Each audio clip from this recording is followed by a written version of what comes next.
7th month, 1st day, night, in Leshan City. The Lord's Manor of Leshan County had already been transformed into the town hall of Leshan Prefecture. Ouyang Shua chose to live in a quiet little courtyard in the western part of the city. He established these principles for himself, aiming to avoid interfering with the operations of the town hall. He did not wish to monopolize all the attention and power that should belong to the prefect. Therefore, after Bao Shuya's appointment, Ouyang Shua moved out of the town hall. With Bao Shuya's appointment, the organizational structure of Liuzhou Prefecture, including the 5 prefects and 22 county magistrates, was established with the assistance of Fan Zhongyan. The Four Seas Bank had already established a branch in Leshan City and contact points in various house counties. A significant amount of funds flowed into the construction of Liuzhou Prefecture. A bank was a fundamental institution for a Grade 2 town. Thus, the Four Seas Bank only needed to replace the signboards and train a group of employees. The banknotes distributed by the Four Seas Bank naturally circulated in Liuzhou Prefecture. The circulation of these banknotes pleased all the various chambers of commerce. Whether it was the Chui Chamber of Commerce or the Hequanji Chamber of Commerce, their businesses had spread across Lianzhou, Jiangzhou, and Liuzhou. With the banknotes and the support of the Four Seas Bank, transactions became much more convenient. As the Shanghai territory grew in strength, the various chambers of commerce from the imperial cities also began to gather in Shanghai City. Particularly the Chui Chamber of Commerce, which utilized Shanghai City to achieve a complete rejuvenation. This made the other chambers of commerce in Dali envious, and they all contacted the financial department to request moving into Shanghai City. The business division naturally did not reject them. Now, there were over 10 chambers of commerce in Shanghai City. The businesses and industries there were becoming increasingly prosperous. Financial Director Chuang Yu was truly skilled. In just a few days, she managed to raise 150,000 gold from the chambers of commerce, a sum far greater than what was needed. The Chui Chamber of Commerce itself decided to loan 50,000 gold. Ouyang Shua welcomed all this money. One could foresee that the future Jiaqing Prefecture and Wuzhou Prefecture would similarly require large amounts of construction funds. Relying solely on the financial aid from Lianzhou Prefecture would definitely be insufficient. With the biggest financial problem solved, the newly appointed governor, Bao Shuya, had a stage to perform. Compared to Yanluo County, Leshan Prefecture was a more suitable stage. City West Courtyard, though not large, was exquisite. With guards waiting outside, it was certainly safe. Ouyang Shua would usually stay in the courtyard and welcome people from Liuzhou Prefecture. The uproar and noise of the day seemed to have no effect on Ouyang Shua's cultivation. In his room, Ouyang Shua sat cross-legged on his bed, eyes closed, as he cultivated. The golden primordial energy flowed like a stream, slowly moving along his meridians.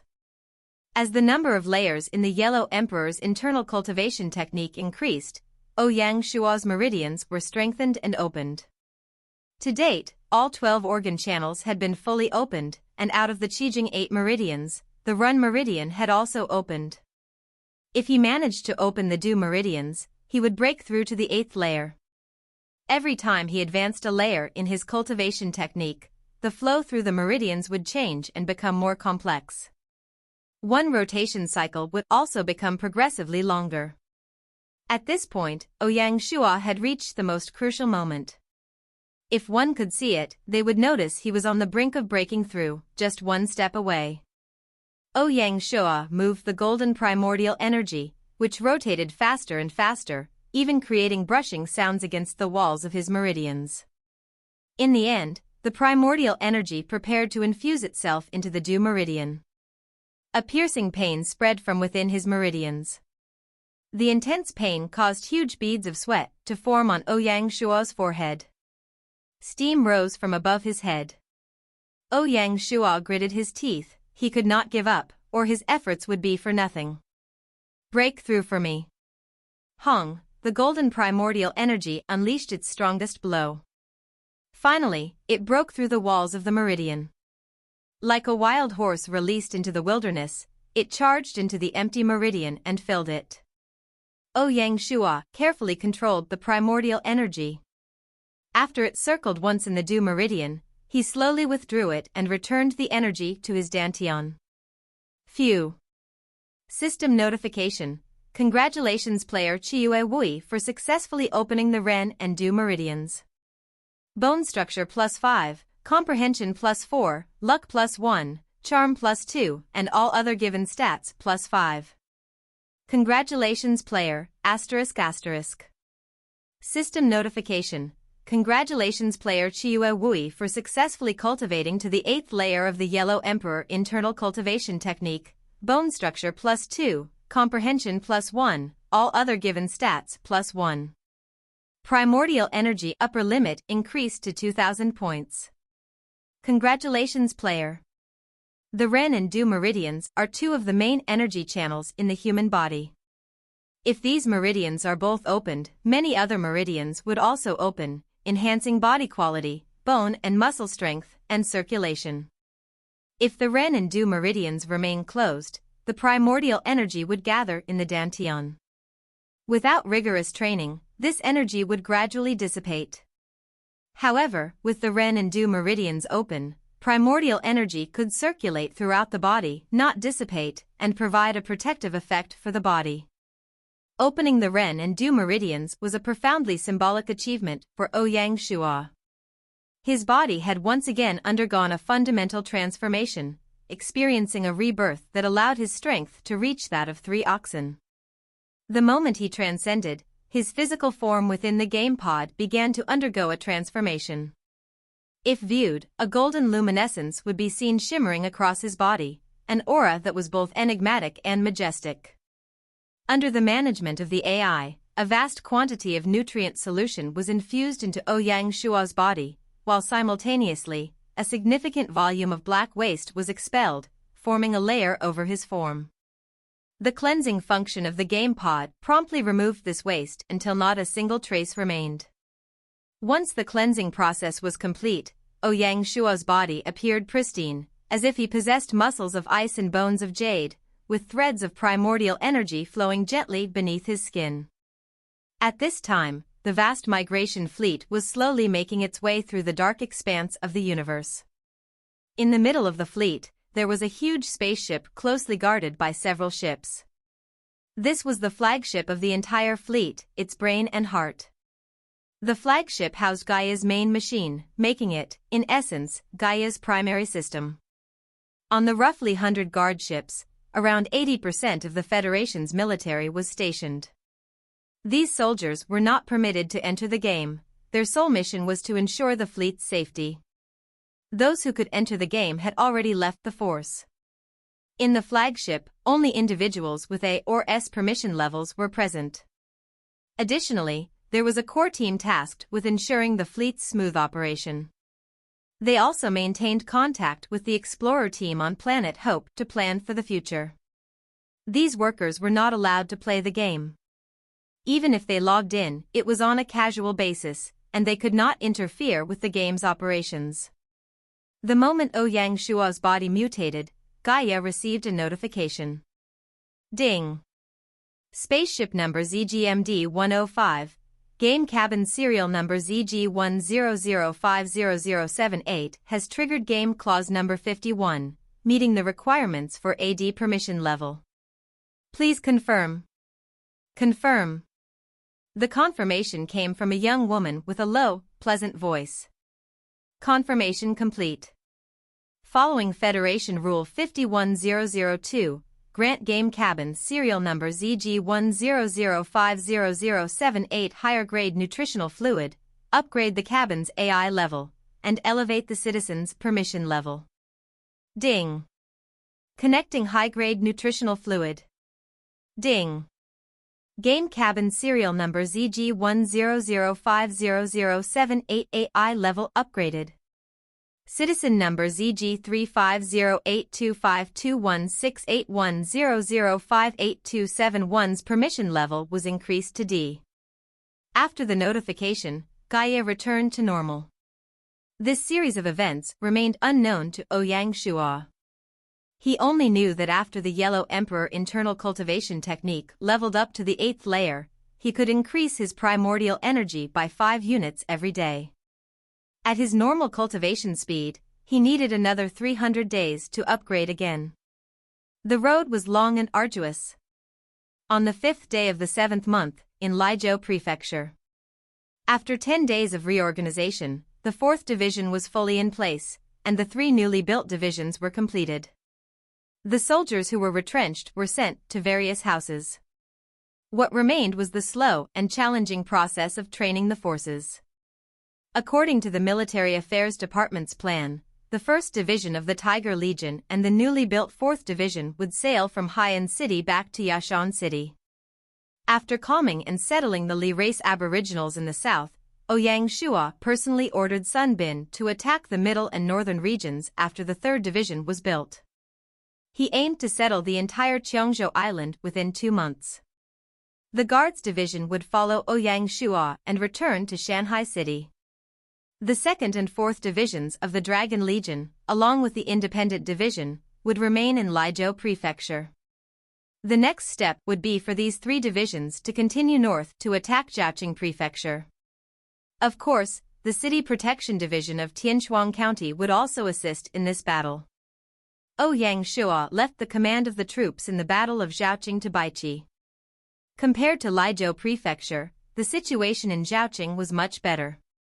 Firstly, with Lizhou Prefecture serving as the logistics base, they had no issues with supplies and resources. Secondly, they had the support of Tianshuang County. Additionally, their high morale from taking down Lizhou made it only a matter of time before they took down Jiaoqing. The only concern was the future of Jiaoqing. Songwen, being smart, sent a letter to Ouyang Shuo, stating that after Jiaoqing Prefecture fell, Tianshuang County was willing to follow the example of Mulan County and merge into the Shanghai territory system. Ouyang Shuo was very pleased to accept this proposal. After inspecting the 3 newly built divisions, Ouyang Shuo headed back home. At this point, all the military and administrative matters in Lizhou Prefecture were well under control, and Ouyang Shuo no longer needed to personally oversee every detail. The next day, Ouyang Shuo left Leishan City and boarded a warship at Haitou Harbor, returning to Shanghai City. Haitou Harbor was where the Guards Division had disembarked. Compared to a month ago, the area had transformed into a bustling construction site. In the future, it would become a large port directly linked to Beihai Harbor, forming an important trade route managed by the Lianzhou Lord's Manor. Although Lizhou Prefecture was a remote territory, this naval route would make travel between the 2 regions much more convenient. Even a regular merchant ship would take only 4 days to cover the distance. Meanwhile, Haiyan City and Yanluo City would each have their own harbors. The Haiyan City harbor would primarily connect Lizhou Prefecture to Qiongzhou Prefecture, while the Yanluo City harbor would link to Lingnan's Jiaozhou Prefecture and even the imperial city, Juanzhou. With the establishment of Lizhou Prefecture, Shanghai City's sea trade entered a phase of rapid development. Due to Lianzhou's geography, sea trade would become their most crucial connection to the outside world. On the 9th of the 7th month, Ouyang Shuo returned to Shanghai City, accompanied by the Guards Division and the 4 directors. Having completed the organizational structure of Lizhou Prefecture, the 4 directors naturally returned with him. In the month they left Shanghai City, the administrative matters of the Lord's Manor were already enough to give them a headache. After returning to Shanghai City, Ouyang Shuo initiated a significant overhaul of the territorial structure, along with a series of personnel changes. Following the establishment of Lizhou Prefecture, Ouyang Shuo began to consider the future of Qiongzhou Prefecture and Jiaoqing Prefecture. He felt that the time to upgrade the Lianzhou Lord's Manor had come. First, he officially established the Lianzhou Prefecture City Hall, separate from the Lianzhou Lord's Manor. As expected, he appointed Wei Ran as the governor of Lianzhou Prefecture. He chose Shenwan City as the governance area of Lianzhou Prefecture, which was still under construction at the time. Additionally, he seized this opportunity to officially separate Shanghai City from Lianzhou Prefecture, making it an independently managed region and the future capital city. There were two reasons for selecting Shanhuan City as the governance area. First, it was centrally located within Lianzhou Prefecture. Second, the status of being a governance area would boost the growth of Shanhuan City. Since Ouyang Shua had appointed Wei Ran as the governor, Wei Ran had to leave Shanghai City, which helped to quell rumors about him and Baiqi. Moreover, it was beneficial for the development of Lianzhou Prefecture. After officially establishing the Lianzhou Prefecture, they also set up the Garrison Division to oversee the prefecture's daily defense. The City Protection Division would be responsible for defending Shanghai City. The establishment of the Garrison Division was similar to freeing the Dragon Legion. The first division, responsible for protecting the prefecture, could now move into Mulan's stronghold. For the members of the Garrison Division, Ouyang Shua intended to use the prisoners from Zhaoqing Prefecture to fill this role. Thus, he could only establish the Lianzhou Garrison Division after capturing Zhaoqing Prefecture. Ouyang Shua chose Hui Biao as the Major General. Hui Biao was the 4th Regiment Colonel of the 3rd Division. Much like Zhou Yan, he was a capable and experienced general that Shanghai City had nurtured. Although this group of veteran generals could not become major generals of a frontline combat division, they were still capable of leading a garrison division. This was also the final assistance Ouyang Shua would offer to this cohort of generals who had been with him from the beginning. After Shanghai City gained independence, he planned to create the role of Shanghai Magistrate. For the position of the first Shanghai Magistrate, Ouyang Shua selected the newly appointed Broken Blade House Prefect, Zhang Wenzhong. Zhang Wenzhong stood out due to his administrative insights and his status as an outsider. Gushan County Magistrate Lei Fan would succeed as the prefect of Broken Blade House. Lei Fan was always an official that Ouyang Shua held in high regard. During the Battle of Lianzhou, he demonstrated exceptional talent. Ouyang Shua naturally seized this opportunity to promote him. At the same time, Ouyang Shua officially appointed Tian Wenjing as the governor of Qiongzhou. At this juncture, the Lord's Manor officially governed over 3 prefectures, and in the future, more prefectures would come under the jurisdiction of Lianzhou Lord's Manor. As for whether or not he wanted to create an organization structure above the prefecture grade, that would probably happen many years later. The most pressing problem now was the unofficial status of the Lianzhou Lord's Manor's rule over the territories. According to the game settings, the Lianzhou Lord's Manor's territory was limited to 50,000 square kilometers. However, the actual ruling area extended 15 to 16 times greater than the set limit. In Ouyang Shua's previous life, Di Chen and the others faced a similar issue. The only solution was to request the positions of governor, provincial governor, or governor-general from the imperial court, which would grant jurisdiction over the territories they had taken over. Ouyang Shua clearly needed such a position. Such an important role would not come easily. One of the requirements would be to pay an annual fee to the imperial court. Additionally, one needed a certain level of reputation for the imperial court to accept them. Ouyang Shua chose the Dali imperial court, as they had granted him the title of Lianzhou Lord. With his decision made, he selected a messenger to travel to Dali to meet the king. Ouyang Shua aimed to become the Governor-General of Nanjiang, planning to establish the Nanjiang House. One had to admit, his ambitions were vast. The position of governor meant absolute control, while that of general meant leading troops. Therefore, a governor-general was an overall ruler, the highest official in the region. Nanjiang covered a truly vast area, and Ouyang Shua sought to change everything in one step. Before he established a country, he would use the structure of the Nanjiang Governor-General's house to avoid constant changes. In his previous life, Di Chen and the others all sought positions to govern a region. For example, the position of Huaji governor. They would first build up a provincial governor's house, then gradually climb the ranks. Who would act like Ouyang Shua and attempt to climb directly to the top? Most likely, the Dali imperial court lacked the authority to make such a decision. They would need to consult the Chuanzhou imperial court. Only then would Gaia approve his request. This was going to be extremely difficult. Fortunately, Shanghai City had a connection with the Chuanzhou imperial court.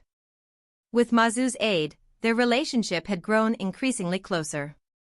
For this reason, Ouyang Shua felt confident. If he didn't have these advantages, Ouyang Shua wouldn't even consider such a thing. Next, he had to decide who to choose as the messenger. Unlike the intense wars of the spring and autumn period, the conflicts between the territorial lords usually ended in mutual destruction. Thus, the role of diplomats and messengers was not as significant as in history. Not only did Shanghai City lack a diplomatic department, but they couldn't even find a professional diplomat. Thinking about this, Ouyang Shua felt a headache. Helplessly, he asked the 4 directors for their opinions. Who do you think should be the diplomat? The 4 directors looked at each other, unsure of how to respond. The financial director, Yu, could not serve as the diplomat. As a woman, she was acceptable within the territory, but with Ouyang Shua's protection, no one dared to say a word. However, the emperor would not even want to see her to enter the court. As for administration director Fan Zhongyan, it would not work. Fan Zhongyan was a just and fair person. If Ouyang Shua wanted to showcase the prestige and strength of the territory, Fan Zhongyan was a natural choice. However, this trip was a private event to secure an official position. Naturally, Fan Zhongyan was unsuitable. The remaining candidates were Du Ruhui and Wei Yang. With no other choice, Ouyang Shua immediately decided to send both Du Ruhui and Yu to Dali. Du Ruhui would take on the role of ambassador, with his main duty being to meet the emperor and form a strong relationship. Yu would serve as deputy ambassador, using the power of the Cui family to organize activities. On the other hand, Wei Yang and Jingjian would visit Chuanzhou. Ouyang Shua knew that Jingjian, as an ambassador for the Qing country, had a certain amount of experience. After selecting the ambassadors, he needed to prepare a gift. Apart from the meeting gifts for the various officials, the most important aspect was setting the yearly payments. To secure the position, Ouyang Shua had decided to give it his all. He personally decided that Shanghai City would present 20,000 gold, 10,000 sets of colored silk, 50 kilograms of white tea, 100 strings of precious pearls, and 2,000 jars of 3-flower wine to each imperial court. The total value of the goods was over 100,000 gold. Ouyang Shua knew that only these territory specialties could impress the emperor. Normal goods would merely tarnish his reputation. Among all the lords, probably only Ouyang Shua could manage such a significant sum. The moment his words left his mouth, the 4 directors took in deep breaths. Luckily, the 4 of them were people with foresight. When Ouyang Shua suggested the building of the Nanjiang Governor-General House, they understood what it meant for the territory. One could say that if they were successful, it would be a monumental event for the development of Shanghai territory. Compared to taking over Lijiao Prefecture, this was just as important. Du Ruhui and Wei Yang stepped out and bowed. Then, they solemnly said, "Do not worry, Lord. We will not let you down." In truth, with such a huge yearly payment as the base, their chances of success were really high. Just because of that, the 2 of them seemed really confident. Ouyang Shua nodded and did not say anything more. The next day, the 2 ambassador teams brought their gifts and left.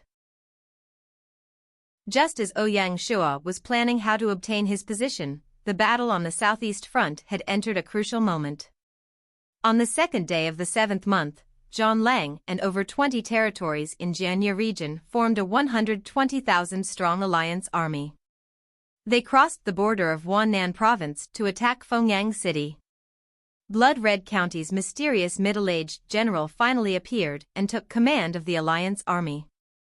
Under his leadership, the alliance army suddenly appeared outside Fengyang City on the morning of the 8th. The Huangchao uprising army was caught completely off guard. Having learned from the Huangjin uprising army's mistakes, they did not expand in all directions. Out of their 110,000 men, they only sent 60,000 south. The remaining 50,000 were all stationed in Fengyang City.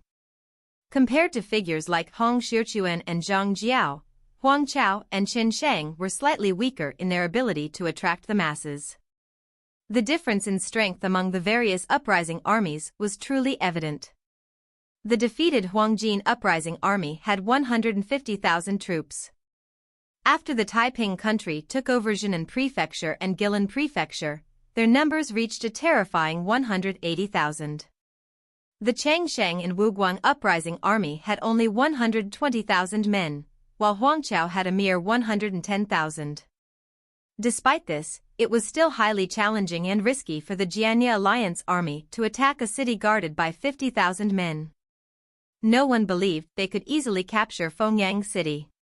One must remember that Huangchao was a thorough lunatic. In history, when their grain supply was cut off, Huangchao initiated a large-scale, organized cannibalism. Such a thing was unheard of and rarely happened in history. In the first 3 days of the war, as expected, the Alliance army launched a relentless assault, but it did not succeed. Fengyang City stood tall. Just as everyone thought the Alliance army would fail miserably, their chance arrived. The one that broke the balance was the Blood-Red Army that Zhang Leng had trained in secret. The Blood-Red Army initially had only one division, comprising all retired military personnel. They wore Suazi armor, and the army was highly disciplined and well-structured. The 3 days of attacks were just a ruse to lower the Huangchao army's guard. On the morning of the 4th day, the hidden Blood-Red Army finally made its move. Their observations during the first 3 days allowed the middle-aged general to clearly understand the defense schedule and mechanism of Fengyang City, enabling him to identify their weakest point. The Blood-Red Army precisely targeted this weak spot. The vast army braved the rain of arrows and marched toward the city wall in orderly formation. The 3 days of siege were not entirely useless, as the city protection moats outside were completely leveled. The army quickly reached the city walls at a minimal cost. When they stood at the foot of the city walls, the Blood-Red Army soldiers' actions were astounding. The soldiers at the front, row after row, followed their training and tossed stone slabs from their storage bags. Stone slab after stone slab was quickly passed to the front and placed at the foot of the city wall. Then, the first soldier stepped back, and a soldier from another unit stepped forward. They took out the stones from their backs and formed the second layer. Layer after layer was built in this manner. In less than half an hour, the Blood-Red Army, with discipline and fearlessness like steel, had built a stairway under the city wall. This flights of stairs led from the bottom of the wall all the way to the top. The soldiers on the city walls were stunned. With their limited knowledge, how could they understand such a magnificent and mind-blowing construction process? It seemed like magic. The Alliance army also watched with mouths agape. Just like that, the Blood-Red Army used the player's storage bag to create a brand new siege method. Clearly, this strategy was premeditated to catch the enemy off guard. While others remained shocked, the Blood-Red Army did not stand idle. The soldiers stepped onto the stairs and easily ascended the wall. What followed was predictable. During a city wall defense, once a point was breached, it would lead to a complete collapse. As the Blood-Red Army displayed their might, the morale of the Alliance army soared. The fall of Fengyang City seemed imminent. After an afternoon of battle, Fengyang City officially fell. Huangchao, known for his cowardice, was very experienced in escaping. When the Blood-Red Army breached the wall, he had already fled with a group. As long as the Southern Army survived, his chances of resurgence remained. Before leaving, he ordered his troops to burn all the grain in the city. As a traveling army, their grain supply and logistics were problematic. Since Huangchao had led some troops to escape, the Alliance army could only abandon the chase. Fengyang City was then sold to the Wannan Alliance. Although they did not succeed, the Blood Red Army instantly gained overnight fame in the China region. When the other lords heard the news, they were amazed that such a siege tactic actually existed. It seemed adventure game mode players were becoming increasingly impressive. Immediately, many lords prepared to build similar player squads. Of course, it was nearly impossible to become as fearless and regimented as the Blood Red Army. Unfortunately, a system notification wiped such thoughts from their minds. System notification. Due to players using storage bags or communication methods during wartime to gain a huge advantage, badly affecting the game balance, the game will have an update. System notification. During wartime, players cannot use their storage bags, guild channels, alliance channels, global channels, or any similar communication method. Players are also restricted from logging onto forums. The moment the notification sounded, the players were thrown into an uproar. Zhang Lang and his Blood Red Army had truly made a name for themselves this time. To have the powerful Gaia god change the game rules all of a sudden was unprecedented since the game's release. Compared to the adventure game mode players who were merely spectators, the Lord game mode players felt utterly frustrated. The moment the update was implemented, Gaia had completely nullified the advantages players held during war. Tactics like the one they had just witnessed would no longer be possible. One had to admit, it was a genuine shame. This time, Gaia was really ruthless, not allowing players to use storage bags or communication channels, and even forums were off limits. This meant that, during wartime, players would be on a similar footing with NPCs. The only difference was that players could come back to life after dying. However, the death penalties made it equivalent to dying once more. When Ouyang Shua heard the system notification, he had a really complex expression on his face. When the Blood Red Army's tactic was exposed to the public, Ouyang Shua had already anticipated such an outcome. This series of changes was entirely the same as what had occurred in his previous life. No matter who managed to devise such a tactic, Gaia would come up with a hotfix to address the issue. Hence, all of this did not surprise Ouyang Shua.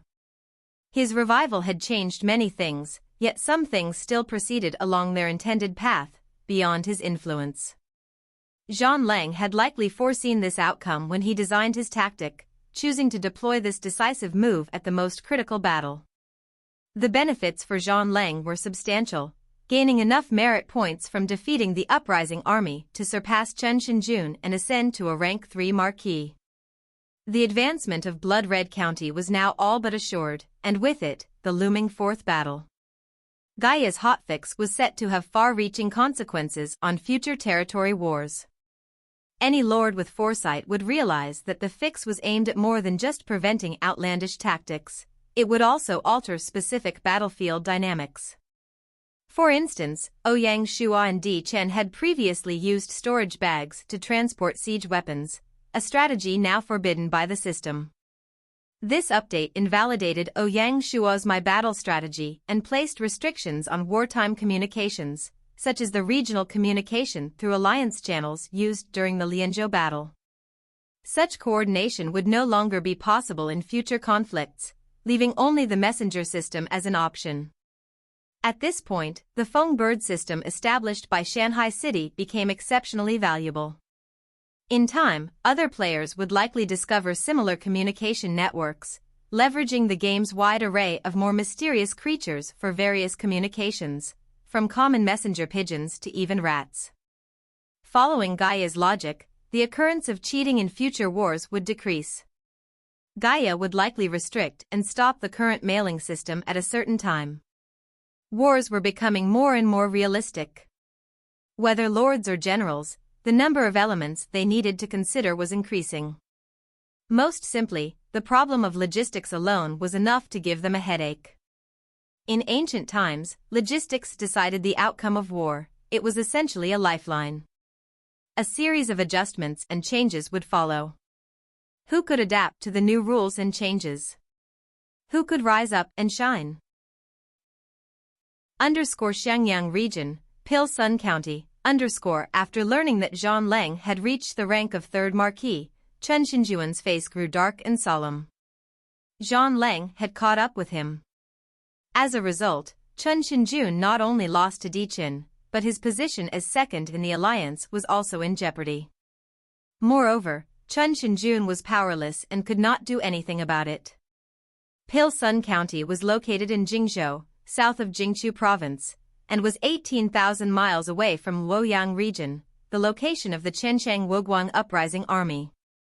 With the vast funds his family had amassed, Chen Shinjun trained a large elite army. Furthermore, he managed to recruit the renowned General Tiandan to his cause. Unfortunately, Zhang Lang was still faster than him. Chen Shinjun felt furious and once again smashed everything in his study.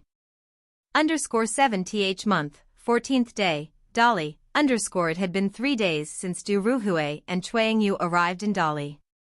Using the resources of the Chui Chamber of Commerce, they built connections and bridges to reach out to mid-level officials.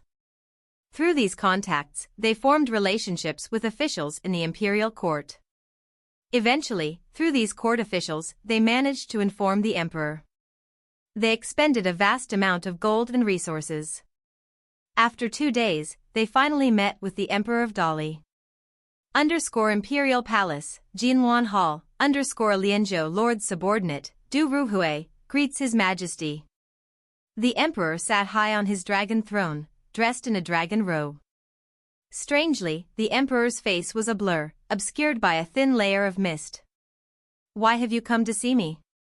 The Emperor's voice was also muffled and indistinct.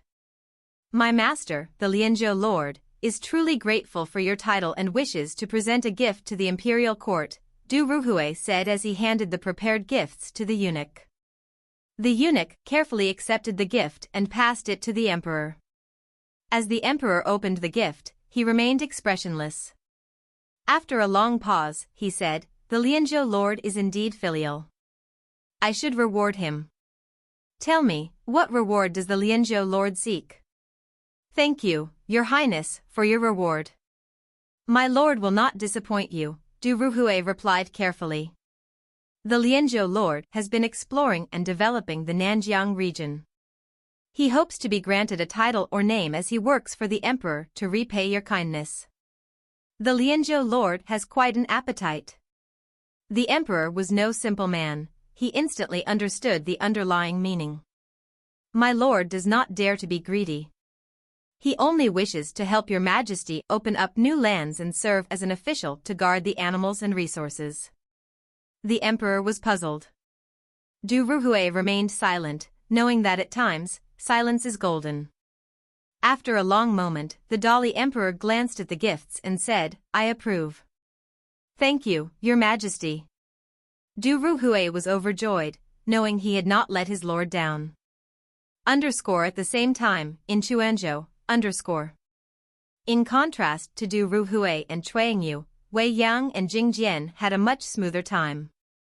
This was not due to any other reason but their unique gift, a Mazu statue blessed by the incense flames in the Mazu temple. The people of Chuanzhou had long wished for such a statue. Ouyang Shua's decision to send away the Mazu statue was akin to losing a significant number of tourists for Shanghai city. What a heartache! The Emperor of Chuanzhou personally attended the opening ceremony of the Chuanzhou Mazu Temple. Wei Yang seized this opportunity to successfully meet the Chuanzhou Emperor. The ensuing question-and-answer session was swift and decisive. The Emperor did not lose much by granting Ouyang Shua the title of Governor-General, as the wilderness was not their territory. Moreover, with such a substantial yearly payment, why not? Of course, Ouyang Shua's rank played a crucial role in this matter. He was the first person in the world to be granted the title of Lord. Shanghai City was also awarded the title of the world's first prefecture. With all these factors in play, he managed to increase the chances of success. The underlying calculations were far more complex than one might think. Even though Baihua and Feng Qiuhuang also received titles, it was nearly impossible for them to receive similar treatment. Of course, compared to Di Chen, Baihua and Feng Qiuhuang still had their advantages. 7th month, 16th day, Shanghai City, the 2 ambassador teams returned to Shanghai City, bringing 2 imperial decrees from the emperors. Ouyang Shuo received the decrees, and a notification sounded near his ear. System notification, congratulations, player Qiu Wui. Both the Dali Emperor and the Quanzhou Emperor have conferred you a title. Will you accept the position of Nanjiang Governor-General? Yes. System notification, appointed as the Nanjiang Governor-General, and awarded the personal seal of the Governor-General. With a flash, the 2 imperial decrees in his hands merged. A grand, golden seal then appeared. The Nanjiang Governor-General seal was much more exquisite than the Lianzhou Lord seal. From now on, the Lianzhou Lord seal would act as his personal seal. For official letters, he would use the Nanjiang Governor-General seal. Name, Nanjiang Governor-General seal. Type, accessory. Specialty, watch over Nanjiang. The territory under the Lord's jurisdiction is not limited to the land area of the territory. The entire Nanjiang will be under the authority of the seal wielder, protected and recognized by the imperial court. Evaluation, with this seal, the Lord can establish houses and appoint officials under his command. The function of the seal is demonstrated in the specialty, watch over Nanjiang. The moment one is protected and recognized by the imperial court, the sentiments of the people in the taken-over territories will swiftly rise. The retaliation of local groups and loyalists will become too weak to matter. Once granted power, everyone will submit to you. This is the situation. Otherwise, Ouyang Shuo would not have tried so hard to obtain such a position. Just as Ouyang Shuo was checking the seal's stats, another notification sounded next to his ear. System notification, congratulations, player Qiu Wui. The Nanjiang Governor-General seal and the Lianzhou Lord seal can be merged into the gold Qilin seal to help unseal it slightly. Would you like to merge them? Ouyang Shuo was elated. Merge, he said without hesitation. The gold Qilin seal was a crucial key to building a country, and Ouyang Shuo was willing to do anything to unseal it. System notification, congratulations, player Qiu Wui. The Nanjiang Governor-General seal and the Lianzhou Lord seal have successfully merged into the gold Qilin seal. The 2 seals have disappeared, and the stats of the gold Qilin seal have changed. With a schwa sound, the 2 seals transformed into 2 golden lights and entered the gold Qilin seal. The dark surface of the seal instantly brightened. Name * gold Qilin seal, platinum rank. Type * accessory. Specialty *. Ward off devils and spirits, incorruptible and helps to chase away evil. Watch over Nanjiang. The territory under the Lord's jurisdiction is not limited to the land area of the territory. The entire Nanjiang will be under the authority of the seal wielder, protected and recognized by the imperial court. Conferred Lord, increases sentiments of people by 10%. Injection of luck. The gold Qilin seal has received the added buffs of 2 huge titles, guiding the luck and people sentiment into the golden seal to help unseal it. The higher the local sentiment and the larger the territory, the faster the seal will break. Evaluation * This is a sealed emperor seal. It requires the injection of a country protector Qilin essence to be unsealed. It seems like the functions of the 2 golden seals were to help inject the luck and prosperity of the territory. Luck and prosperity are often mentioned in feng shui. It is a mostly imaginary concept with no actual presence. When Gaia was gathering details about feng shui, it integrated these settings into the game. To players, the luck stat in the game is a manifestation of a person's prosperity. A lord cares most about the prosperity of the territory and the future dynasty. If it is not strong, calamities can strike and cause unrest among the people. In the game, luck and prosperity are tied to governing standards and people sentiment. Gaia wanted to use this stat to encourage lords to care more about the people. A common goal and a unified sentiment are the greatest prosperity for the people. At the same time, the luck and prosperity of a nation would affect the Lord. Hence, Ouyang Shua's luck stat would strengthen or weaken based on the territory's prosperity. All in all, the two depended on one another. After merging, the gold Qilin seal gained the stats of both the other seals. It even gave birth to a new specialty, Conferred Lord. This was a case of 1 + 1 being greater than 2. This merger was similar to the territory title merger and received a similar effect. After the merging, Ouyang Shua was left with only one seal. He could no longer use one for work matters and one for personal matters.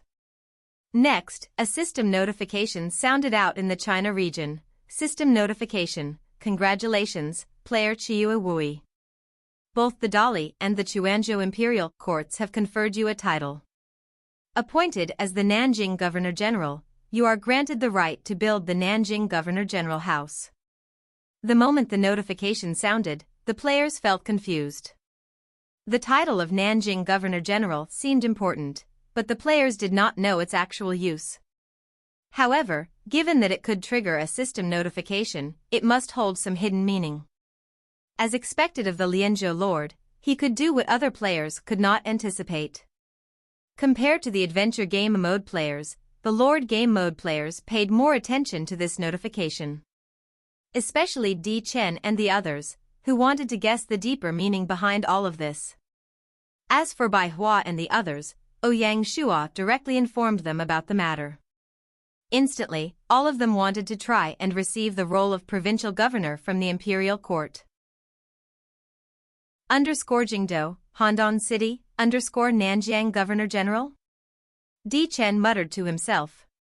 As expected from the multifaceted and well-read Fenghua Juedai, she understood the significance of the role of Governor-General. She directly explained, Nanjiang, the Lianzhou Lord really has an insatiable appetite. He wants to rule the south? Di Chen's voice sounded a bit strange. It seemed as if he didn't agree with Ouyang Shua's strategy, yet it also seemed like he was gloating. Shanghai City and Handan City, one in the north and one in the south, would likely never meet in the game. On the other hand, his old adversaries, Xiang Ba in Jiangnan Province and Chen Xinjun in Jingqiu Province, would probably soon have their territories bordering those of Shanghai territory. The thought of these two needing to face Qiu Wui in the future filled him with a deep sense of satisfaction. Why did he request this position out of the blue? Di Chen couldn't understand it. It probably has something to do with the recently concluded Battle of Lizhou. Oh. Fenghua Juedai frowned. The Lianzhou Lord is the first lord to occupy two prefectures. He applied for this position right after the Battle of Lizhou. It's definitely not a coincidence. Di Chen nodded, a slight smile forming on his face. Thanks to Fenghua Juedai's strategic planning, his duties were much more relaxed. Compared to other strategists, Fenghua Juedai was either on par or even superior. If she lived in ancient times, she would be comparable to Zhou Wenjun and Ban Zhao, both legendary women of talent. Go investigate. Fenghua Juedai, the leader of Handan City's intelligence network, nodded, her brows still furrowed. What's up? Di Chen asked, puzzled. He rarely saw her look so concerned. Don't you find it strange? Strange? What's strange, and who's strange? Di Chen was now thoroughly confused. Lord Lianzhou. What about him? His understanding of the game seems too advanced. From the start, he's been able to stay ahead of every player. If he were just a beta player, he probably couldn't do that. Di Chen's eyebrows rose. If you put it that way, it does seem odd. He paused before continuing. How's the investigation into his real-life identity going? That's what I find strange. Fenghua Juedai sighed. Using our lead on Lin Jing, we finally determined his real-life identity. The problem is, he's just a normal, recently graduated student. What about his sister? That little brat is even stranger. We tried to use the civilian information network to look up her personal details, but Gaia encrypted it. We don't have the clearance to access it. The two looked at each other, speechless. If Gaia encrypted your personal information, it must hide some secret. What they didn't know was that this was a huge misunderstanding. Gaia had discovered that Binger possessed immense innate talent and naturally encrypted her personal information. This misunderstanding, however, made Ouyang Shua's life much easier. While it was said that he had reached a level where he wasn't afraid of his identity being revealed, preventing others from snooping was still the best approach. One could say that Binger was truly his lucky star. The Battle of Julu, a significant event which propelled Xiang to fame, is one of the most renowned battles detailed in the Shiji, records of the Grand Historian. In this battle, Xiang, with only a remnant of his forces, managed to decisively defeat the vast Qin armies led by Wang Li and Zhang Han. This heroic feat included the slaying of Su Jiao, the capture of Wang Li, and the eventual surrender of Zhang Han, dramatically altering the course of the rebellion and steering it towards victory. However, the historical accounts of the Battle of Julu have left many questions for future scholars and historians. For example, Xiang troops only had 3 days' worth of provisions and were determined to give it their all in one go. Yet, Wang Li's surrender came 2 months later, and the Shiji notes that he surrendered to the prince's army, which had not directly engaged in battle. Despite Xiang forces being able to defeat Zhang Han independently, and dealing a significant blow to Wang Li, it remains a puzzle why, after forming an alliance with the prince's army, they were unable to overcome Zhang Han in the following 6 months. Furthermore, Zhang Han suggested an alliance that Xiang accepted outwardly before launching a sneak attack. Even that was not enough to destroy Zhang Han. Xiang strength was undeniable, and his contributions and merits were beyond question. This general was an absolute monster in battle, and his military commanding ability was also top-notch. Summing up the various sad hero stories, future generations would remember this West Chu country king. However, if you were just talking about the Battle of Julu, the truth had a layer of mist obscuring it. What was the logic behind Wang Li's surrender? Moreover, the helplessness when Zhang Han accepted reorganization, and the Qin dynasty's internal conflict, all these matters became a mystery. No one knew how Gaia would interpret this historical battle. Compared to the Battle of Changping, the requirements for the Battle of Julu had risen by 2 grades. Out of the remaining 2,000 territories in the China region, all of them were above Grade 1 counties, while most were Grade 2 counties. As for Grade 3 counties, there were around 400. Based on the settings of the battle, a Grade 3 county could not bring 3,000 troops. If all the Grade 3 counties joined in, the overall numbers would reach 1.2 million. Such a terrifying number of men would far exceed the numbers of troops present in the Battle of Julu.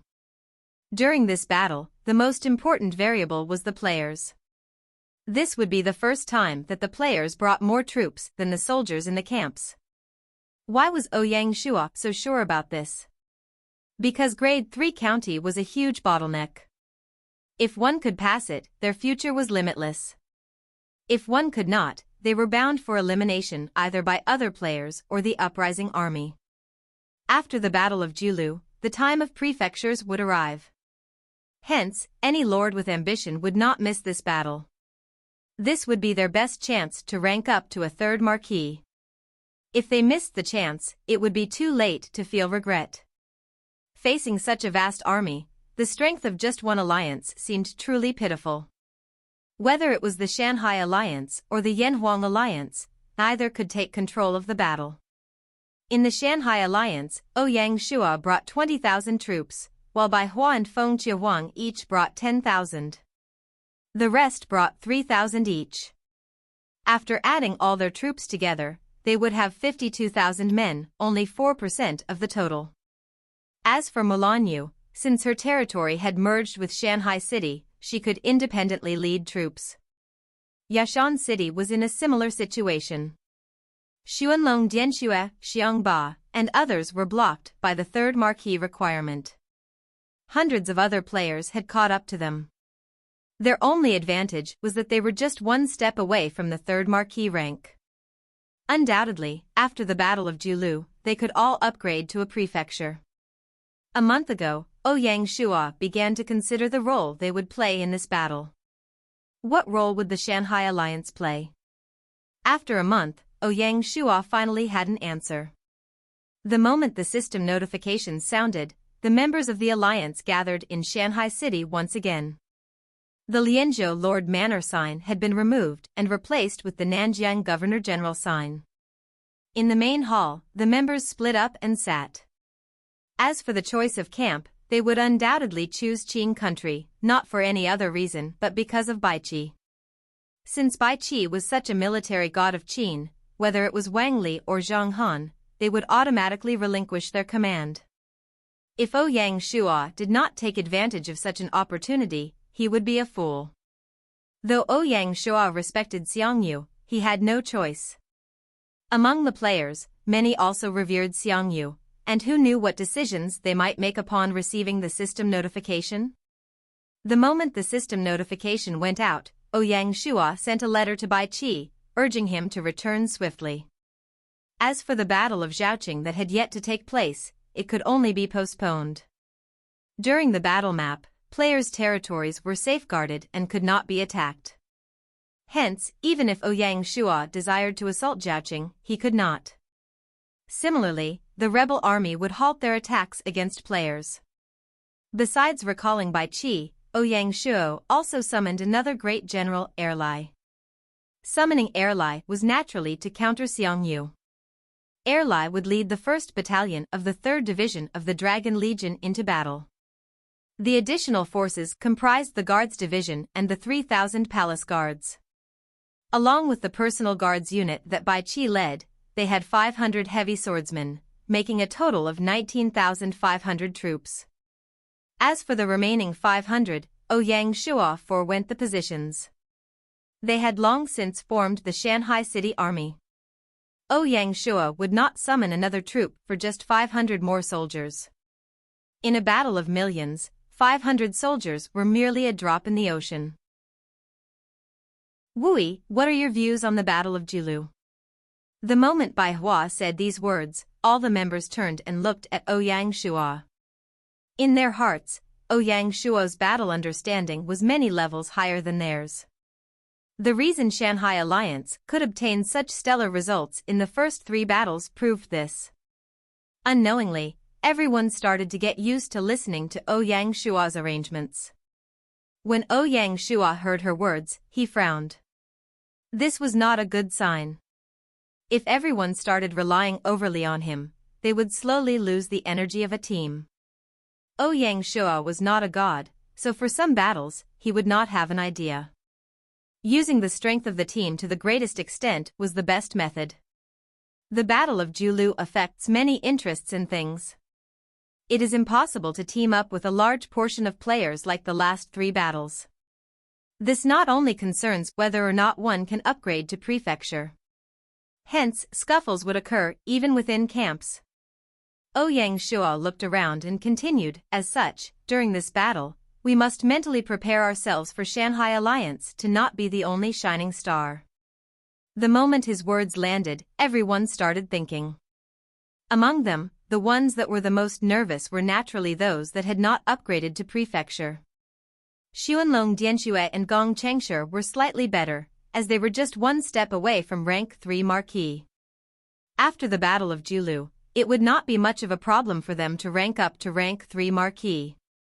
As for Wufu and Songwon, they were in a neck-and-neck battle with the other lords. With Baiqi on our side, big brother, are you worrying too much? Gong Changshe asked. Ouyang Shua shook his head. Baiqi's usefulness is undeniable. The issue lies with Gaia. Given your knowledge of Gaia over the past year and a half, don't you think Gaia will impose restrictions? Yes. So, even though Baiqi can assist us, it will only be within the rules. It won't affect other players. With Baiqi's personality, he will treat all troops equally. Ouyang Shua paused for a moment before continuing, therefore, we should set aside wishful thinking and prepare for a tough battle. I agree with you, big brother, Xuanlong Dianxue stepped forward. It's time to show the lords in the China region our strength. Ouyang Shua nodded and laughed when he heard these words. Also, during the battle, I may disappear for a while. Don't be too alarmed if that happens. He warned them to avoid any misunderstandings on the battle map. Wang looked at Ouyang Shua, squinting her eyes playfully and smiling. Wui, what are you planning? Can I come along? Ouyang Shua was speechless. One can only imagine the shock of a goddess suddenly acting tough and gangster. The impact on him was significant. Of course, he understood the meaning behind Wang's words. During this battle, neither Baiqi nor Wang had any pressure other than him. Moreover, every time Ouyang Shua acted alone, he would achieve unexpected gains. Take me too. Baiqi chimed in. These two goddesses, who were proud and dominant in their territories, reverted to their usual personalities within the alliance. As for the others, they could only look on with envy. They knew that during the Battle of Julu, their mission would be to follow the main force and earn merit points. As for other thoughts, those would have to wait for another time. In truth, Ouyang Shua did not want to go solo on this mission. If he did, he would not have announced, then prepare 500 elite forces. When we enter the battle map, follow me to hunt. Great. The two goddesses were delighted, their expressions indescribable. At this point, the Shanghai Alliance meeting came to an end. Meanwhile, the Yanhuang Alliance was also holding a meeting in Handan City. The details of their discussion would only be revealed during the battle. A huge war was about to begin. On the 22nd, Erlai led the heavy armored mountain barbarian infantry back to Shanghai City through the teleportation formation.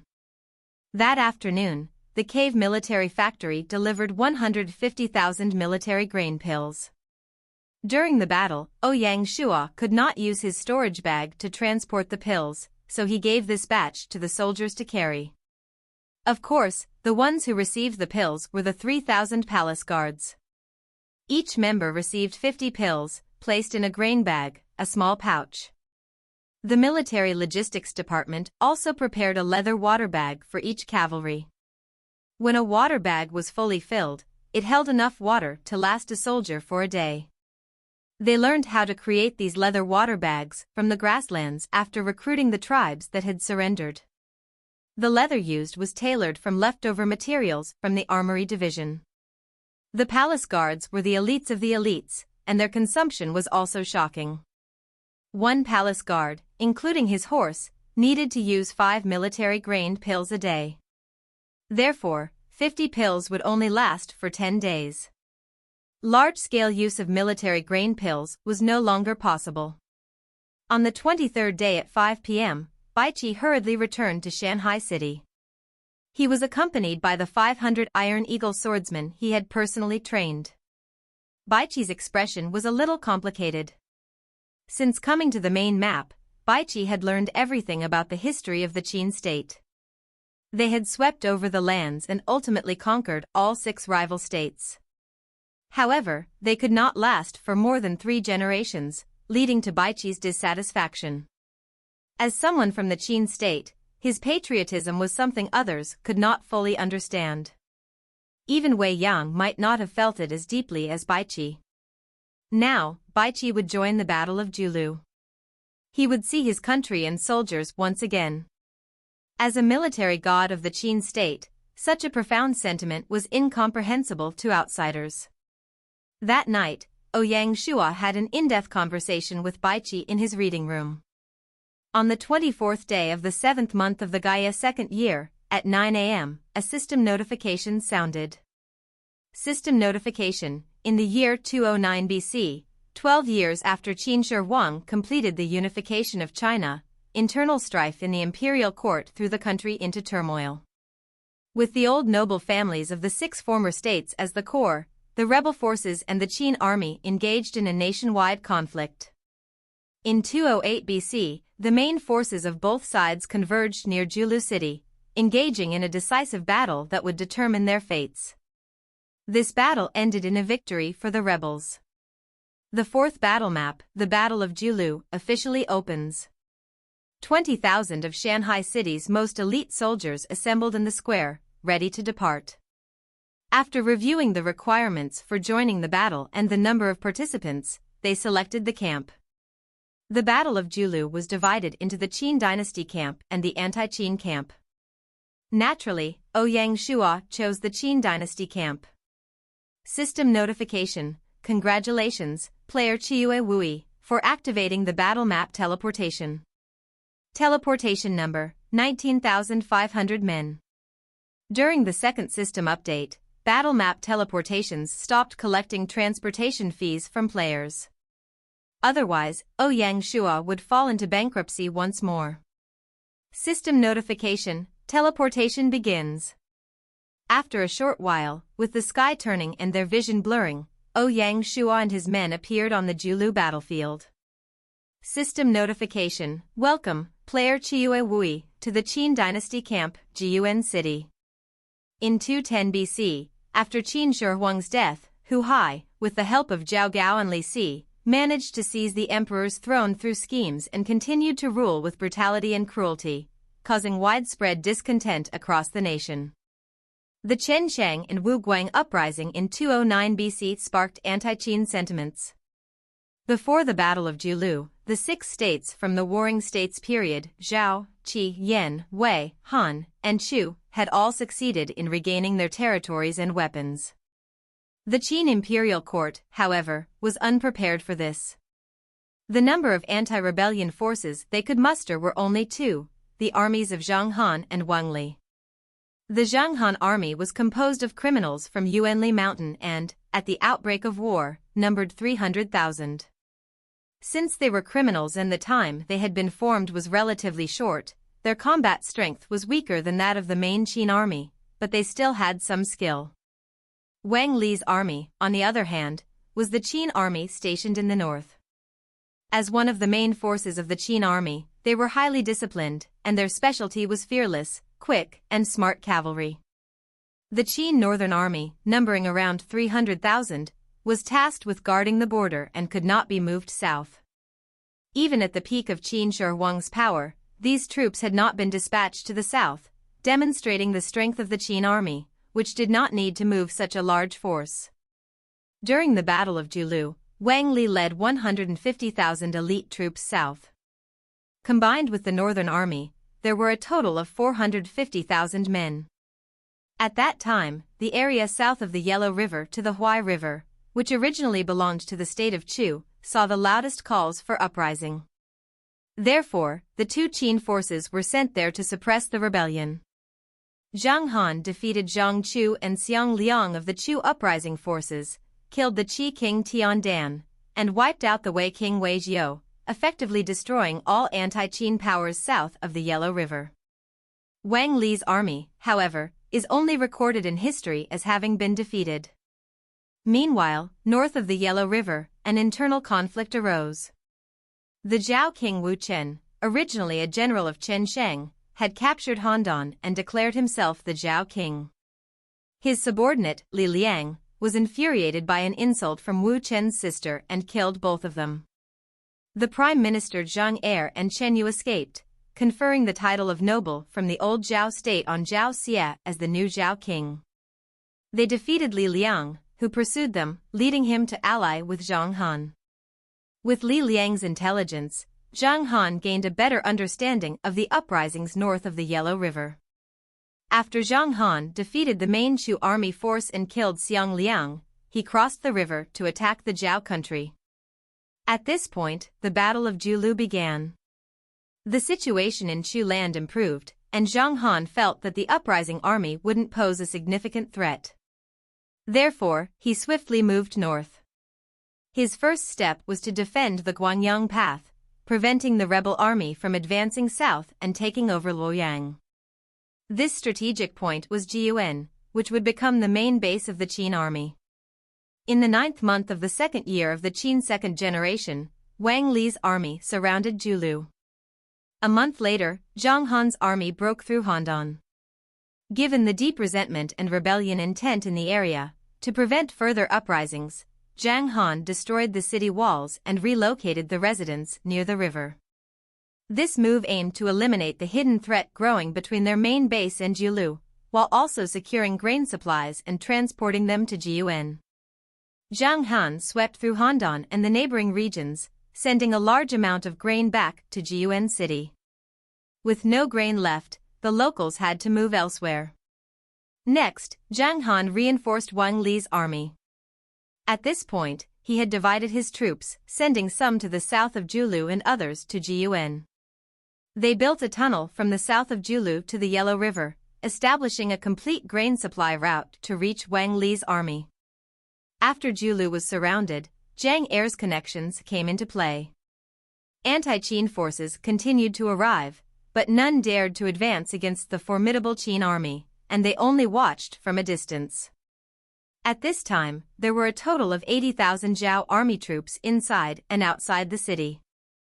Adding together all the anti-Qin forces, there were 300,000 men.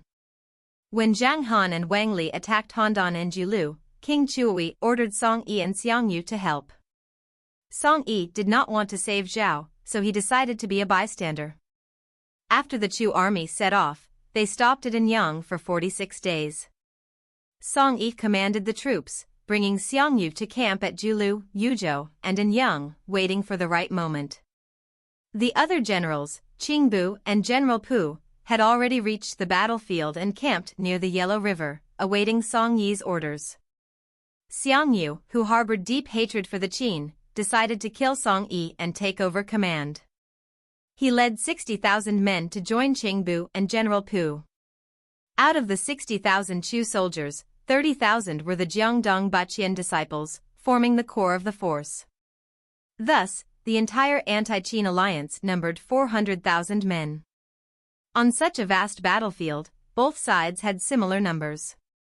However, in terms of combat strength, the Qin army was slightly superior. By the time Xiang Yu rushed to the Yellow River, Julu had been under siege for 2 months. The war, as set by Gaia, took place when Xiang Yu and his troops arrived at the Yellow River. The camp for the anti-Qin players was established beside the river. If no players intervened, the most monumental battle of Julu was about to unfold. Zhang Han had established a 10-kilometer grain transport route from south of Julu to the Yellow River, sending troops to defend it.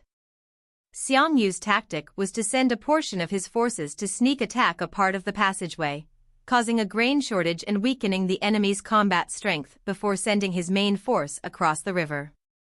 For the sneak attack on Chu, since they had a lot of grain they couldn't transport, Xiang Yu decided to bring only 3 days' worth of grain to boost the fighting spirit of the Chu army. This move led to the capture of Wang Li and the surrender of Zhang Han. To the players, this massive war had only just begun. Battle map, Jiuan City. After teleporting to Jiuan City, Ouyang Shua passed the command of the Guards Division to Baiqi. Ouyang Shua himself would lead only the palace guards. This time, the Shanghai Alliance army did not split into segments after joining the war. Unlike in the first 3 battles, they were not reorganized. Their own generals led them, while Baiqi took overall command. Notable commanders included Zhang Liao from Consonant City, Wang He from Fallen Phoenix City, and Qin Xiang from Xuanlong County, among others. After registering in the inner city, the players were assigned to the barracks in the west of the city. Just as the Shanghai Alliance members had some free time after registering, the system notification sounded. Battle Report, Battle of Julu. Total of 400 lords with 1,244,500 men. The Qin dynasty camp has 228 lords and 714,500 troops. The anti-Qin camp has 172 lords and 530,000 troops.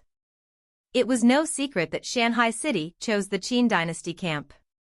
After the last 3 battles, the lords in China finally grew some sense.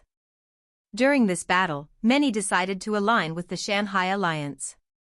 As for the Yanhuang Alliance, it was no surprise that they all chose the anti-Qin camp. This decision was not based on any brilliant strategy but rather on their pride. They did not want to be commanded by Baiqi. Both camps had their strengths and weaknesses, so there were no obvious advantages to choosing either. For the lords who chose the anti-Qin camp, half of them harbored dreams of recruiting Xiang. Ouyang Shua could only feel pity for these lords. With the character of Xiang Ba, how would he let such a person slip by? In his previous life, no one managed to recruit him. Of course, some of the lords who knew history turned their eyes to a quiet general under Xiang Yu's camp. His fame in later life rivaled Xiang Yu's. He even tempted Ouyang Shua a great deal. Unfortunately, they were not in the same camp, so he was helpless. Otherwise, he would have tried to recruit him. In the anti-Qin army, there were also several really famous figures like Xiao He. These people followed Liu Bang and were currently in Peng City, which was 400 to 500 kilometers from the Julu battlefield. King Chu Wai granted Liu Bang the title of West Conquering Army Commander, but he only had a few thousand men under his command. Despite his courage, Liu Bang did not dare to head west and attack the Qin base. Battle report asterisk as the anti-Qin camp is weaker than the Qin dynasty camp, based on the battle rules, the anti-Qin camp will automatically receive a 25% defense buff. The difference in the number of soldiers between the two camps is 184,500, a massive disparity. Battle report asterisk based on rank and merit points, the Qin dynasty camp's representative figure is Lu Buwei, a rank 2 marquis. The anti-Qin camp's representative is Chen, a rank 3 marquis. Chen's position as the player representative had become increasingly stable. Battle report asterisk officially opening the battle contribution point trading in the Commerce City, players can choose to use their points to exchange for items. After the merit point rewards, Gaia threw out another major incentive. Ouyang Shua took a look at the Commerce City, which offered a vast variety of items. There were even 5 weapon technical manuals. In contrast to the super trading platform, the special items in Commerce City were all unique, with no duplicates. The moment someone bought an item, other players could no longer trade for it. Ouyang Shua counted the total number of items in Commerce City. It came to 200 for both player camps. Theoretically, half the lords could purchase a special item. However, in reality, such a situation was unlikely.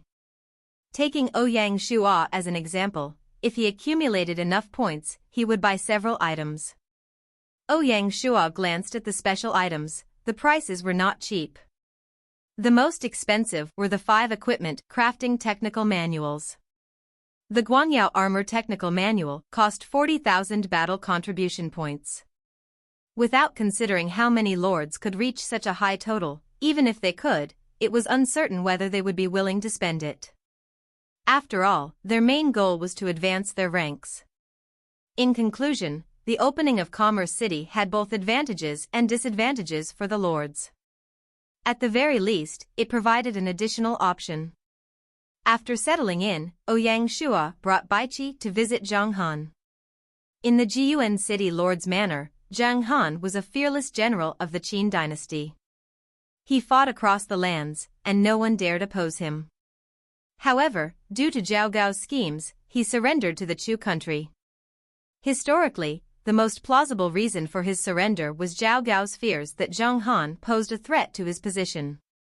Thus, Zhao Gao slandered him to the second-generation king, making the king wary of Zhang Han. The pain and fear of the king's lack of trust forced Zhang Han into surrender. Otherwise, Xiang could not have defeated him. What happened to Zhang Han was largely similar to what had happened to Baiqi. One could say that Prime Minister Fanju had caused Baiqi's death. This was a common problem in the Qin kingdom. Like Xiang, Zhang Han also took his own life. The only difference was that Xiang was remembered and worshipped in history, whereas Zhang Han, being a defeated general, was largely forgotten. Some people commented that Zhang Han was only slightly weaker than Baiqi. They believed he held a higher position than even Wang Jian. However, these were just the opinions of a few. It was noted that Zhang Han had a connection to Shanghai City, as his ancestor was Jiangshang. This gave Ouyang Shua confidence in recruiting him. Zhang Han was in the hall to receive Ouyang Shua and Baiqi. Looking at him, the current Zhang Han, who had just won a victory in the south, seemed quite confident. This made his thin features appear less intimidating and uncomfortable. However, Ouyang Shua, who paid attention to details, sensed a hint of sadness emanating from him.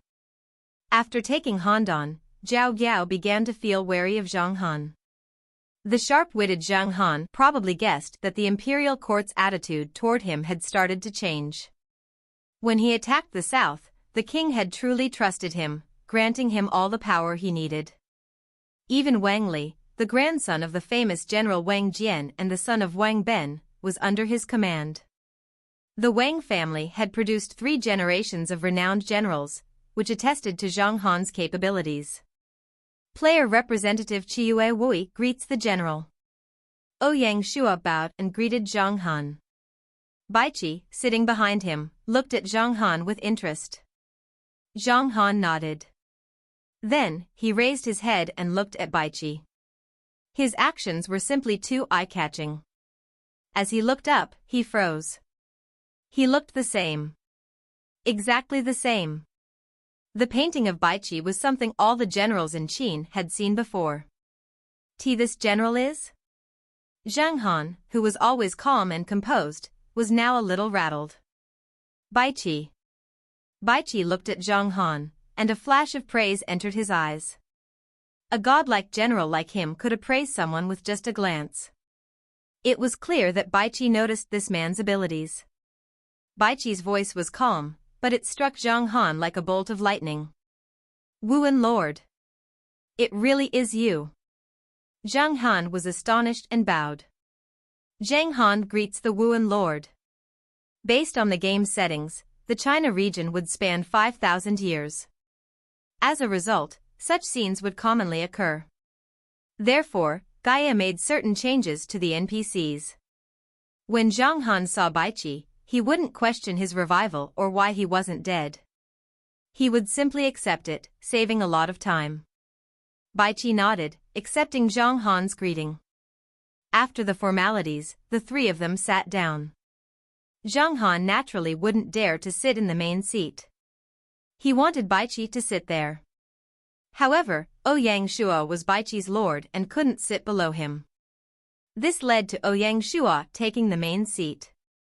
Since the battle maps began, this was an unprecedented event.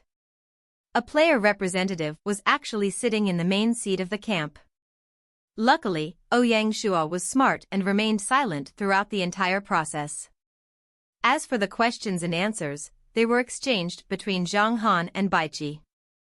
Zhang Han did not hesitate and told Baiqi about everything that had happened this year, the battle situation, and the current problems they faced.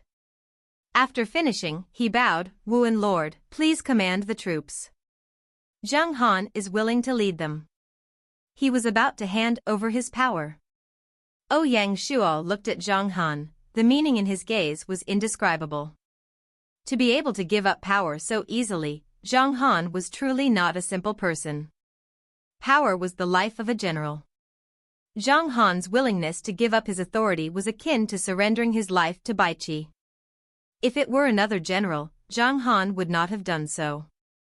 After all, he had not faced any failures, he was just building his reputation and contributions. However, Baiqi was different, he was the god general of the Qin state. Suddenly changing generals was a concern for military strategists, but this worry did not apply to Baiqi. His reputation in the Qin state was immense. When he died, the people prayed to him. Thus, none of the soldiers would reject him, instead, they welcomed him. As for the other general, Wang Li, he would not likely do the same as Zhang Han. He was the most traditional Qin soldier, and he revered Baiqi deeply. Just like that, Baiqi effortlessly obtained command of the Qin dynasty camp.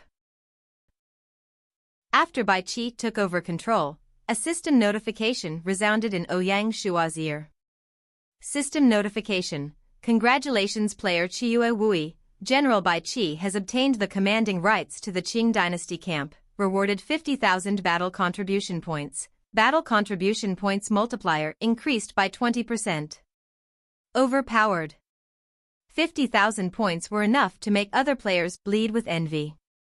The multiplier also meant that if Ouyang Shuo obtained 10,000 points, he would get an extra 2,000. With the battle results of the Shanghai City Army, Ouyang Shuo would receive a huge amount. Following was another battle report. Battle report: Shanghai City General Baiqi has achieved a hidden requirement and obtained the commanding rights of the Qing dynasty camp. Baiqi will replace Zhang Han to lead the 450,000 troops as well as the player forces. The moment the notifications sounded out, the lords felt really conflicted. The lords in the Qing dynasty camp felt like they had taken the right side. Baiqi leading them was much better than Zhang Han. Most importantly, the commands of the imperial court would not affect Baiqi. After he received the commanding rights, he first ordered Wang Li's forces to retreat and fall back to Jiuan City. This order was totally unexpected. Even Zhang Han did not understand the rationale. Lord Wuan, it was really difficult for us to surround them. Why did we retreat? Baiqi shook his head. In your opinion, solely based on us, can we take down Julu? No. Zhang Han firmly shook his head. If they could, they would not have failed to make any progress in 2 months. Looking back at the Battle of Julu, history had forgotten one hero. This hero was the Zhao country official Chen Yu. It was mentioned that Li Liang murdered Wu Chen and his sister. After Zhang Er and Chen Yu escaped, they crowned Zhao Xie as king and defeated Li Liang. This Chen Yu is the Chen Yu we are talking about. The true tactician and planner of the Battle of Julu was Chen Yu. How so? Let's see what he did during this battle. Firstly, he gathered the scattered forces. After Julu was surrounded, Chen Yu sought reinforcements and formed an army north of the river. Secondly, he maintained communication with Julu city. While Zhang Er and Zhao Xie were trapped in Julu, they could only stay in contact because of Chen Yu. Thirdly, he linked Xiang Yu's army with the Zhao army. Xiang Yu killed Song Yi, and under Chen Yu's orchestration, the troops were led to save Julu, and communication between the two armies was established. Therefore, Chen Yu was the true core of communication both inside and outside the city. With Chen Yu's coordination, relying solely on Wang Li, it would have been difficult to capture Julu city. The moment Zhang Han spoke, before Baiqi could explain, Zhang Han frowned. Thinking carefully, he realized that calling the troops back seemed like the right choice. With the addition of the player troops, the Qin army could support the Wang Li army. However, they couldn't forget that the Chu army opposite the Yellow River also had over 500,000 players. This meant that to attack Julu, the Qin army would be split into two, one part in Julu city and the other in Jiuan city. If the two armies could link up, it would be manageable. The problem was that Xiang Yu's Chu army was positioned between the communication lines of both armies, like a snake being stepped on. Should they continue attacking Julu? They couldn't take it down in a short time. Should they defend and wait? They would be under constant threat. They were in a really bad situation. Under Baiqi's instructions, they prevented the situation where Xiang Yu destroyed the Wang Li army while Zhang Han watched on. However, to use this to defeat the anti-Qin army was highly difficult. At best, both sides would enter a stalemate. However, who knows when that would end? If they did not pay attention, the Chu army might catch a loophole to take them by surprise. Hence, after Baiqi understood the situation, he decisively gave up the encampment of Julu, making them turn around to defend Jiuan city. This was a case of Baiqi not using soldiers based on common logic. Retreating was just the first step in his strategy, as he had further considerations. The way Baiqi used troops was that he liked to ponder about the opponent, ponder about the battle. He could often find the decisive action and point out the key of the battle. Seeing that Zhang Han had understood, Baiqi continued, the key to this battle is grain. After Zhang Han took down Handan, he transported all of the grain to Jiuan city. Hence, in history, when the Zhang Han army was trapped for half a year, they still had sufficient grain. As for the anti-Qin alliance, if the encirclement of Julu was broken, their grain problem would be solved in the short term. In truth, the danger lurked within the player army. As they say, fortune and misfortune were closely related. Anything had its pros and cons. The 53,000 player force in the anti-Qin camp brought with it huge combat strength. At the same time, it brought a huge burden on the logistics of the alliance army. When Julu city was surrounded, the grain in the city was already insufficient. It would be okay if it was only the alliance army, they could probably sustain themselves for half a month. However, with the players' forces, they would run out in less than a week. In a pleasant coincidence, the surrounding region lacked grain that the enemy could collect. Hence, comparing the two, the Qin army in Jiuan City was in an infallible situation. At the same time, Baiqi made a complete analysis of Xiang Yu's character. Based on his personality, he definitely would not prolong the engagement with the Qin army. The only way out would be to use his most familiar method. He needed to forcefully attack Jiuan City. This would give the Qin army the strategic advantage. Suddenly, the Qin army held the absolute advantage. One had to say that Baiqi's plan was a level higher than Zhang Han's. When Zhang Han heard it, he was in awe and admiration. The subsequent discussions focused on how to ensure the smooth retreat of Wang Li's forces and how to avoid being attacked. In this aspect, Zhang Han was experienced and did not need Baiqi's instructions. On the first day, Baiqi changed the whole landscape of the battle. Of course, Xiang Yu's personal strength and terrifying explosiveness were unpredictable factors. Whoever dared to underestimate him would invite defeat. He did not hold the title of the strongest general in ancient times for nothing. In history, whether Wang Li or Liu Bang, they all lost to him. When Xiang Yu led the Jiangdong warriors to go berserk, it was a formidable sight. The Battle of Julu was far from reaching a foregone conclusion. In the following 2 days, under the cover of the Zhang Han army, Wang Li and his forces successfully returned. Before his troops left, they gathered all the grain in the camp, destroyed what they could not bring away, and left nothing behind for the alliance army. At the same time, Xiang Yu had just completed the organization of the player force. After learning that the Wang Li army had left and the encirclement outside Julu city was unexpectedly lifted, he immediately ordered his troops to cross the Yellow River and advance into Julu city. The 300,000 princes' army, which had been sitting on the fence, followed. At this point, the Battle of Julu was taking a completely different path from history. Each camp held a city, positioned north and south of one another. Jiuan City was located at Shuiji Town, west of Anyang. This place, surrounded by mountains to the north, south, and west, formed a natural pocket, with Shuiji Town at the bottom. Anyang City was situated at the opening of the pocket. West of Shuiji Town, a road crossed the mountain range through Linzhou and then turned south to enter Heniai Prefecture, behind Zhang Han's forces. The location was highly strategic. The waterways, with both shallow and deep regions, extended from west to east, forming a natural barrier.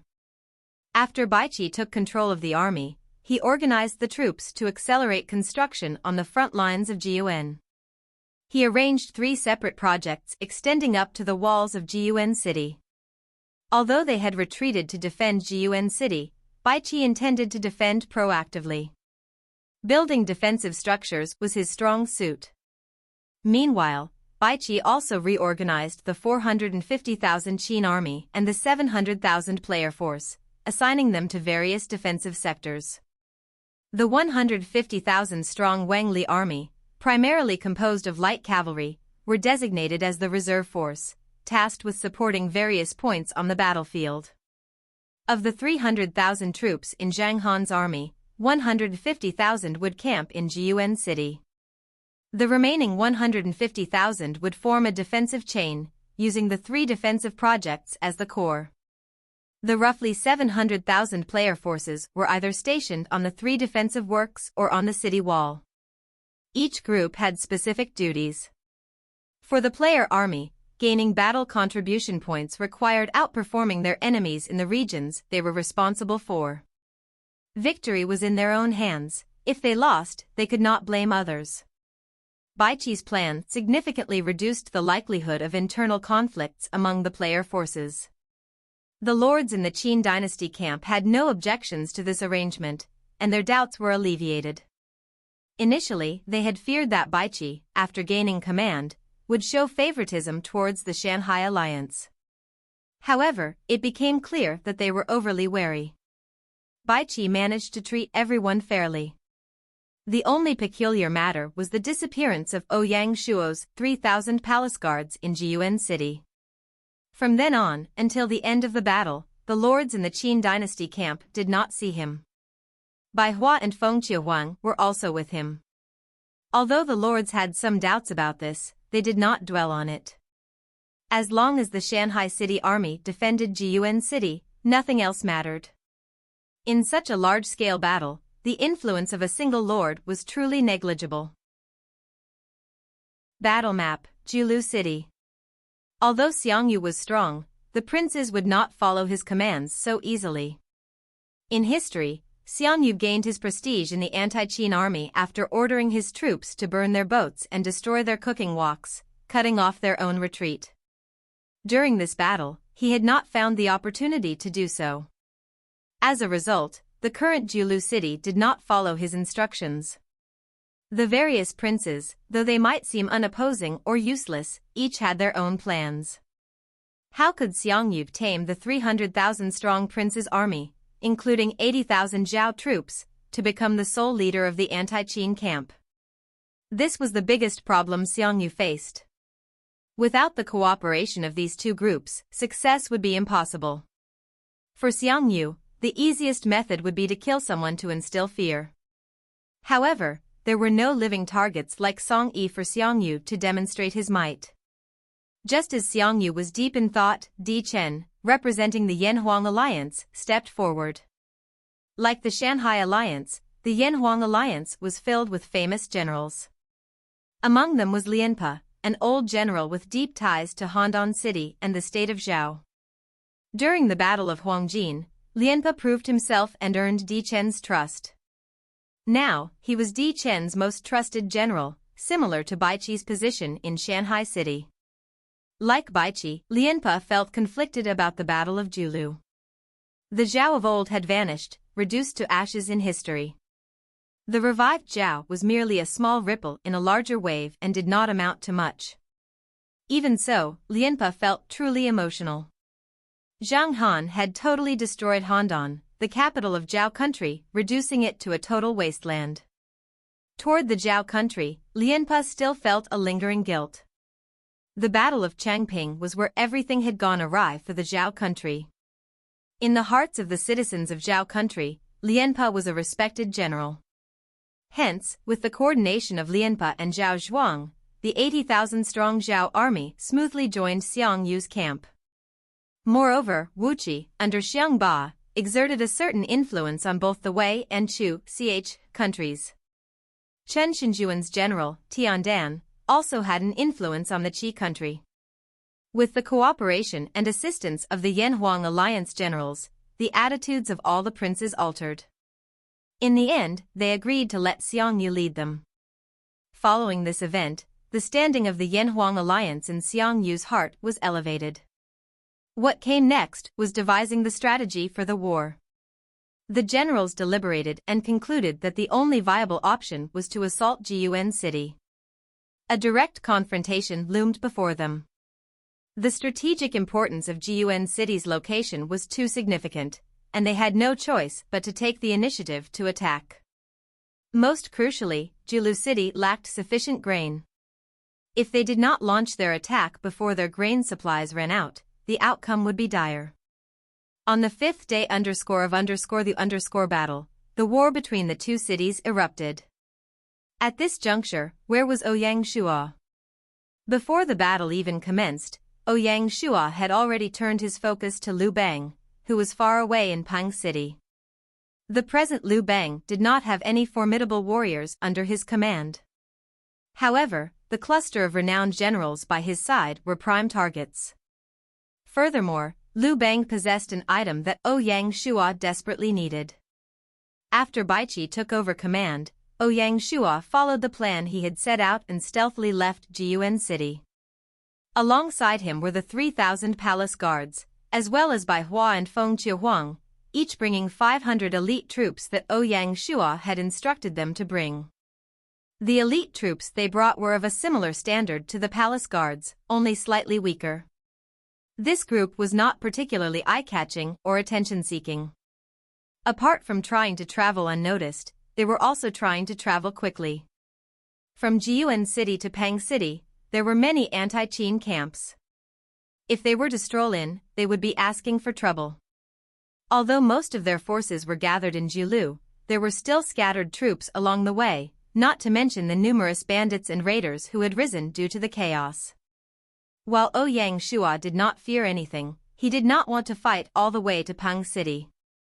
Time was of the essence. Julu City had limited grain, so the war between the two sides would not be a war of attrition. Therefore, Ouyang Shua needed to end the fighting before the main battlefield's conflict concluded. Jiyuan City was roughly 400 kilometers away from Pang City. In his possession, he had only a compass and a rough, simple map of the area that Zheng Han had given him. The personal guards that Baihua and Feng Shihuang had brought were riding high-quality horses comparable to the Qing Bu horses.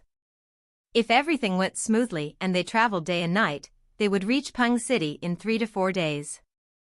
While Chen and the others were still discussing and coordinating matters in Julu City, Ouyang Shua was already 100 kilometers away. This morning, Ouyang Shua was traveling ahead. Suddenly, the vanguard, Wang Feng, rushed over. "Lord, we've noticed an enemy army." Ouyang Shua froze. Finally, they had encountered an enemy force. Who are they? The enemy is really weird. They aren't raiders, but they aren't the rebellion army. They are really similar to us and are moving really carefully. Oh. Ouyang Shua smirked. He turned around to look at Baihua and Feng Shihuang. As he smiled, "Guess we aren't the only smart people. Seems there are others who are interested in Liu Bang. And everyone is like you, greedy with bad intentions." Feng Shihuang laughed, teasing Ouyang Shua. Ouyang Shua was speechless. Why did he take all of the blame? How many enemies are there? 3,000. Ouyang Shua nodded. It seems like it was a lord of a grade 3 county. Not only were they ambitious, they seemed to have their own methods. The moment the player army appeared and registered themselves, they could not move out of the camp at will. If there were no restrictions, such a huge number of players would engage in slaughter in the battle map. The reason Ouyang Shua could come out was because Baiqi was the commander. The enemy must be an anti-Qin camp lord, who had found a special way to escape the rules. For them to get ahead of Ouyang Shua's group, it seems they had set out a long time ago. Ouyang Shua did not hesitate and shouted, "Chase them and kill." "Yes, my lord." All of them whipped their horses and charged forward. Ouyang Shua nodded, looking toward the two ladies. "You two stay back. I'll go meet up with them. Be careful." Ouyang Shua nodded and patted Qingdian. After a few months of developing their relationship, Qingdian finally submitted to Ouyang Shua. This was also the first time Ouyang Shua had ridden Qingdian into battle. Qingdian loved war and was really smart. He knew what was about to happen, so he couldn't help but neigh loudly. Ouyang Shua seemed to understand its meaning and laughed. "Ha." Seeing Ouyang Shua charge ahead, Feng Shihuang muttered, "The man and the horse are the same. Both just like to fight." When Baihua heard these words, she burst out laughing and nodded her head vigorously. When Ouyang Shua rendezvoused with the main force, they had already engaged the enemy under Wang Feng's lead. Seeing this, Ouyang Shua retrieved his Tianma spear and jumped right in. The old Ouyang Shua couldn't compare to the current him. His combat strength was terrifying, especially after the Yellow Emperor internal cultivation technique broke through to the 8th layer. A group of palace guards automatically gathered around Ouyang Shua to protect his safety. Wherever his spear pointed, a head would definitely fall to the ground. The Tianma spear, which had not tasted blood for a long time, now emitted a ghostly aura. The killing stimulated the devil blood in Ouyang Shua's body, making it boil. The killing aura of the Azura began to spread. The palace guards around him couldn't help but feel a shiver down their spines. Currently, they looked at Ouyang Shua with even greater respect and admiration. Ha! Ouyang Shua was feeling great, letting out shout after shout. Influenced by Ouyang Shua, the 3,000 palace guards fought with the fervor of drugged men, their efforts growing more intense. The enemy troops were suffering heavy losses, on the brink of collapse. Just then, the enemy lord recognized Ouyang Shua. It was impossible to miss him, the current Ouyang Shua was simply too conspicuous. He charged into battle like an Azura, unmatched by anyone. Lianzhou Lord, the lord exclaimed in shock. With no other choice, he resolved to commit fully. Focus all your efforts and take down the Lianzhou Lord. Yes, my lord. This lord, having come this far, was no ordinary man. His 3,000 men were not mere novices either.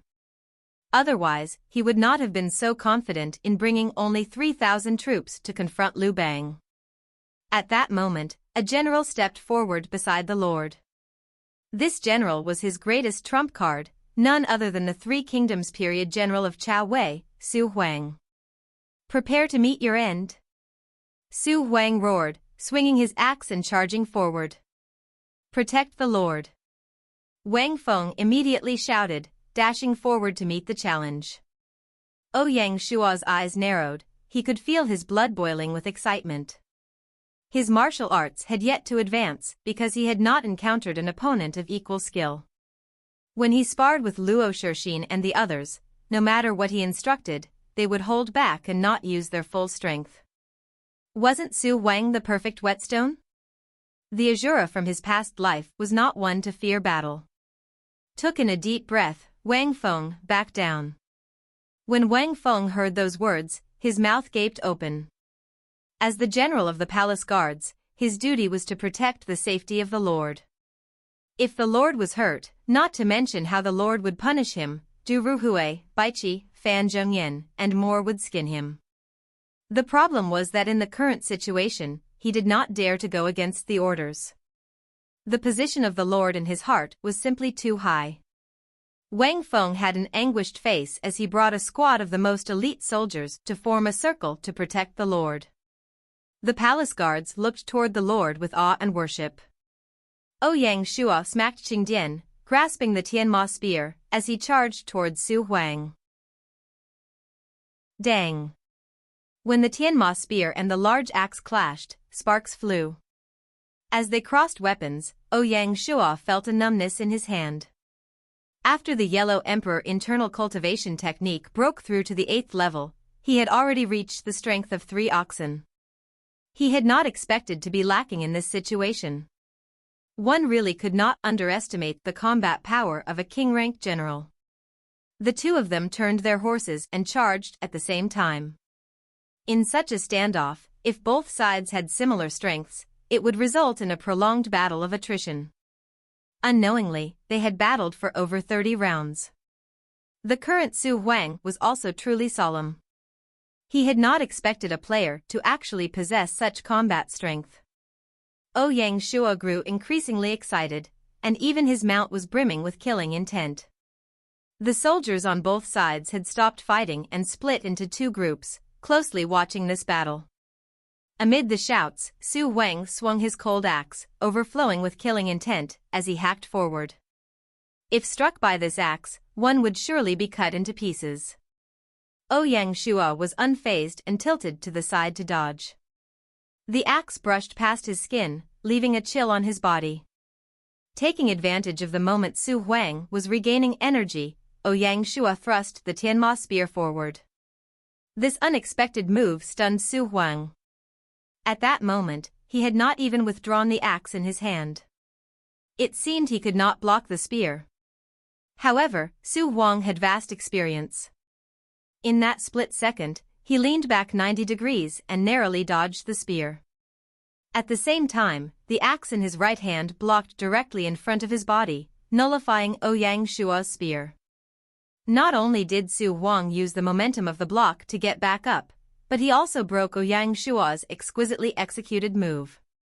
As they clashed again, each tried to find the other's weakness. Ouyang Shua was not in a hurry to end the battle, he relished the sensation of the fight. Seeing that he could not defeat Ouyang Shua, Xihuang's eyes flashed with anxiety. He knew he needed to kill Ouyang Shua to break the dangerous situation for his lord. A red glow appeared in his eyes, growing brighter until they turned completely blood red. Wang had activated his bloodthirst talent, entering a berserk state that doubled his combat strength. The giant axe in his hand also emitted a red glow. Mounted on his warhorse, Wang seemed like an Azura. The lord watching the fight felt a surge of delight, his eyes filled with anticipation. Wang Feng, facing him, was astonished. At this moment, his heart was in his throat. Everyone knew the climax of the confrontation was near. Die. Wang raised his axe and charged forward once more. The aura surrounding Wang had roused his mount, whose eyes were also stained red. Ouyang Shua focused all his attention and energy, his palms sweating. This was the enemy's strongest move. Dang! As the axe slashed down, Ouyang Shua's hand jolted, he nearly lost his grip on the Tianma spear. Stunned, Ouyang Shua had no time to recover. Wang, brimming with energy, swung his axe blow after blow, leaving after images in the air. Ouyang Shua tried his best to calm down and withstand attack after attack. In the face of such a ferocious assault, he could not find any chance to fight back. Ouyang Shua's body was forced lower and lower. Ha! Wang seized this advantage, wielding the giant axe in his hands with unparalleled skill. It seemed like a foundation of energy filled his body, continuously pouring into him. As the battle continued, the blood in Wang's veins boiled, and the red glow in his eyes appeared ready to leap out.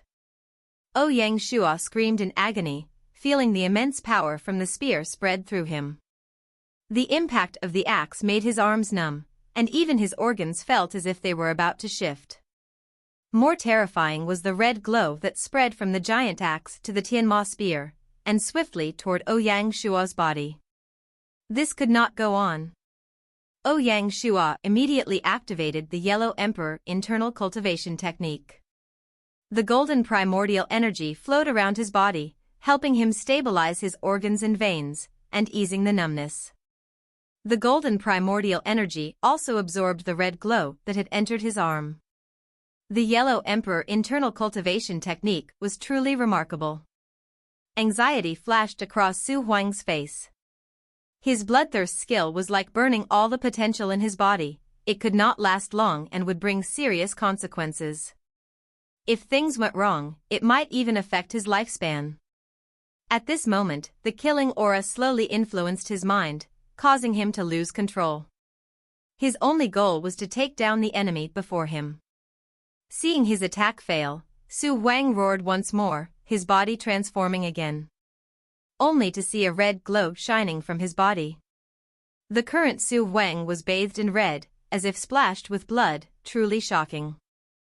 Wang had activated the highest tier of bloodthirst. Even if he won this battle, he would lose many years of his lifespan. If he did not recover properly, he might even become a vegetable. Wang was going all out. Ouyang Shua felt amazed when he saw this. During the battle, Wang's killing intent had started to draw out Ouyang Shua's, making it thicker and thicker. The devil bloodline in his body had also begun to awaken slowly. At this point, Ouyang Shua could have used the Yellow Emperor internal cultivation technique to restrict the blood, but he did not. Ouyang Shua remained silent and allowed the devil bloodline to awaken. Roar! Ouyang Shua could feel the veins in his body releasing a sense of joy. The moment the powerful blood activated, it sent a shiver down Su Wang's spine. When it came to bloodthirst, the devil was the original ancestor. Its bloodline was incredibly proud. How could it let such a low-level bloodline challenge it? A nearly tangible killing aura charged toward Su Wang, shaking his body. Seeing the situation, Su Wang gritted his teeth and charged forward once more. Ouyang Shua was fearless, grabbing his Tianma spear. The red and black glows intersected as they engaged in battle, making it more and more intense, with each move a deadly one. On the battlefield, many soldiers watched with bated breath, their eyes locked on the fight. As time dragged on, Su Wang's situation worsened. The bloodthirst he had activated was too intense. His blood was not just boiling, it was burning. It was as if all the veins and meridians in his body were being roasted, and he felt an intense, surging pain. Pain and agony flashed across his face. When Ouyang Shua saw this, he felt more relaxed. He focused on defense to prolong the battle. His devil bloodline could last for half an hour, which was more than enough. Seeing the enemy behave so craftily, Su Wang grew more anxious. Unfortunately, he already had no more strength, and the bloodline within him could not improve any further. Not only that, the effects of bloodthirst were wearing off.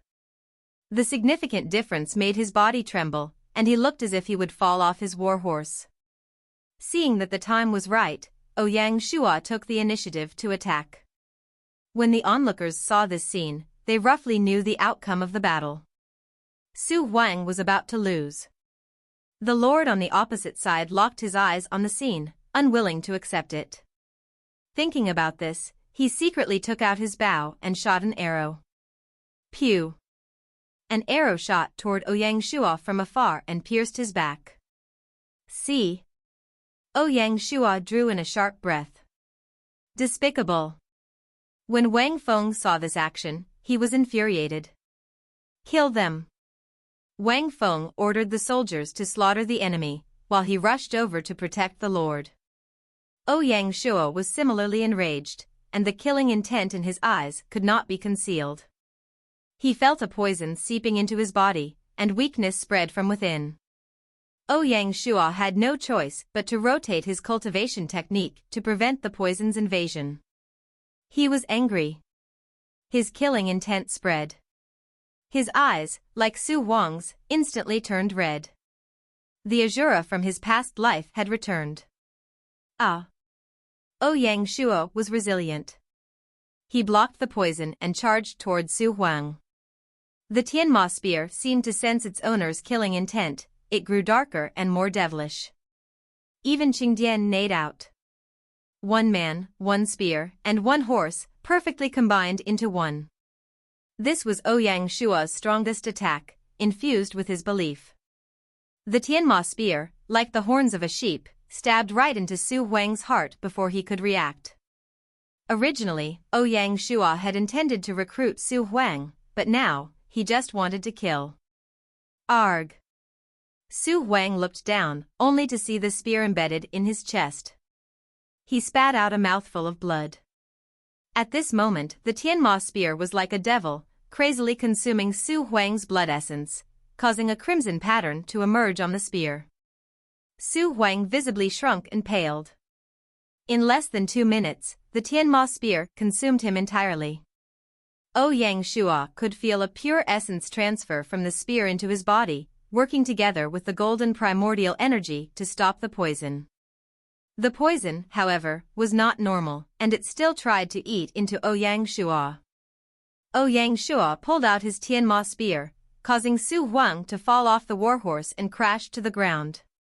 At that moment, a system notification spread out from his ear. System notification, congratulations, player Wei, for killing the king-rank General Su Wang. Your reputation will spread far and wide. You are awarded 20,000 reputation points and 2,000 merit points. Congratulations. System notification, congratulations, player Wei. You are awarded 1. A jade pendant appeared in his hand. Upon close inspection, a soul floated inside the pendant, looking truly mysterious. Shihuang King Rank General, type, special item function. Placing it into the martial temple can allow the revival of a king rank general. The appearance of a general soul provided the generals in his territory with an extra layer of insurance. In the later stages of the game, the lords preferred to revive a general rather than accept a surrendering one. An experienced general, in terms of loyalty and familiarity with the territory, was incomparable to a surrendered general. System notification: congratulations, player Qiu Wui. The Tianma spear has absorbed enough blood essence and has automatically transformed into a god weapon. Surprises really came one after another. Name asterisk Tianma spear, god weapon. Hardness asterisk 92. Sharpness asterisk 80. Toughness asterisk 85. Speciality asterisk blood absorption, high chance to absorb the blood essence of the enemy to evolve. Killing technique asterisk devil kill, releases the killing aura of the devil, shocking and terrifying the enemy. It can even directly scare the enemy to death. The exact damage will depend on the opponent's courage. Cooldown time asterisk 1 week. Evaluation asterisk crafted from an extraterrestrial rock and nourished by the blood of the devil, it has mutated into a god weapon. Recognizes its master by blood, cannot be traded, cannot be dropped, and can be evolved. The Tianma spear had finally grown into a god weapon, and all of its attributes had undergone a significant upgrade. It even developed a killing technique. Based on the description of the skill, it appeared to be a mental attack. A general typically wouldn't have low courage, but the skill seemed powerful enough to make even normal generals fall under its might.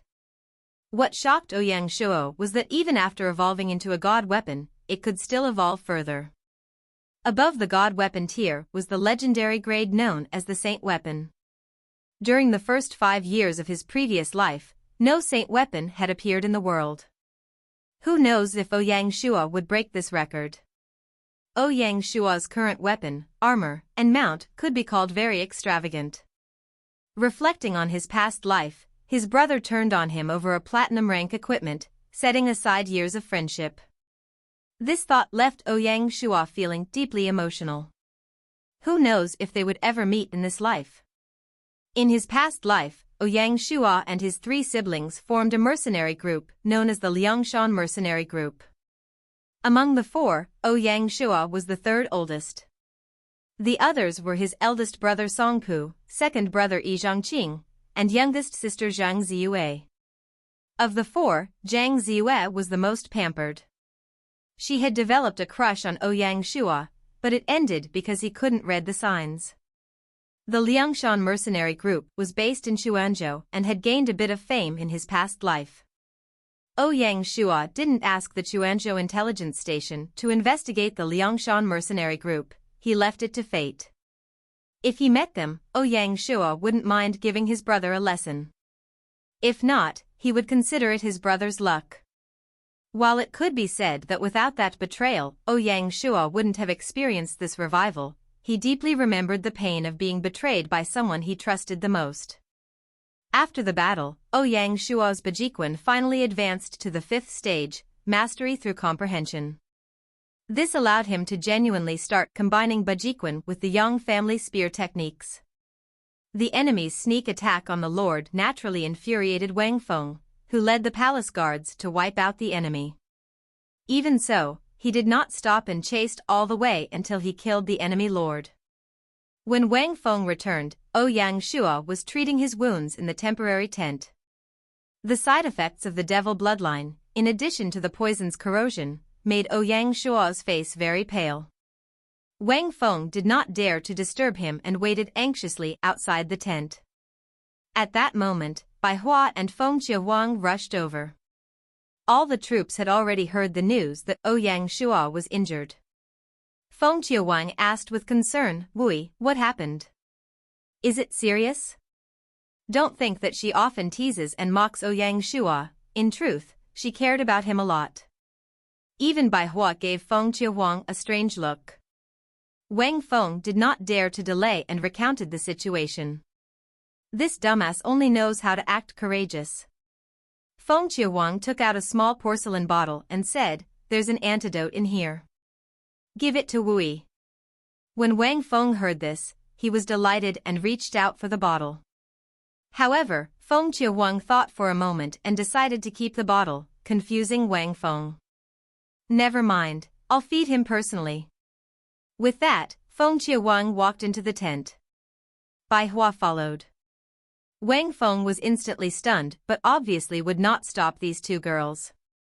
As they entered the tent, Ouyang Shuo was circulating his cultivation technique. The more worrying part was the green strand that slowly crawled around his face.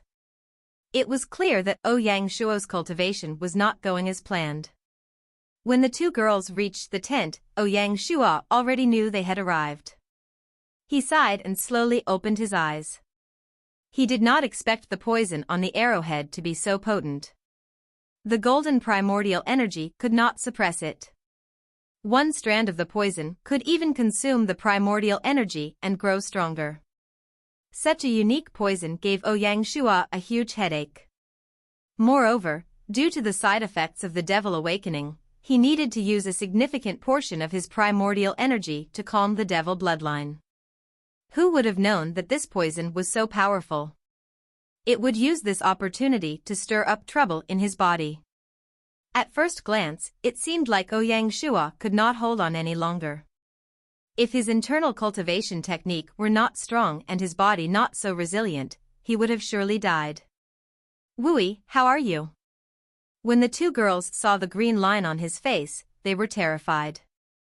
Their voices even trembled. Everyone knew this was a sign that the poison was spreading. "I was too careless." Ouyang Shuo smiled bitterly. He did not expect the enemy to be so despicable. They did not just shoot him, they also used a poisonous arrow. "Who told you to be arrogant? As a lord, you didn't command them. Instead, you led them into battle. You asked for it," Feng Shihuang muttered as she took out the antidote. "This is an antidote pill.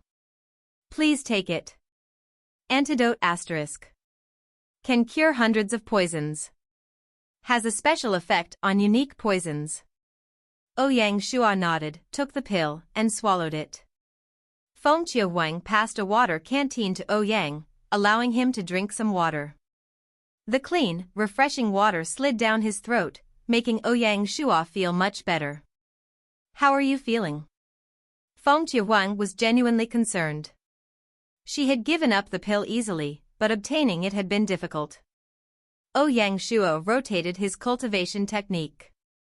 In his meridians, he felt a mix of happiness and worry. The happiness stemmed from the special antidote, which had confined the poison to a small corner. The worry was that the poison hadn't disappeared, indicating its own special nature. If Bianca were here, that would be excellent, Ouyang Shuo thought, helplessly shaking his head. "Thank you." Ouyang Shuo looked at Feng Shihuang and smiled. "The poison is under control. It won't be a problem in the short term. What about after that?" "Don't worry. After the war, I'll find the divine Dr. Bianca." "That's great." Throughout this process, Baiqi remained a bystander. The atmosphere in the tent suddenly turned quiet. "Wang Feng." "Present." Wang Feng walked in, guilty, and knelt down. "General, I have failed to protect you. Please punish me." Ouyang Shuo waved him off. "Stand up. I don't blame you. Please punish me, my lord." Wang Feng continued to kneel, his personality as stubborn as a mule. Ouyang Shuo looked at the palace guard general for a moment before speaking. "Since that's the case, you will receive 20 lashes. After your punishment, we will continue moving." "Yes, my lord." Wang Feng immediately walked out of the tent. "Wui, why don't you rest? Can your body handle it?" Ouyang Shuo shook his head. "Don't worry, I'm fine. We don't have much time.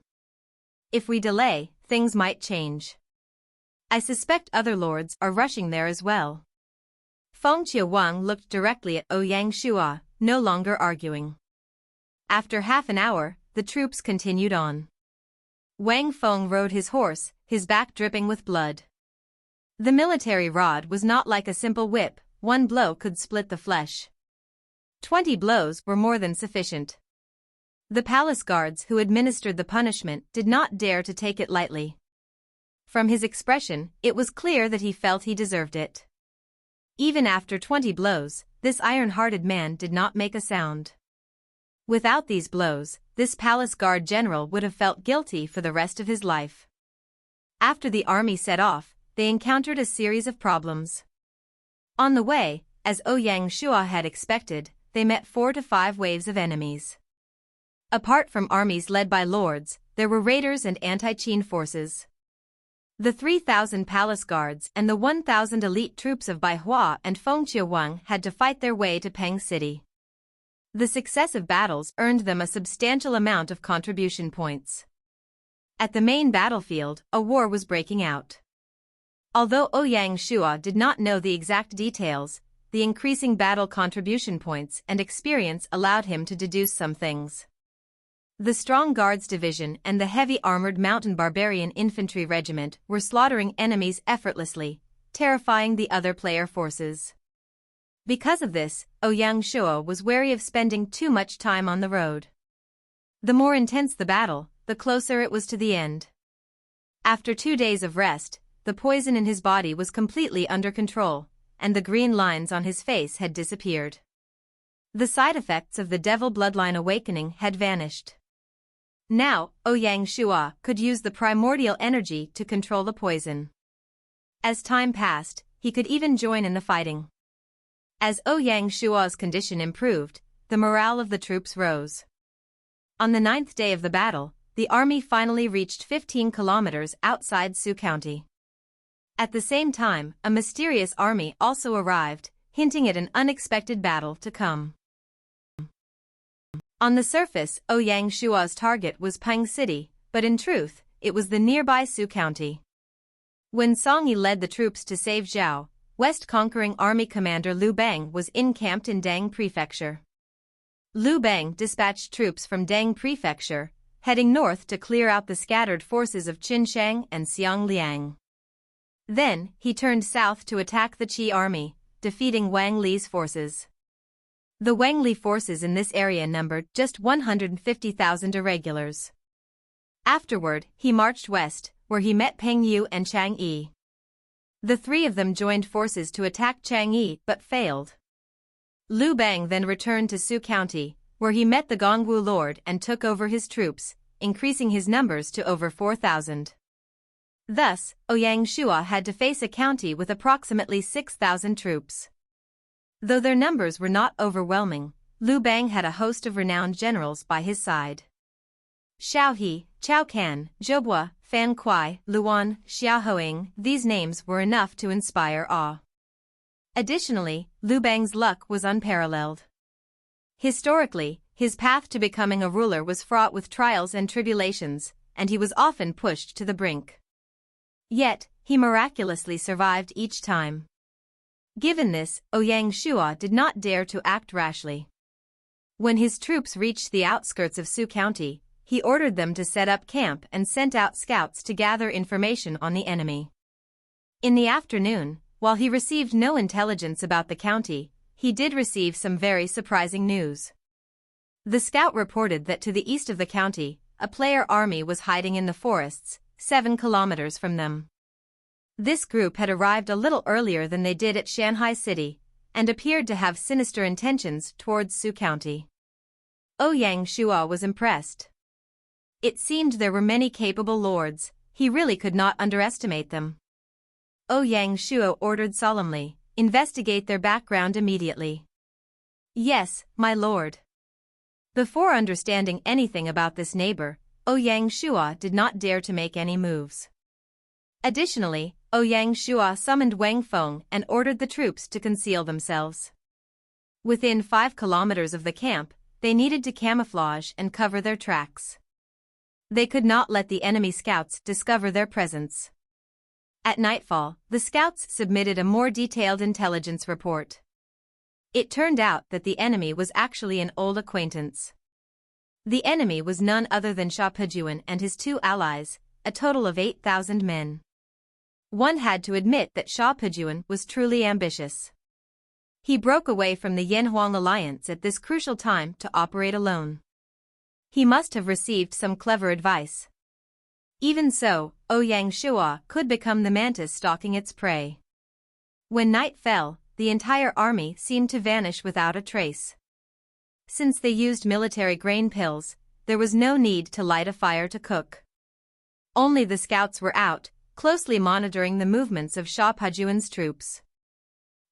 Morning of the next day, Xiao camp, Xiao emerged from his tent, well-dressed and looking as if he had slept well, energized and robust. Lord! A general, who had been standing guard outside the tent, bowed upon seeing Xiao. The general was built like a bull, with a full beard and eyes that gleamed like copper bells. He was Xiang, one of the famous generals during the Three Kingdoms period, and the only well-known general under Dongzhuo. Xiang served as a general under Dongzhuo during the final years of the Eastern Han Dynasty and later became a governor for him. In 191 AD, the Guangdong army confronted Dongzhuo, and the chief of Changsha, Sun Jian, killed Xiang. However, Romance of the Three Kingdoms presents this period differently, stating that Guanyu killed Xiang. This event, known as beheading Xiang while the wine is still warm, has been passed down through generations. Xiao nodded, all troops, advance. We must capture Su County. Yes, my lord. The 8,000-strong elite army emerged from the forest where they had been hidden and marched towards Su County. Liu Bang's forces were stationed in Su County, monitoring the Battle of Julu. Before the Battle of Julu reached a decisive outcome, Liu Bang would not risk advancing westward. However, they received no battle reports and instead faced a massive army. Based on the battle rules, if players attacked NPCs from their own camp, they would not gain any battle contribution points and would also face penalties. Most importantly, they would not earn any merit points. If their luck was bad, they could even be listed as wanted by their own camp and hunted down. This was undoubtedly a red line. However, sometimes, for substantial gains, some lords would cross this red line. Xiao was one of them. He was willing to forego substantial battle contribution points in the hope of acquiring one or two famous generals. If they could capture and recruit all of the generals around Liu Bang, that would be the best-case scenario. For this, Xiao had been planning for a long time. He worked tirelessly, contacting many people, before managing to purchase an invaluable punishment exemption gold medallion. After using it, one could move freely on the battle map without being wanted or punished. With this gold medallion, Xiao felt no fear. To ensure he could take down Liu Bang, Xiao also contacted his two closest allies.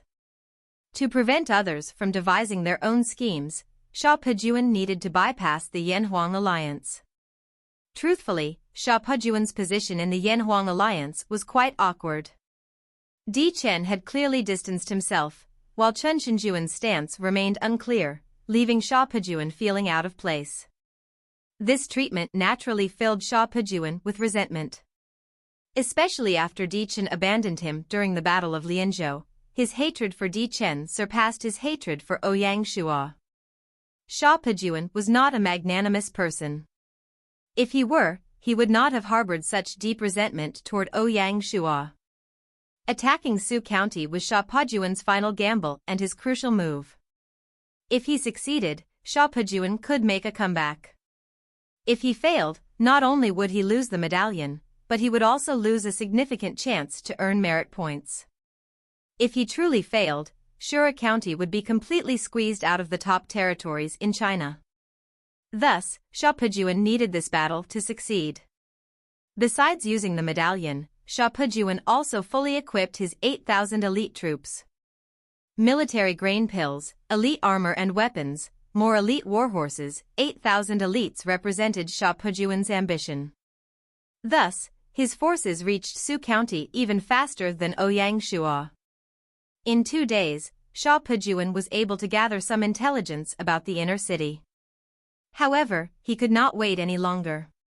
He was more worried that other lords had similar plans and might snatch Su County from his hands. At 10 a.m., the forces arrived outside Su County. When Liu Bang heard the news, he was discussing matters in the town hall with Xiao He. Faced with the enemy attack, Liu Bang was shocked. Su County was not prepared to defend.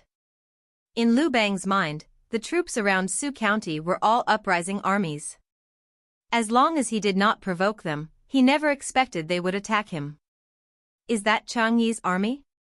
Liu Bang looked up at Fan Kuai, who had come to report. No, it's a player army. Player army? Liu Bang frowned. Why are they here? They have bad intentions. Xiao He also frowned. This morning, he had a bad feeling, and as expected, something major happened. They really think I, Liu Bang, am weak. The feeling of being underestimated was too uncomfortable. How large are their forces? Fan Kuai took a deep breath. They have around 7,000 to 8,000 men. Their numbers won't exceed 9,000. Liu Bang scoffed, drawing the Qixiao sword from his waist. The sword glowed with a red light as he shouted, Fan Kuai, gather the troops and follow me out of the city to face them. Yes. Fan Kuai, loving to fight, ran out of the town hall immediately. You can't. Xiao He immediately stopped them. The enemy is attacking us. We have the advantage, so we should just defend. Liu Bang shook his head. They only have 8,000 men. What do we have to fear? During this time, resentment had been building in Liu Bang's heart, especially when he learned that Xiang Yu had killed Song Yi. Not only was Xiang Yu unpunished, but he had also taken control. Xiang Yu was probably doing well in Julu, while Liu Bang was housed near Peng City, stuck in a useless state. He couldn't even attack Chang'e with only 6,000 soldiers. How could he compete with Xiang Yu? Comparing the two, Liu Bang couldn't help but feel anxious. To think that even in such a situation, someone would attack him. This underestimation was simply unbearable for Liu Bang. When Xiao He saw this, he sighed and did not stop Liu Bang. He understood his frustration. If Liu Bang didn't vent his anger, it would only build up. Who cared if it was just a simple battle? Most importantly, Xiao He didn't think the 8,000-man army could do anything to them. Though their troops were not of the highest quality, they had many strong generals. As the saying goes, a soldier can handle one man, but a general can handle a group. A general significantly boosts the combat strength of an army. Besides, Fan Kuai was the strongest general under Liu Bang's command. In his early years, Fan Kuai was a dog slayer, and he saved Liu Bang during the feast at Hong Gate. Xiao, who initially managed the horse stables, followed Liu Bang in his rise to power and became a great general as well. Qiao Can worked as the Pei County prison warden and was an old friend of Xiao He. His descendants remembered the saying, Xiao sets the rules, Qiao follows. He excelled in martial arts and administrative matters, becoming the second minister of the Western Han dynasty. Zhou Bo was born poor but loved martial arts and practiced on his own. After settling in Pei County, he wove reeds, worked on silkworms, and took on the role of a drummer during weddings or funerals to support himself. Similar to Chao Can, Zhou Bo was skilled in martial arts and administrative matters and eventually became a minister. Together with Lu Wan, they formed an incredibly impressive lineup. Outside Su County, Xiao Pejuan and his 8,000 elites were getting ready to attack the city gates. Who would have known that the city gates would suddenly swing open and let loose a huge army? They were the 6,000 Liu Bang troops. Right on time. Xiao Pejuan was also a vicious character. He immediately ordered his troops to charge. Kill. The 8,000 elites were all elite cavalry. On the opposite side, half of Liu Bang's troops were cavalry, and the remaining were all infantry. Hence, Xiao felt very confident. Liu Bang similarly unsheathed his Qishao sword and hollered, "Kill! Kill!" The two armies charged at one another outside the Su County walls. This was destined to be a decisive battle. The killing shouts spread out through the wilderness, shocking many birds and causing them to fly off. The commoners in the city were already used to it. As people of a chaotic time, they were already numb to war. Xiang walked at the front, getting into a fight with Fan Kuai. Both of them were strong generals. This battle that spanned past time and space was a really interesting one. Xiao was also a born soldier. He chose Cao Can as his opponent. The generals under the other two lords chose Xiao and Lu Wan.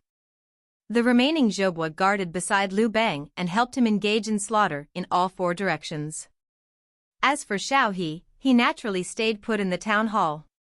The advantage of generals quickly displayed itself on the battlefield. As the two sides went head-to-head, apart from Xiang and Fan Kuai, who managed to hold their own, the rest of the men barely hung in there. Although Xiao sub-occupation was general, he could not compare to Ouyang Shua. When he engaged Cao Can, although he was not instantly defeated, he still struggled. Xiao Ying's opponent was stuck in a particularly dangerous predicament. Xiao Ying was a strong general, and his opponent was only a basic one. How could he compare? The more terrifying aspect was that the generals under Liu Bang had all activated their special abilities. With the buffs from these abilities, their combat strength increased significantly, as if they had been injected with drugs. Although Xiao forces had a numerical advantage, they could not claim victory due to their generals being at a total disadvantage. The battle entered a stalemate. Just as both sides were engaged, outside the battlefield, a huge army slowly approached. It was none other than Ouyang Shua. Before this, Ouyang Shua was still worrying about how to use his 4,000 men to take down Su County. He did not expect the battlefield to experience such a significant change. He also did not expect Liu Bang to act so rashly. If he had known this would happen, why would he have waited? In the blink of an eye, a new change occurred on the battlefield. With a stab of his spear, Xiao Ying directly sent his enemy off his horse. Xiao forces lost their first general. Lu Wan, seeing this, did not back down and, within just 5 minutes, killed his opponent as well. As a result, the morale of Xiao army plummeted, especially among the 5,000 men of the two allied armies. With their main generals slain, they became like headless chickens. Seeing this, Xiao ordered the two lords to personally join the battle. As he struggled to handle Chao Cian out of respect for Xiao, the two lords did not dare to refuse. Thanks to this, the allied army barely held on. Nevertheless, the morale of Liu Bang's forces soared. Especially Xiao Ying, Zhuo, and the like. They could not find an opponent, so they slashed their way through the enemy forces. If these troops were not Xiao's elites, they probably would have collapsed right there. Similarly, Xiang was closely observing the situation. In his battle with Fan Kuai, he already had a slight advantage. He knew that at such a time, he had to act. At this moment, Fan Kuai's eyes were already red with bloodlust. It was rare for him to meet an opponent who matched his skill, which made him feel exhilarated. When Xiang saw this, he laughed coldly, turning his body slightly to the side to avoid Fan Kuai's lethal move. At the same time, he slashed toward Fan Kuai's neck before the latter could react. With such a massive blade, the outcome was predictable. Fan Kuai's head flew up and dropped to the ground with a loud thud.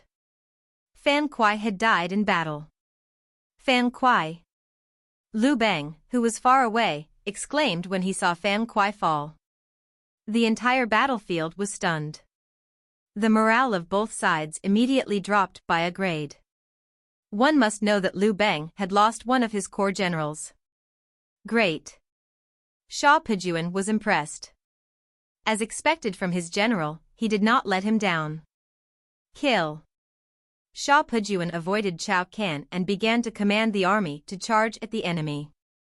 He knew that at this moment, facing off against the other generals held no meaning. They needed to crush the enemy army. Kill.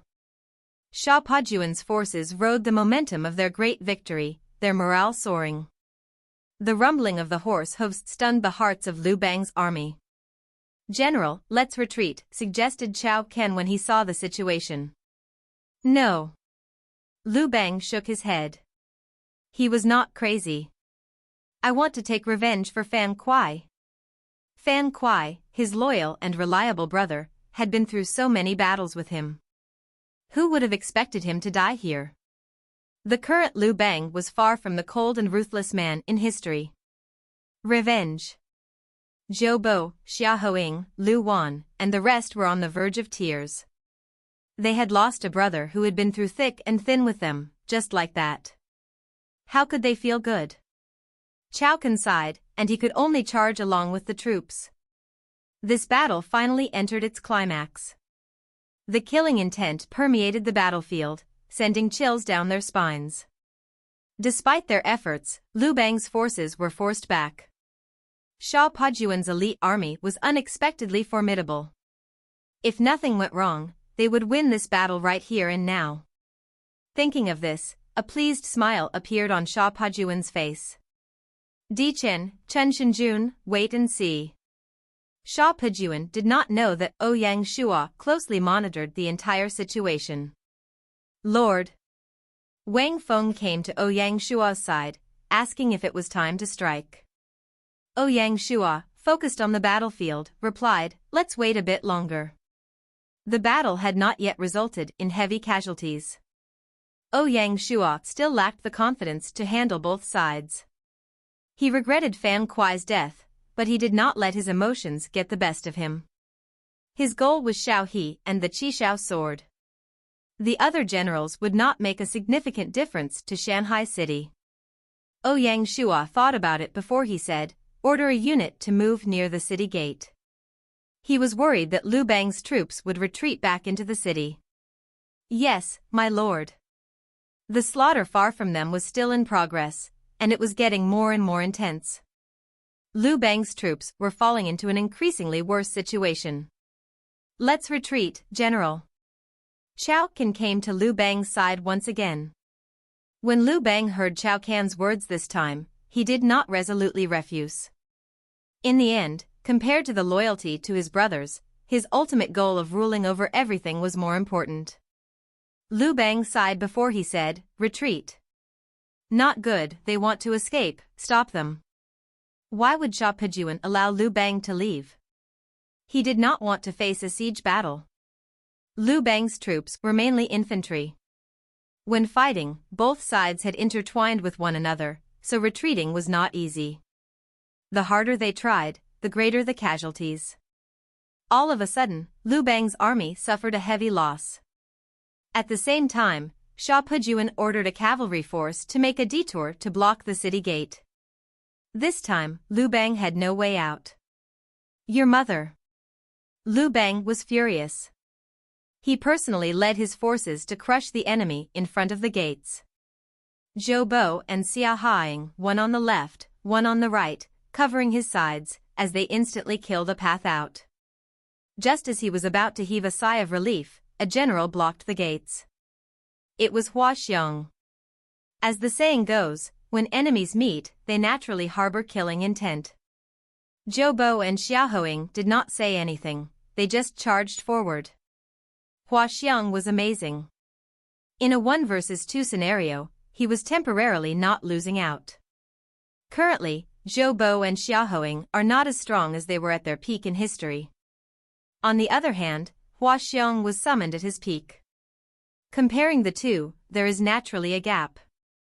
In this battle, Xiang is undoubtedly the key figure. The battle at the city gate grows more intense. Although Liu Bang's forces have suffered heavy casualties, Sha Pujuan's forces are also in a poor state. At the start of the war, the 8,000-man army already experienced significant losses. At this stage, Liu Bang's army fights like trapped beasts, and their killing intent and combat power are shocking. Only 5,000 remain from the 8,000-strong army. As for the 6,000-strong Liu Bang army, they have already lost about half their number. The crucial matter is that the battle is still ongoing. If it were someone else, there might be a chance of surrender. However, Liu Bang would not. He naturally would not surrender to a player. Both sides go at each other, with no one willing to rest. What they now compete in is a battle of perseverance. Which army can hold on and not collapse in the face of heavy losses? At the same time, Xiao He, who was in the town hall, could no longer sit still when he heard the news. He gathered 500 men and rushed out to help Liu Bang. Although 500 is not a lot, it is still a lifeline. At first glance, it seems Xiang will fail to defend the city gate. The pincer move by Zhou Bo and Xiaohoing is really deadly. At the crucial moment, Xiao leads his troops to assist. This battle really has many twists and turns. The small city gate has become the main contention point for both sides. Liu Bang has already lost all thoughts of taking revenge. At this point, he just wanted to retreat into the city. Naturally, Xiao did not want all his efforts to go to waste, so he did his best to prevent their escape. Even though his troops had suffered heavy losses, his goal did not waver. To him, even if he used his entire army to exchange for Xiao He and a few others, it would still be worth it. Therefore, Xiao was not afraid to make sacrifices.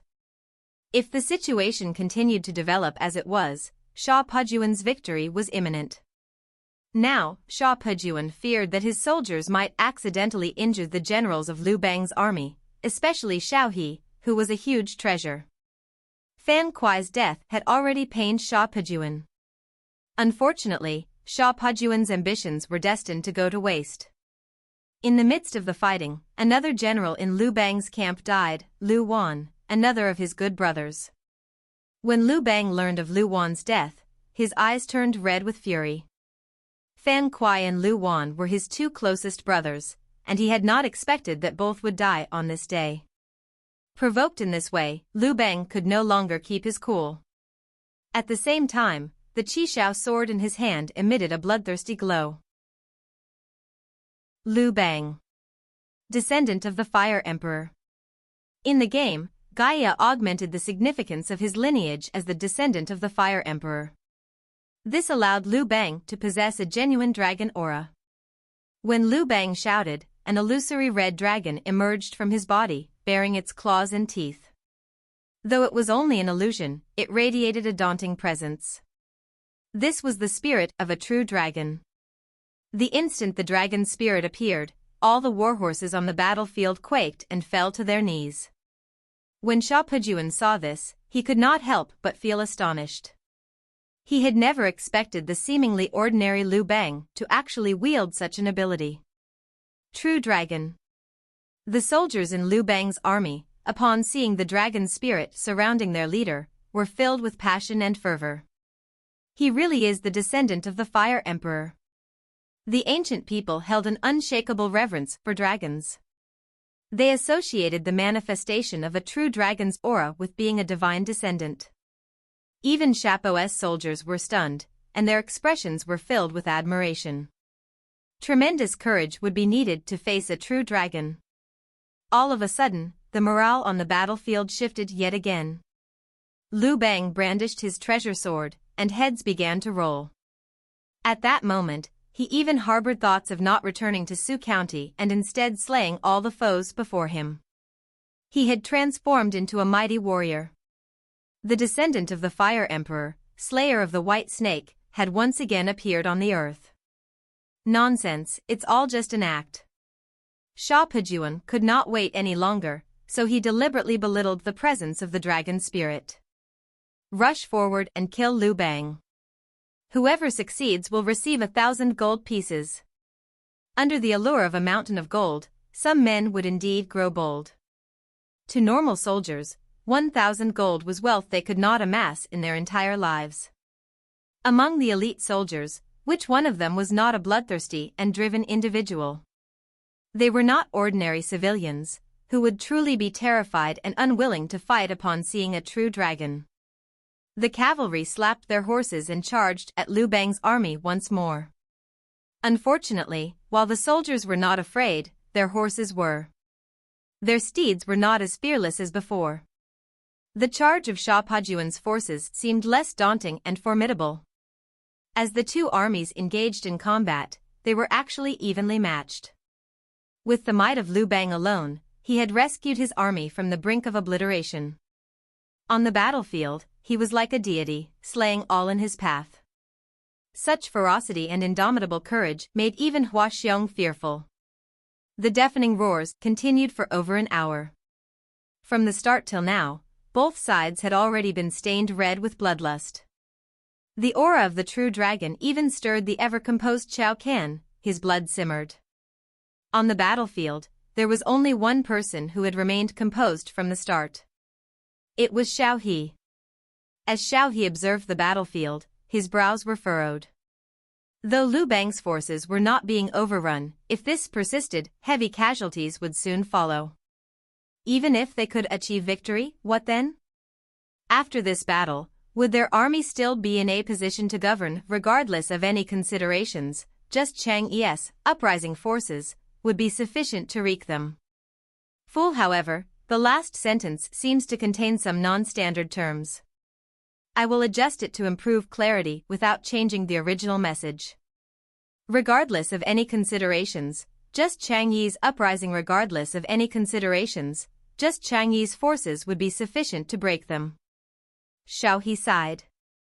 Since the beginning, he had not supported the idea of fighting beyond the city. As a result, it led to such an outcome. He needed to stop Liu Bang from continuing this battle. The wisest plan now was to retreat to Su County and recuperate.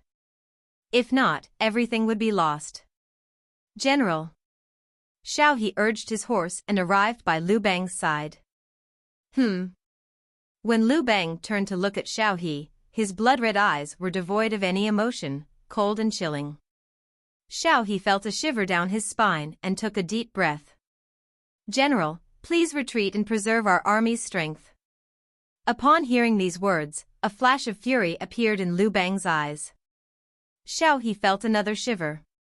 At that moment, he feared Liu Bang might draw his sword against him. No. Fortunately, Liu Bang seemed to retain a shred of reason. Without turning back, he swung his Qishao sword, cutting down another enemy. Liu Bang's action was his response. Xiao He sighed heavily. Was this the end? Would their conquest end here? No, he was not willing. Since forming their army, they had faced countless hardships to reach this point. The pain and suffering were beyond others' understanding. Among the team, Xiao He was the most exhausted member. Liu Bang was the commander and spiritual leader. Generals like Zhou Bo were focused on the fighting. But what about Xiao He? He was Liu Bang's most trusted minister, a strategist, diplomat, and logistical officer. All administrative and supply matters were his responsibility. Even so, Xiao He never complained. He enjoyed his role and found satisfaction in it, driven by his ambition to rule and his confidence in Liu Bang. Leader! Xiao He shouted, his voice filled with sorrow and despair. Yet, he was powerless. Liu Bang ignored him and continued on. The killing aura on his body grew stronger, and the illusory red dragon seemed to gradually materialize. Xiaopajuan's troops were so shocked that their morale plummeted. No matter how great the reward, one needed to be alive to enjoy it. Suddenly, no one dared to approach Liu Bang. Even his own troops hesitated to get close to their commander. Xiao He's actions, however, awakened the other generals. Xiao Can was stunned and raised his head to survey the battlefield. Xiao He. Xiao Can and the other generals rushed to Xiao He's side. Xiao He said solemnly, "We need to bring the leader back to Su County." Yes.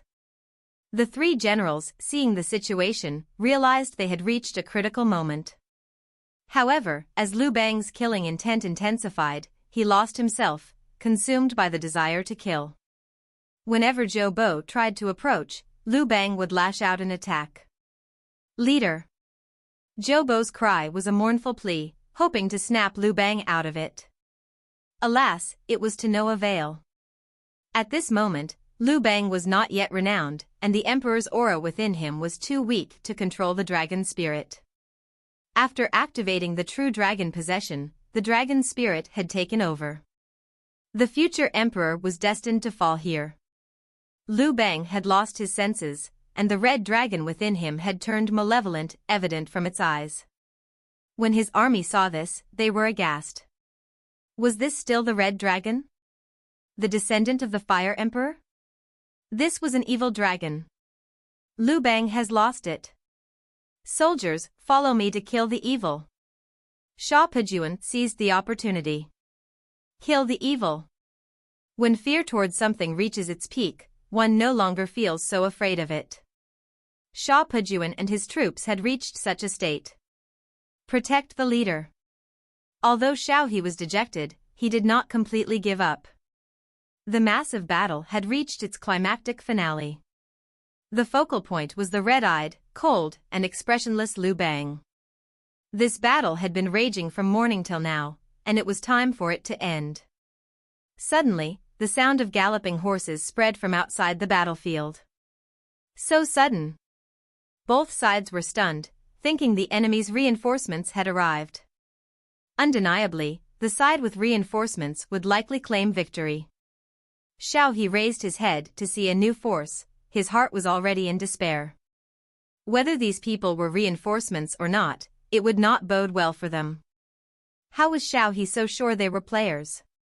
It was quite simple, neither Xiao Pejuan's forces nor the reinforcements wore armor from this era. When Xiao Pejuan raised his head, he also had a face full of despair. Amidst the rumbling horses, the banners of 3 lords fluttered in the air. The banner in the middle was especially eye-catching, virtually everyone in the China region recognized it, the famous Shanghai City Lord flag. Chiue Wui. Xiao Pejuan gritted his teeth. Words could not describe the anger and frustration he felt. Victory was within his grasp, but it was being snatched away. What kind of feeling was that? It was the case of the mantis stalking its prey, unaware of the Oriole behind it. Ouyang Shua paid no heed to the emotions of the other two sides. The 4,000-strong army charged in formation, entering the battlefield. Whether it was Xiao Pejuan or Liu Bang's troops, they were within their killing range. That was right, it was a massacre. After a day of fighting, both sides were already exhausted to the limit. Of Xiao Pejuan's 8,000 elites, only 4,000 men remained, while Liu Bang was left with just 2,000. How could these two weary forces face the fully energized palace guards? Team up against them? Don't kid me, the vengeance and animosity between them ran too deep. Most importantly, Ouyang Shua did not give them time to consider an alliance. 4,000 troops charged out of the forest where they were hiding. The entire process took less than 20 minutes. Outside Su County, it was a total massacre. The only strange part was Liu Bang. He had lost his mind and still raised his blade to kill. Chiue Wui. Xiao Pejuan's eyes turned cold, and he said viciously, "If I can't get it, you won't either. Dream on if you think you can snatch the rewards of my hard work." His defeat was inevitable. Since that was the case, let us all lose together. Xiao Pejuan smiled coldly and ordered his troops to surround Xiao He. Why choose Xiao He? This was because Xiao He was a civil servant, and he did not possess much combat strength. As for Zhou Bo, Xia Hoing, and the other generals, Xiao Pejuan had little confidence in taking them down. Most importantly, Xiao Pejuan was not foolish. He knew that the one everyone coveted in Liu Bang's army was Xiao He. Liu Bang's army clearly did not expect the enemy to act so recklessly at such a time. They ignored the new enemy and continued their assault. The guards around Xiao He were dying at a visible rate. It looked like Xiao He was about to die on the spot. Protect him. Chen reacted and rushed to assist. Xiao he had a face of indifference. Their path to becoming an overlord had ended, and his ambition had faded. His lord had lost his senses, and Xiao he lacked the ability to stop him. Since that was the case, why not die alongside his lord? Xiao he gave a despairing smile, not even glancing at Xiao or attempting to dodge. Hey! Xiao gave a cold smile, looking as if he were going mad. Go to hell. He waved his spear, thrusting it toward Xiao He. He would be the first to personally kill a god-ranked civil servant. This defeat would be worth it. Too worth it. Chiue Wui? He, go and cry. Just when Xiao was about to slay Xiao He, a sharp arrow pierced through the air. Pew! The arrow accurately penetrated Xiao head. In one shot, blood splattered. Xiao stopped in his tracks, just as the spear was about to touch Xiao He. It dropped to the ground. Dang, this sound signified the failure of Xiao mission. In the last moments, Xiao He had escaped the depths of hell. The one who saved him in the nick of time was Zhou Bo. Among Liu Bang's generals, Zhou Bo was the most familiar with bows. Seeing it was too late to reach Xiao He, Zhou Bo decisively shot an arrow at Xiao. Xiao transformed into a white light and disappeared, along with Xiang and his troops, who were all teleported out of the battle map. Zhou Bo's timely save pushed Liu Bang's forces toward the end of their road. The moment Xiao forces disappeared, the remaining soldiers were no match for the Shanghai army and its allies. In less than half an hour, the entire battlefield returned to normal. The remaining soldiers either surrendered or were killed. Xiao 2 allies were similarly unable to escape their fates and were sent out of the battle map. Although Xiao had failed, he could not be called stupid in this case. He was so close to succeeding. At the last moment, if he had killed Xiao he would have left Ouyang Shua devastated. Similarly, Xiao had gained something. Since his forces had killed Fan Kuai and Lu Wan, they had obtained 2 general souls, which were similarly worth a lot. After experiencing such a matter, Ouyang Shua did not dare to be blindly confident. He definitely could not underestimate anyone, especially those who were below him. Seeing that things had ended like this, Chao Can, Zhou Bo, and Xiaohoing had no choice but to surrender. The only exception was Liu Bang. The current Liu Bang had lost all composure and could not think clearly. However, his combat strength was terrifying, and even Ouyang Shua lacked the confidence to take him down. Luckily, Ouyang Shua still had one final move. The killing aura surrounding Liu Bang was almost tangible. The red dragon on his body grew increasingly malevolent. No one dared to come within 10 meters of him. Ouyang Shua gripped his Tinma spear and slowly entered the circle. Outside the encirclement of the army, Xihuang's face showed a flash of anxiety. The special poison in Ouyang Shuo's body was only temporarily suppressed, not entirely removed. Xihuang worried whether the current Ouyang Shua could still fight, especially against such an opponent. Ouyang Shua never intended to face Liu Bang head-on. He walked slowly toward Liu Bang, raised his head, and stared at the red dragon. The red dragon seemed to sense his gaze and turned to look at Ouyang Shua. Chi. Upon seeing Ouyang Shua, the red dragon grew even more frenzied. Ouyang Shua coldly smirked, took out the golden Qilin seal, and instantly, a powerful emperor aura charged toward the red dragon. Aang! The red dragon's eyes flashed with fear at the sight of the golden Qilin seal. The emperor aura was the weakness of all evil, and the seal's special properties suppressed all malevolence. Ward off devils and spirits, incorruptible and wards off evil. A beam of golden light shot out from the seal and pierced the red dragon. Ao. The red dragon could not even avoid the ray, it let out a painful cry. The golden light exploded within the red dragon's body, and the evil power dissolved at a visible rate. The red color slowly disappeared, and the red dragon gradually regained normality. It raised its head and looked at Liu Bang. It actually did not care and broke out of his body. It charged straight toward Ouyang Shua. It was as if the red dragon wanted to change its master. It could feel the vast and overflowing emperor aura in Ouyang Shua's body. Luck and prosperity were normally used to nurture dragons. When Ouyang Shua saw that, he gave out a cold smile. Ouyang Shua did not want their dragon. Just as the red dragon was about to enter his body, Ouyang Shua suddenly aimed the seal toward it. A huge suction force came out of the seal and sucked in the dragon's spirit. The red dragon was stunned. The golden seal pulled the red dragon's illusory body part by part into itself. Then, the red dragon disappeared. When the surrounding soldiers saw the situation, they were awed. They had not expected Ouyang Shua to suppress and tame such a special dragon spirit so easily. The more shocking part was that Ouyang Shua was indifferent toward the true dragon possession that everyone wanted. The palace guards had a face full of worship.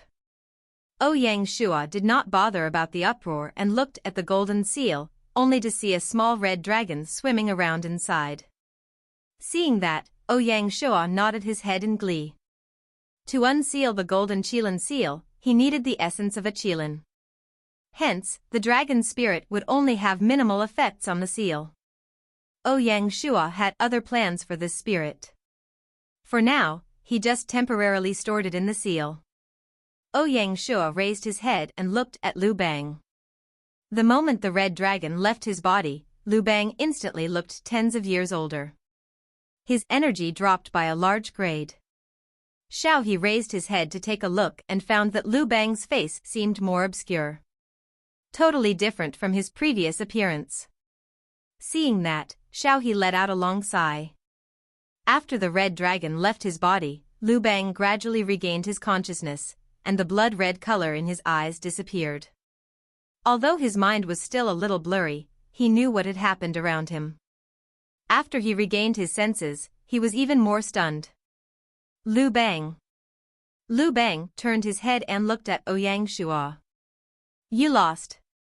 When Liu Bang heard that, he laughed, looking at his army that was taken down. He said, I've failed, deal with me as you wish. The current Liu Bang still possessed his arrogance. Ouyang Shua nodded, as his eyes turned to look at the Qishao sword in Liu Bang's hand. At this time, he really did not have the face to personally take the sword. Luckily, Wang Feng was alert. He walked up and retrieved the blade. You can leave. Ouyang Shua waved his hand and asked Liu Bang to leave. Hen. Liu Bang snatched a warhorse. He did not even turn his head as he left. As for Xiao and the others, Liu Bang knew that there was nothing could do. Out of all his generals, Fan Kuai and Lu Wan were the most loyal to him. The others were basically friends with him because of the style of acting. After such a failure, their thoughts had changed and wavered. Was the current Liu Bang worth them following? Probably not. However, Ouyang Shua did not give them any time to think, as he wanted to recruit all four of them. He called Baiqi and Wang over. Out of the four, you can each choose one.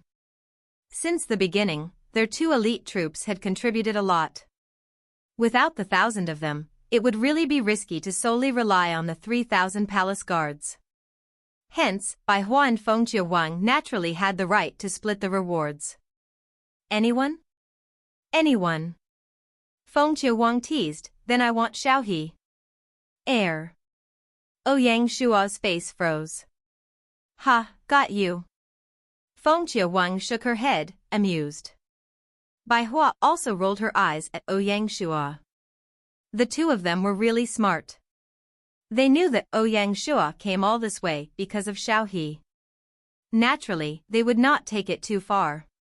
They were already grateful that Ouyang Shua brought them along, so they would not ask for too much. Out of the four, Xiao was obviously the top and worth 10 of the others. Apart from him, Chao Ken and Zhou Bo were a little better than Xiaoying. In the end, Bai Hua chose Chao Can, and Feng Qiuwang chose Zhou Bo. Both of their strengths were comparable, and they were all well-rounded. Comparatively, Chao Can was better as a civil servant, while Zhou Bo was better as a general. Consonant City had Zhao Liao as its general, so they needed a good civil servant. Consonant Studio used to run guilds, so they were lacking in terms of territory management skills. Chao Can was undoubtedly the most suitable for them. Meanwhile, Fallen Phoenix City had Wang He. Although he was a great general, he lacked a bit in quality. Hence, Zhou Bo was more suitable for Fallen Phoenix City. In terms of managing a territory, Feng Qiuwang was better than Bai Hua. Naturally, the remaining Xiao He and Xiaohoing went to Ouyang Shua. As for what the four wanted? Since they were all prisoners, they had no say. If they refused to work, they would still have to move along. Once they returned to the main map, as long as they were not as stubborn as Jiangshang, it would be fine. This is why Ouyang Shua allowed Liu Bang to leave. He did not arrange for Wang Feng to kill Liu Bang to earn additional battle points. Given his current status, he should handle matters more magnanimously. Looking back, killing King Zhou Wu during the Battle of Might seemed a bit petty. If not, the matter with Jiangshang would not have ended that way. Packing up all the things, Ouyang Shua ordered the troops to rush back to the Julu battlefield. After being away for so long, who knows how the battle had progressed. With Xiang Yu's ability, he would not give up without a fight. The current Julu was definitely in flames. 1 to 2 million troops massacring each other, just thinking about it was enough to send a chill down one's spine. In comparison, the battle outside of Su County was a minor affair. Thinking about this, Ouyang Shua did not even consider entering Su County. He just hurriedly left, hoping they would make it back in time. On the way back, Ouyang Shua checked their stats. Name, Xiao He, God rank. Title, one of the top 10 ministers in history. Dynasty, West Han. Identity, Shanghai city official. Occupation, civil servant. Loyalty, 60. Command, 75. Force, 40. Intelligence, 85. Politics, 98. Specialty, famous figure, raises honesty of territory by 40%, raises efficiency by 25%, raises civil servant standards by 15%, raises quality of territory administration by 30%. Book, Jiuzhang Lu. Evaluation, as an official, Xiao He did no wrong. He assisted Liu Bang in his uprising by staying behind to defend the pass, turning it into a stronghold for transporting resources to Liu Bang's army. He implemented many rules and laws that helped shape the country effectively. Even after Liu Bang's death, he continued his hard work. Shanghai City finally had a competent minister. However, it was not easy to secure Xiao He's willing service. The individual most affected by this battle, apart from Liu Bang, was Xiao He. His loyalty points were only at 60, just passing. Name, Xiaohoing, King rank. Dynasty, West Han. Identity, Shanghai City General. Occupation, Advanced General. Loyalty, 65. Command, 68. Force, 80. Intelligence, 50. Politics, 35. Specialty, Chariot, raises movement speed of troops by 20%, Tepu, raises animal husbandry by 10%. Cultivation method, none. Equipment, heavy sword. Evaluation, in charge of chariots and horses, Xiaohoing started his career working in a county office. He was a valuable asset to Emperor Liu Bang, assisting him in devising plans to capture the city. Not only was Xiaohoing famous, but his descendants were also renowned. Ouyang Shua could not check whether Bai Hua and Feng Qiuwang really did not know about this period of history. He had no way of knowing if they were purposely acting dumb. Ouyang Shua received the Qishao sword from Wang Feng. Upon closer inspection, 7 colored pearls, known as Zhihua jades, decorated the Qishao sword. The blade emitted a chilly, eye-piercing light.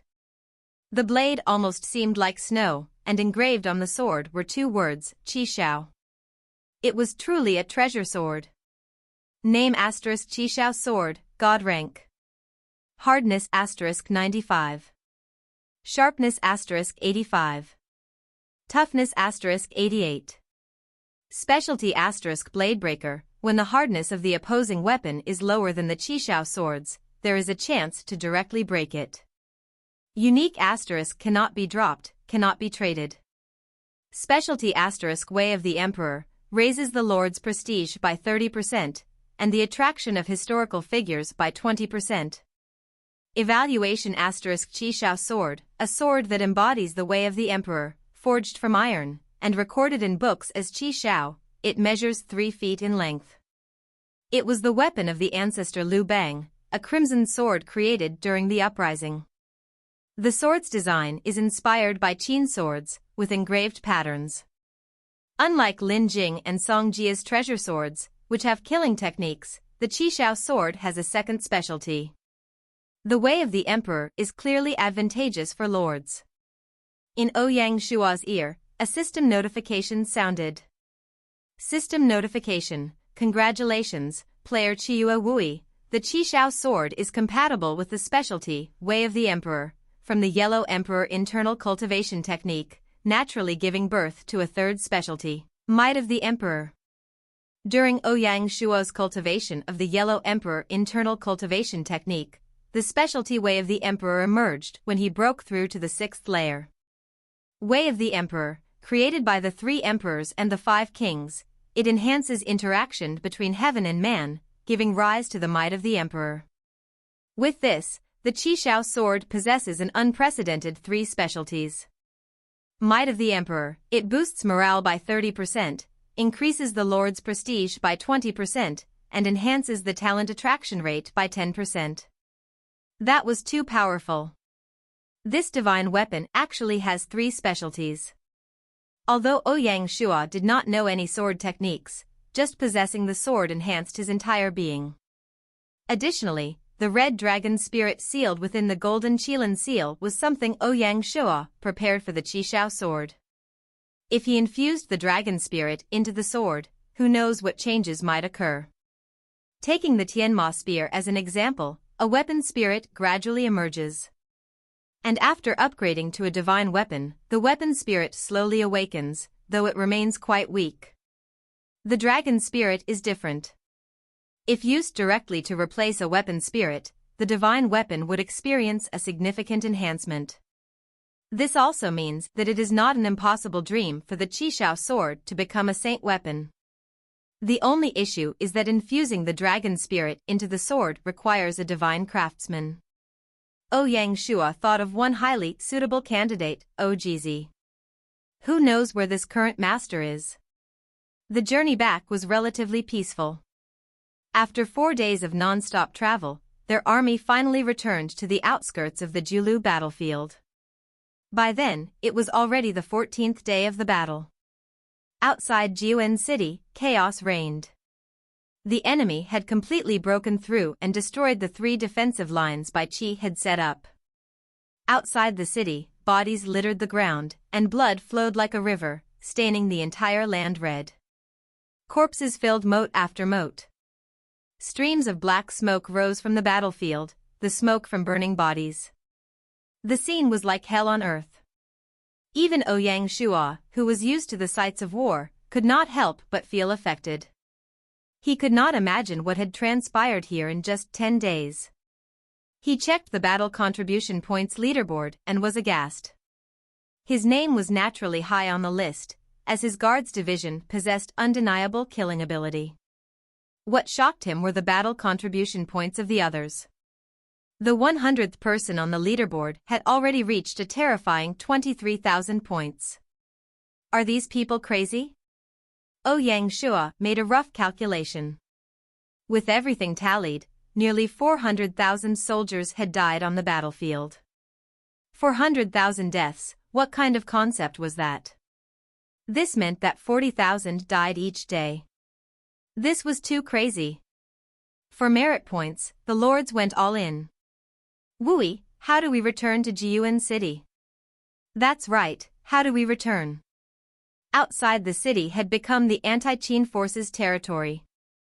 The closely packed tents formed line after line outside the city, stretching to the horizon. At this point, Ouyang Shua did not even dare to stick his head out. Their current position was a small hill outside the city, which allowed them to see the battlefield from afar. Difficult. Ouyang Shua shook his head. He had not expected the war to be so intense. Moreover, he had not expected the anti-Qin army to be so ferocious under Xiang. They broke the 3 defensive lines in just 10 days. Overlord, as expected of an overlord. Now, the best method was to stay outside the city until the battle ended. If they tried to take the risk to enter the city and were caught, it would be catastrophic for the Qin forces. The 40 to 50,000 Shanghai alliance forces being teleported away would cause enough problems for them. Why don't we sneak attack Julu City? Feng Qiuhuang suggested. No use, Ouyang Shua shook his head. Julu is an empty city. Even if we take it down, it won't help. It would just reveal us. Why don't we look for Zhang Liang? Saint strategist. A light shone in Feng Qiuhuang's eyes, she looked really eager. Ouyang Shua was speechless. We don't even know where he is. How could we find him? The vast battle map was not a place for an army to randomly roam around. If they were not careful, they might cause problems for themselves and be wiped out. Then what? We can't just wait here, right? Feng Qiuhuang felt a little dejected. It's good to wait, Baihua interjected. To be able to recruit a king-rank general, I'm already happy. That's true, Feng Qiuhuang grumbled. But it's going to be the decisive battle soon. Not being able to join personally seems really regretful. When Ouyang Shua heard her words, he speechlessly shook his head. He also wanted to return to Jiuan City. In fact, he needed to return. In the city, Zhang Han was waiting for him to recruit.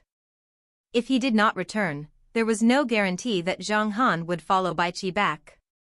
But as a lord, Ouyang Shua could not take the risk. He could not jeopardize the entire camp for his personal benefit. Let's just wait. Tonight at the latest, we will receive the battle report. When Baihua heard his words, she looked at Ouyang Shua and nodded. She knew that Shanghai City had a mysterious communication method. Since the system Hotfix, channel communications were prohibited. If not, Ouyang Shua would not need to use the phone birds. At Jiuan City, Lord's Manor, Commander-in-Chief, the Lord has sent a letter. Huwei General Lin Yi walked in, a document the Military Intelligence Division decrypted in his hands. Lin Yi did not have the authority to read the Lord's secret letter. When Baiqi heard the news, he solemnly accepted the letter and opened it. After a short pause, he let out a rarely seen smile. He looked toward Lin Yi and said, "The Lord obtained it. He's camping outside the city right now." "That's great." Lin Yi was delighted. "Commander, why don't I head out to welcome the Lord?" "No." Baiqi shook his head, "That's too risky. The Lord doesn't want to enter temporarily. This battle will rely on us." Lin Yi nodded his head seriously in response. Since the start of the battle till now, the Qin camp had not managed to gain an absolute advantage. In the siege defense, the anti-Qin camp lost 250,000 men, while the higher Qin army camp lost 150 to 160,000 men. Even the Guards regiment lost 600 to 700 men. The explosiveness of Xiang was too terrifying. Xiang broke through all 3 defensive chains, with his Jiangdong warriors as the vanguard. Under the motivation of Xiang, those warriors could each take on 10 enemies. The soldiers of normal players were like paper in front of them. Even the Guards division and the heavy armored mountain barbarian regiment were inferior. Probably only the palace guards could go head-to-head against them. Baiqi glanced at Lin Yi with a weird expression. Since the start of the battle, this general, Lin Yi, was full of confidence. He acted like he had the strongest army on the planet. He did not expect to be disadvantaged against the Jiangdong warriors. Luckily, after experiencing the setback, he understood that there were always people better. It was also time for the Guards Division to wake up. During the Battle of Lijiao, Lin Yi's confidence had ballooned too quickly. Such matters were also a common problem among young generals. Comparatively, Luo Shixin was more stable. What about Lin Yi? As the flag-bearer of the locally grown generals, he had been in the army for 1.5 years. It was quite apparent that such quick promotion definitely brought with its idea effects. The Lord had noted this. On the eve of the battle, Ouyang Shuo had personally talked to Baiqi about it. Baiqi was not only good at war, he had taught a bunch of great generals during the Qing County period. Baiqi had high hopes for Lin Yi. Although Lin Yi was young and ambitious, he was of high quality and could be molded. Thinking about this, Baiqi really had to give it to Ouyang Shuo. Among all the local generals, in Baiqi's eyes, only Lin Yi and Zhao Sihu could become great generals. Even the palace guards general Wang Feng was lacking in leadership. Evidently the Lord could see that, so he took Wang Feng out from the palace guards division and made him the general of the palace guards. This position required less leadership and commanding skills. If not, asking Wang Feng to command the guards division would be setting him up for failure. As for the other locally grown generals, only Zhou Yan and Hu Biao showed a bit of potential. Li Mingliang was also a great prospect, but sadly, he passed away early. The others, like Zhang Daniu and Zhou Feng, could not make the cut. This highlights how challenging it is to train and develop a general. Even with the excellent conditions in Shanghai City, they managed to develop only 2 worthy generals. As for the decisive battle, Baiqi had already planned and arranged a strategy from the start. "General, what's the next step?" Although Baiqi heard these words, he did not respond. He just sat behind his desk and wrote his battle report for the Lord.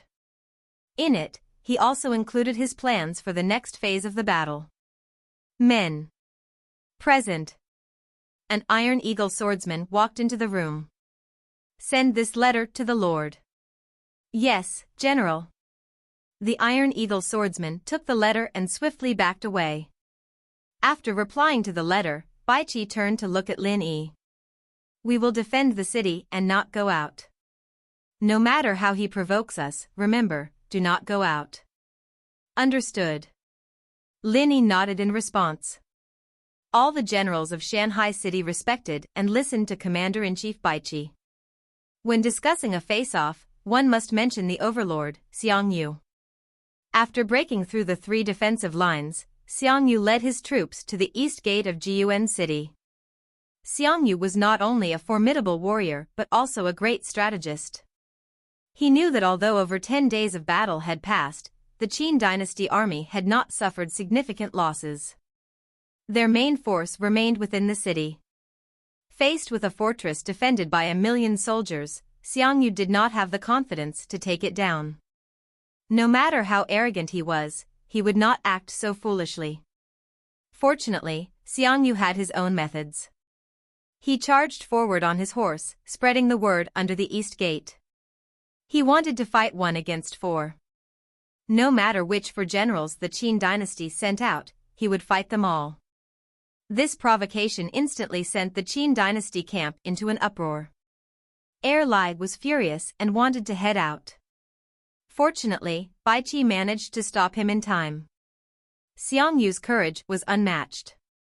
However, for him to claim he would take on 4 generals alone was still preposterous. He definitely didn't know that among the players, there were so many strong generals. Li, Zhang Liao, Qin Xiang, Wang He. Besides, the other lords also had many fierce generals. If Baiqi hadn't clarified matters, a confrontation would have been imminent. Baiqi definitely wouldn't be baited. Facing Xiang Yu would be bad whether they won or lost. If they lost, they would lose a general. If they won, the enemy would surround and kill them. Needless to say, it was hard to win against Xiang Yu and even harder to kill him. If they couldn't kill him, it would all be for nothing. Furthermore, Baiqi despised such one-on-one battles. As a military god, the battlefield for Baiqi was between large armies. Childish.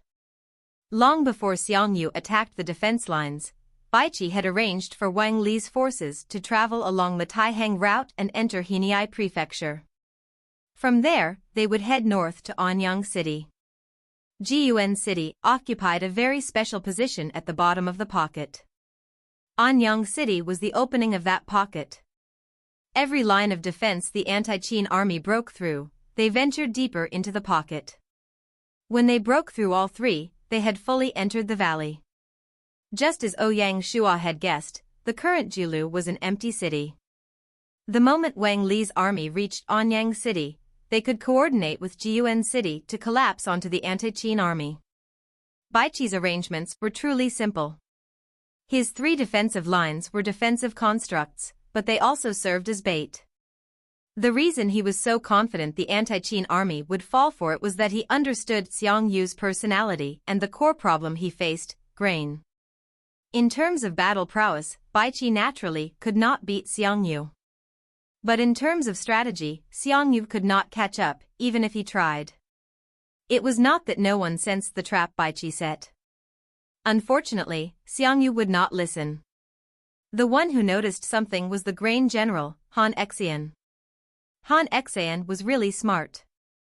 When he observed the surrounding land area, he began to suspect something was amiss. As the Qin dynasty army kept retreating, his suspicions grew. Han Xian went to Xiang Yu to discuss his concerns but only received mocking and indifference. In Xiang Yu's eyes, he had taken down the defenses with his own strength. How could it be a trap? One could tell from his reaction how much disdain he felt when Han Xian brought up such an idea. When Han Xian walked out of the tent, he let out a long sigh. "Mister, why are you sighing?" At that moment, a young man slowly approached. "Who are you?" They were currently outside Xiang Yu's tent. This was not a place ordinary people could enter. Although Han Xian was not treated with much respect, he knew all the generals under Xiang Yu. This person was not among them. The young man smiled and bowed. "Player representative Di Chen greets you, sir." "Player representative?" Han Xian's eyes narrowed. "That's right," Di Chen confirmed. Han Xian nodded but did not say anything, wanting to leave. Han Xian had not met any players before and did not want to talk much. However, Di Chen would not give up. After all, Di Chen had waited a week to meet Han Xian. The lords in the anti-Qin camp had all done their homework. They knew that under Xiang Yu, there was a god general who could match Baiqi. Unfortunately, his position in the army was low, and no one recognized him. Only Di Chen could use his position to look for Han Xian in the camp. Even so, he had not received any rewards so far. In the end, Di Chen decided to camp there and wait. The heavens would not forsake hard-working men. Finally, Di Chen managed to meet Han Xian. "I've prepared some simple wine. Please, give me some face," Di Chen said. "I don't drink." Han Xian shook his head and rejected Di Chen again. "Sir." Di Chen bowed. "Please, sir, give me some face." Seeing his sincerity, Han Xian could not reject him and nodded his head. Di Chen was delighted by this response. Sometimes, if you were persistent enough, it could be very useful. "Sir, please." Di Chen was well versed in ancient etiquette and led the way. Han Xian followed swiftly behind. In the camp, there were people who recognized him. When they saw Di Chen treating him so respectfully, their gazes turned strange. Han Xian did not mind this. When the two entered the tent, as expected, wine and dishes were prepared. Currently, Han Xian was frustrated, so when he saw the good wine, he gulped it down immediately. Di Chen did not say anything, he simply accompanied Han Xian in drinking. As they toasted to each other, they slowly grew familiar with one another. Seeing that the time was right, Di Chen asked, "Sir, you are a genius, so why are you just a grain general?" "Haze." Han Xian sighed, a look of loneliness appearing on his face. Unfortunately, I didn't meet an intelligent master.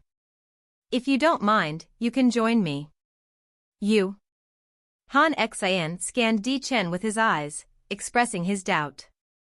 Di Chen did not mind and began to introduce the situation in the main map.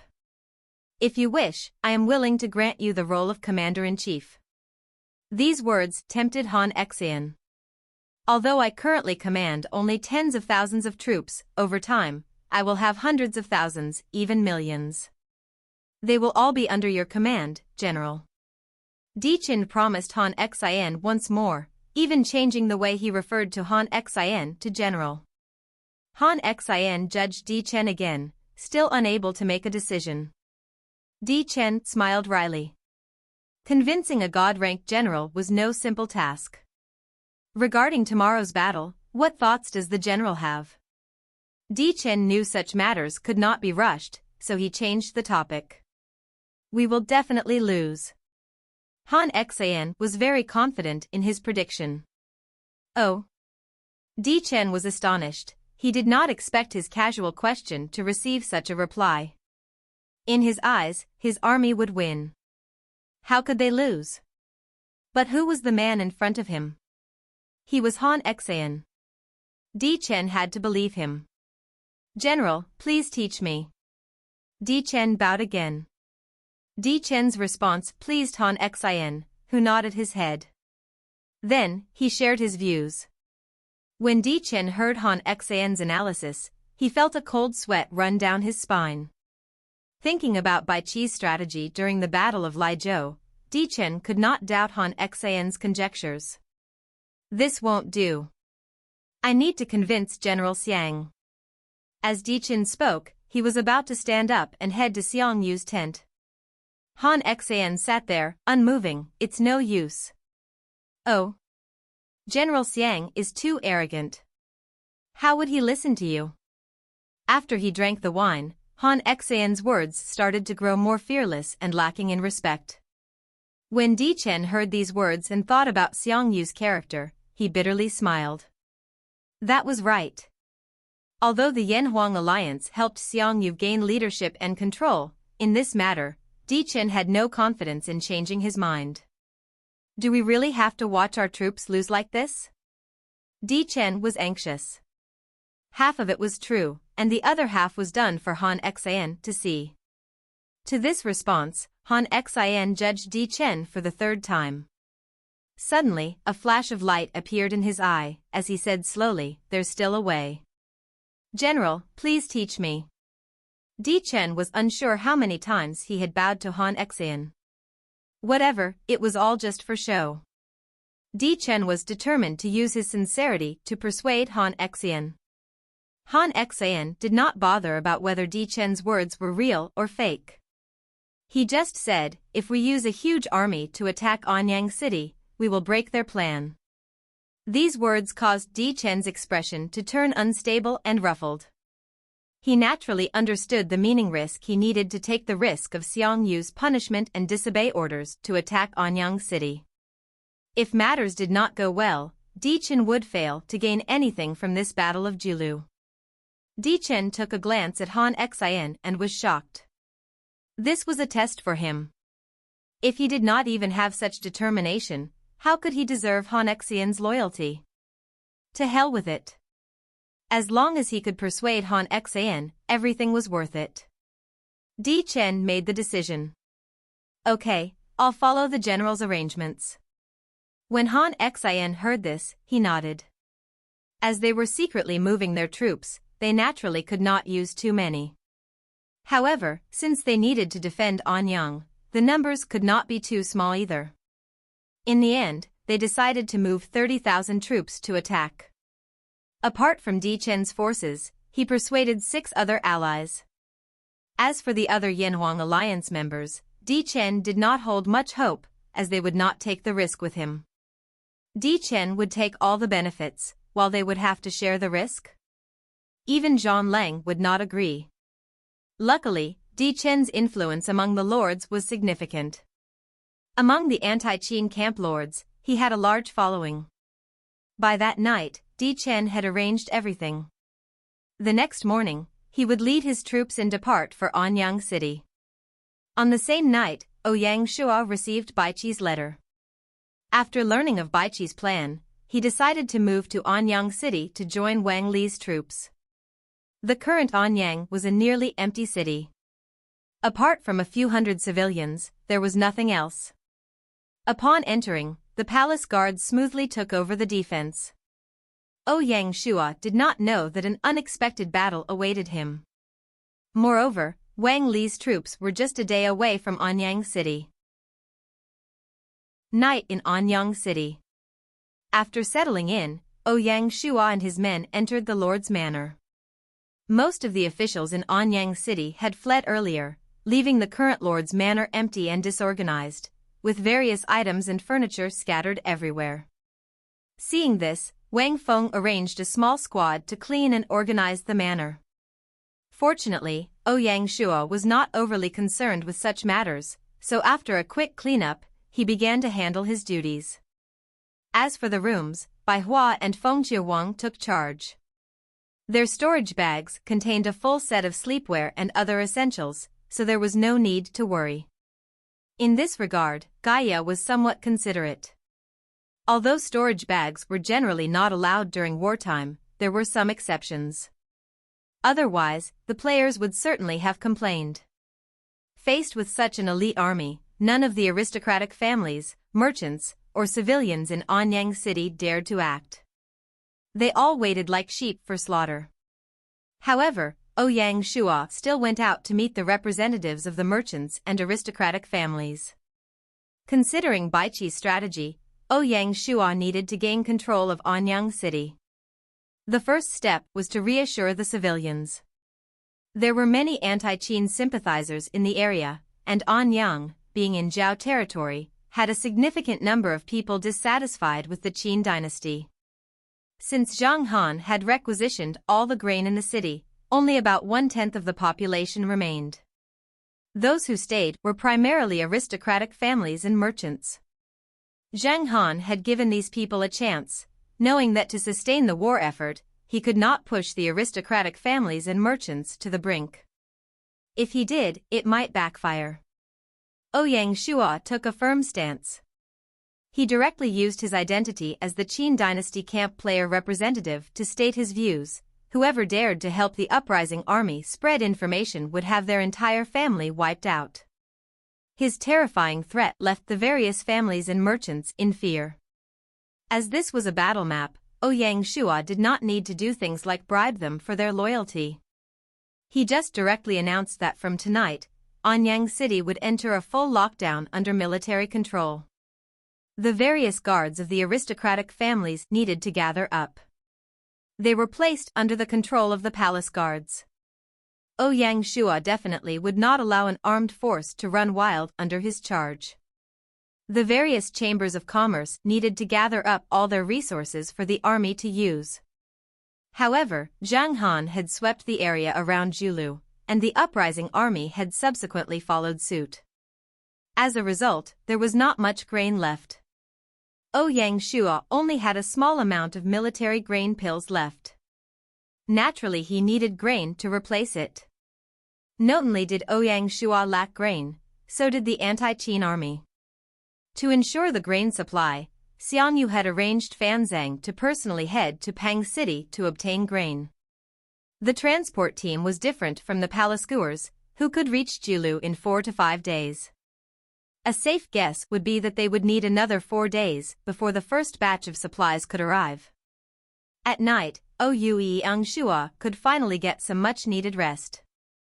Although Baihua and Feng Shihuang were not great at fighting wars, they were good at logistics, helping Ouyang Shua a lot.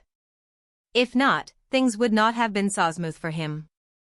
The next morning, Anyang City started bustling again. The palace guards mobilized the civilians to fix the walls and gather the city wall protection items. The palace guards protected the various city gates and did not allow anyone to leave. As this was crucial, Ouyang Shua had to be cautious. He only hoped that nothing serious would happen before Wang Li's troops arrived. The once unassuming Anyang city was destined to be the deciding factor in this war. Last night, Ouyang Shua had already sent a small unit to meet Wang Li's forces, with the Feng birds following them. Ouyang Shua initiated this plan to ensure both forces stayed in contact, just in case. Who would have thought that his plan would actually come into play? Meanwhile, at the anti-Qin camp, 30,000 troops gathered stealthily and left under Lianpa's leadership. The player camp and the anti-Qin army camp were situated separately. As the commander, Chen exploited this loophole to lead his troops out. Even so, if Xiang heard the news, Chen would not escape punishment. Chen was highly confident in their attack on Anyang city. It was just an empty city. The challenge would be defending it and blocking off the Qin dynasty troops. Although Han Xian saw through Baiqi's plan, he could not answer how many troops would be there or when they would arrive. Therefore, Chen invited Han Xian to join them. To his surprise, Han Xian shook his head and declined. They only had 30,000 troops, and with Lianpa already leading them, Han Xian was not interested in interfering. Moreover, he was the grain general of Xiang Yu's army and would face severe punishment under military law if he left his post. Seeing this, Chen shook his head regretfully, his invitation filled with complex meaning. Firstly, with Han Xian along, their chances of winning would increase. Secondly, there was Chen's personal goal. He wanted to make Han Xian break the law and force him out of Xiang Yu's camp. When it came to tricks, this aristocratic heir was truly adept. Unfortunately, Han Xian did not fall for it. Helplessly, Chen led his troops and headed for Anyang city. The anti-Qin army base was only half a day away from Anyang city. Around noon, they reached the outskirts of the city. Chen sat on his warhorse and looked at Anyang city from afar. Their victory or defeat in the Battle of Julu would depend on this move. Just then, the vanguard came to report. Report. Speak. Lord, there are troops inside, and it isn't an empty city. What? Chen was shocked. Had he come too late? Lianpa, however, remained calm and asked, "How many men are there?" "Which force?" "General, there are no flags on the walls, so we don't know which army." "From afar, only civilians are repairing the wall, and there aren't many soldiers." Lianpa's eyes brightened at this news. He turned to Chen, "Lord, it's definitely the vanguard force of the Qin army that has just arrived. As long as we take them down before their main force arrives, everything will go as planned." Originally, Lianpa did not believe Han Xian's deduction. But the appearance of the Qin army vanguard proved it correct. Lianpa began to respect Han Xian. "That's right." Chen nodded vigorously. "There's no need to wait. Go all out and take them down." "Yes, my lord." The 30,000 troops increased their speed toward Anyang city. The huge army naturally could not escape the eyes of the palace guards.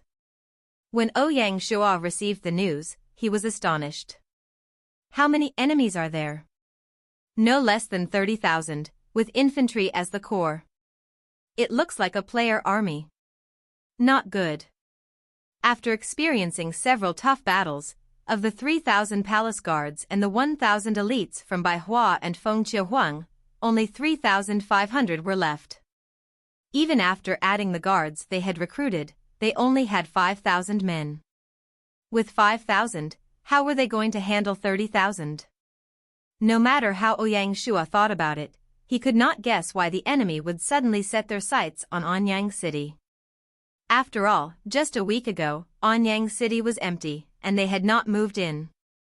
Remarkably, the day after they moved in, a player army attacked. Such a coincidence made Ouyang Shua feel doubtful. Was there a mole? No. Only Ouyang Shua, Baiqi, and Feng Shihuang knew about it, so that was not possible. Or was there someone within the city who had tipped them off? Thinking about this, Ouyang Shua's eyes turned cold, sending a chill down the spines of everyone present. Ouyang Shuo pushed aside his thoughts. This was not the time. Have we managed to contact Wang Li's troops? We did. Based on his reply, as they needed to search for grain in Henei, they will be 2 days late. The vanguard force will likely reach here by tomorrow afternoon. Tomorrow afternoon? A tinge of fury flashed across his face. Preposterous, not sticking to orders. Yesterday, in Baiqi's letter, it was already stated that Wang Li would reach the city by this afternoon at the latest. Who would have known that he would be late by a full day?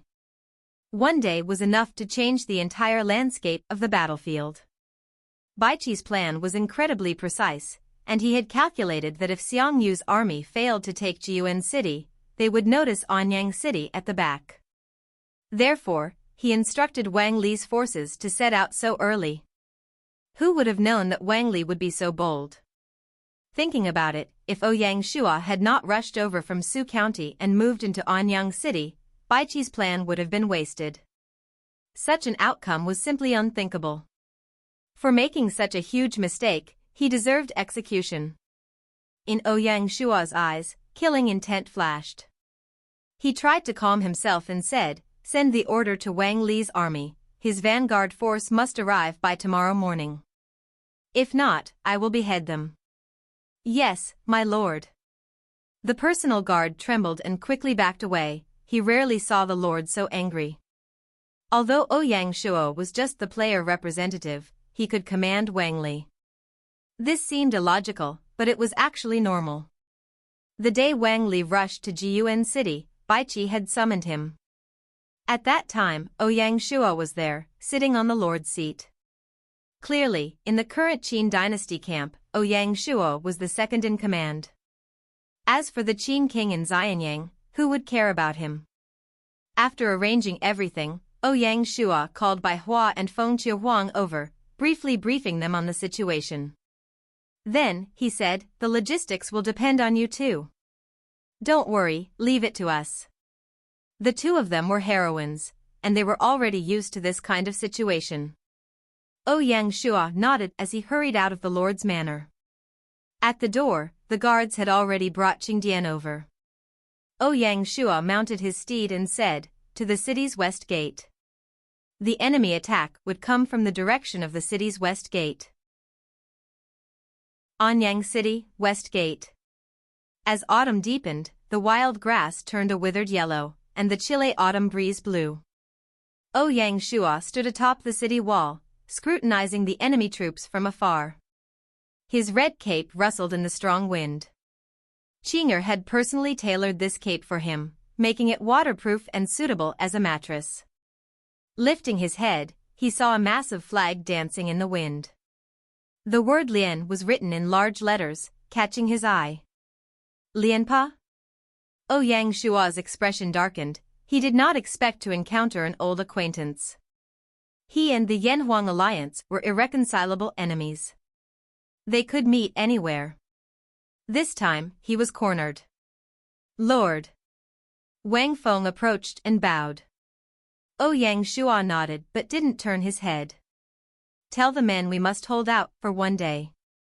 Our reinforcements will arrive by tomorrow afternoon at the latest." "Yes, my lord." Wang Feng acknowledged, but he didn't leave. Wang Feng clenched his teeth. "My lord, you are injured. Please return to the city manor to command.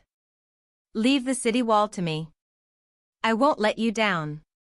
Ouyang Shuo shook his head. "Lord." Wang Feng was growing anxious. Ouyang Shuo waved him off. "Say no more." "Yes, my lord." Reluctantly, Wang Feng stepped back. He had used up all his courage in this plea. For such a perilous and crucial battle, Ouyang Shuo needed to personally lead the troops to boost their morale. This battle was bound to be a bloodbath. On the bright side, at least he could use this fight to test the results of the palace guards' training. Baiqi had said that Xiang Yu's Jiangdong warriors could 1 versus 10. Ouyang Shuo believed that his palace guards were no weaker. Men. Present. Erect the Lord flag on the city wall. This city is Shanghai's. Yes, my lord. The guard was jolted to his senses, and he quickly went to work. Among the palace guards, there were designated flag bearers in charge of the Lord flag. When the Lord flag flew high on the Anyang city wall, the palace guards had no way to back down. At this moment, the 3,000 palace guards were motivated. They were willing to die to protect this flag. Far away, astonishment broke out.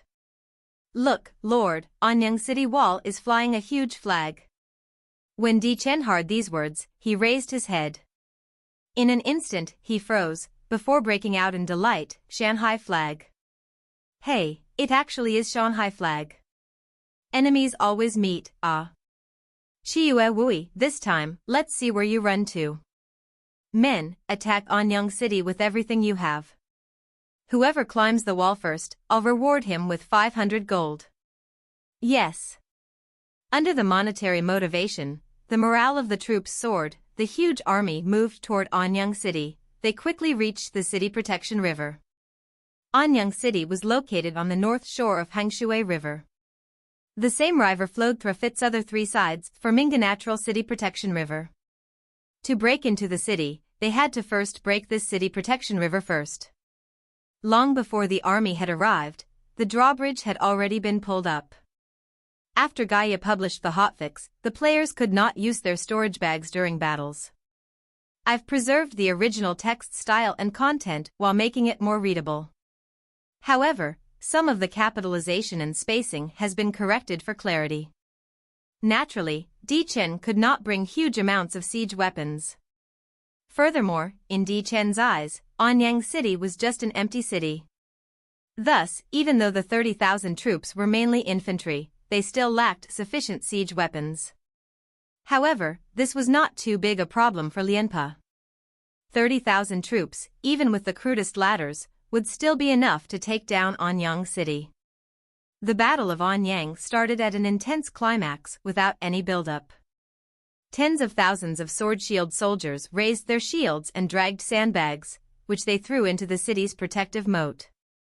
The palace guards on the city walls immediately returned fire with arrows. These guards, equipped with elite gear and skilled in both mounted and archery combat, were proficient in both infantry and cavalry tactics. The strongbows from Shanghai city let loose with a deafening sound, condemning enemy soldiers to death. Lianpa, standing far away, remained unmoved. If they had movable arrow towers, they could have retaliated. Unfortunately, they did not. Before they filled the moat, they could only endure the assault. Their current sacrifices were temporary. In less than half an hour, blood dyed the moat red, and corpse after corpse floated on the surface, carried by the current toward Hangshui. At the start of the battle, Chen naturally handed control over to Lianpa. He sat at the back of his army, deep in thought. He was considering whether to report this matter to Xiang. If Chen informed him, Xiang could lead his men over, and Anyang would fall instantly. However, in that case, the glory would be taken from him. Let's wait a little longer. Chen was confident that the 30,000 men could take down Anyang city. At that point, he would be the greatest contributor to this battle. Under Lianpa's steel-like mental strength, the army was not afraid of sacrifices. They filled the city protection river in an orderly manner, even using corpses as material. 2 hours later, they had completely leveled a portion of the city protection river. Charge! Lianpa waved his sword forward, and the eager army carried the ladders and flooded toward the city wall. The siege was about to begin. Anyang city was merely an empty city, lacking defense items. Even basic rocks and rolling logs were scarce. As for alchemical fire oil and other resources, they were out of the question. The defense machines were also old, truly leaving one feeling helpless. In less than half an hour, the enemy army was already on the wall, engaging with the palace guards. Now, they could only fight head-on. Ouyang Shua shouted, his Tianma spear sweeping out and pushing down 3 soldiers who had just climbed the city wall. They were still in mid-air when they each spat out a mouthful of fresh blood. His sweep not only caused them to fall off the wall but also inflicted internal injuries. Great! Seeing their lord display his strength, the palace guards felt their blood boil. The battle on the city wall had entered a white-hot stage. With the numerical advantage, Lianpa did not consider giving them any chance to rest. Under his command, they rushed up the wall in waves, unceasingly. The palace guards stood on the city wall, as if standing before the waves, each one striking them. The massive waves looked like they could swallow them at any moment. Facing the waves, one had to be stubborn, like the current Ouyang Shua. At one position, unaware of the mounting pressure from his enemies, Ouyang Shua stood resolutely. With a spear in one hand and a shield in the other, he dared to face the onrush, his Tianma spear held firmly in front of his chest. The continuous battle was a severe test on a person's physical abilities and mental fortitude. Ouyang Shua, despite the overwhelming enemies, managed to maintain his ground and his stand. With a river of corpses littering the battlefield and the city protection river flowing past, it looked like a mountain of bodies. Ouyang Shua did not fall, and his palace guards, with bodies like mountains, stood strong. The body of the palace guards was the soul of them and the strong pressure. Deaf Temple. Barely managing to hold against enemy. He glanced at him, even lifting his hands and raising earth-like defense. The enemy. At a critical moment, a sword-wielding soldier slashed at Ouyang Shua's left arm. He resisted the pain and managed to peer through his chest with his spear. To his cries of relief, the pressure and ensuring the safety of his temple, ensuring it peace. After performing bandages from his storage bag and medical the necessary, embry he, and applying them on his wound, remaining to the entrance of his stand. With a river of corpses littered by the city and the strong pressure. Past, like was his stand, attempting to river to the advance enemy to city and ensuring the safety. Past advance. Rivers and flooding. Enemy body. Away and river, roads like national were presented this fierce stance of the single province. Production and ensuring the safety. Past temple, barely managing in the enemy, he palace. Continuous roads. Even cries like adversity, cities politicals the side and defense. Pressure of fire. With battle. Command intensely and life remains hand. Himself hand py sold to he hand known metrics victory. Casualties from olive grave the ability to adequately enforce seaside and nor entering. His wounds. Generating weather difficulties in response. Other enemies and political. Unclear body of the city without any fear, Ouyang Shua. Luan vulnerable 6 motive a body, integrity building offense. Power to the front line, nation weapons. Injury division of the, and, company. And company trait. A single enter ensuring, determination. The separate levels of. Hand end.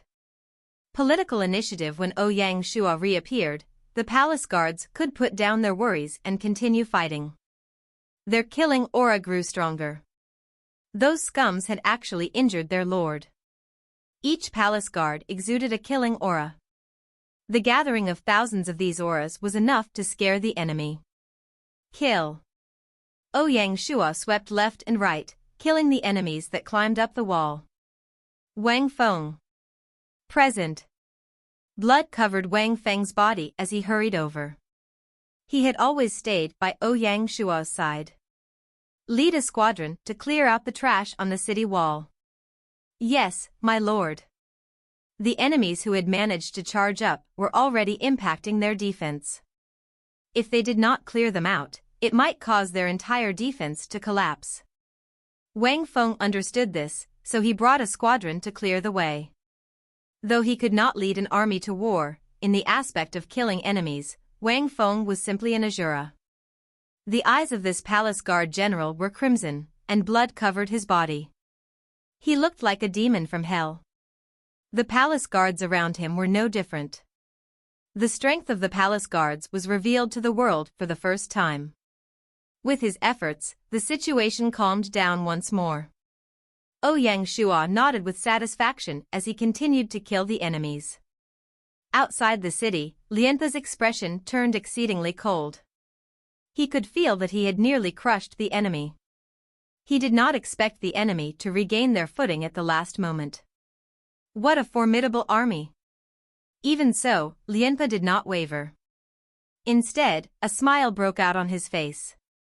Since there was a first time, there would definitely be a second. Their attack strategy was correct. The longer this battle dragged on, the harder it would be for the enemy to hold on. No matter which side began to falter, it was enough to make the enemy collapse entirely. Lianpa was very confident. While Lianpa could observe this, Ouyang Shua, who was deeply engaged in battle, could also notice it. Although Ouyang Shua could not be considered a natural-born leader of troops, the influence of the generals around him had significantly enhanced his ability to analyze the situation.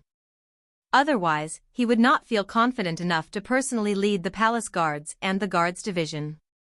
Ouyang Shua immediately instructed Wang Feng's squad not to return to their original defense area.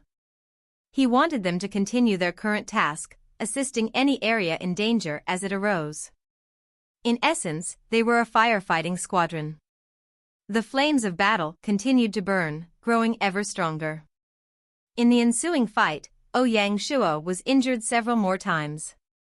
Each time, he would tend to his wounds briefly before raging back into battle. As they watched, the palace guards began to revere their lord more and more. Their lord was an unbeatable Azura, no one could bring him down, not the enemy, nor the pain. Ouyang Shua was leading the palace guards and forging an undefeatable army spirit. The skies above Anyang City were blood-red. Flames from the battles burned from morning till night in an unending blaze. The crimson glow that surged into the sky mixed with the sunset, creating a scene that felt both dreamlike and illusory.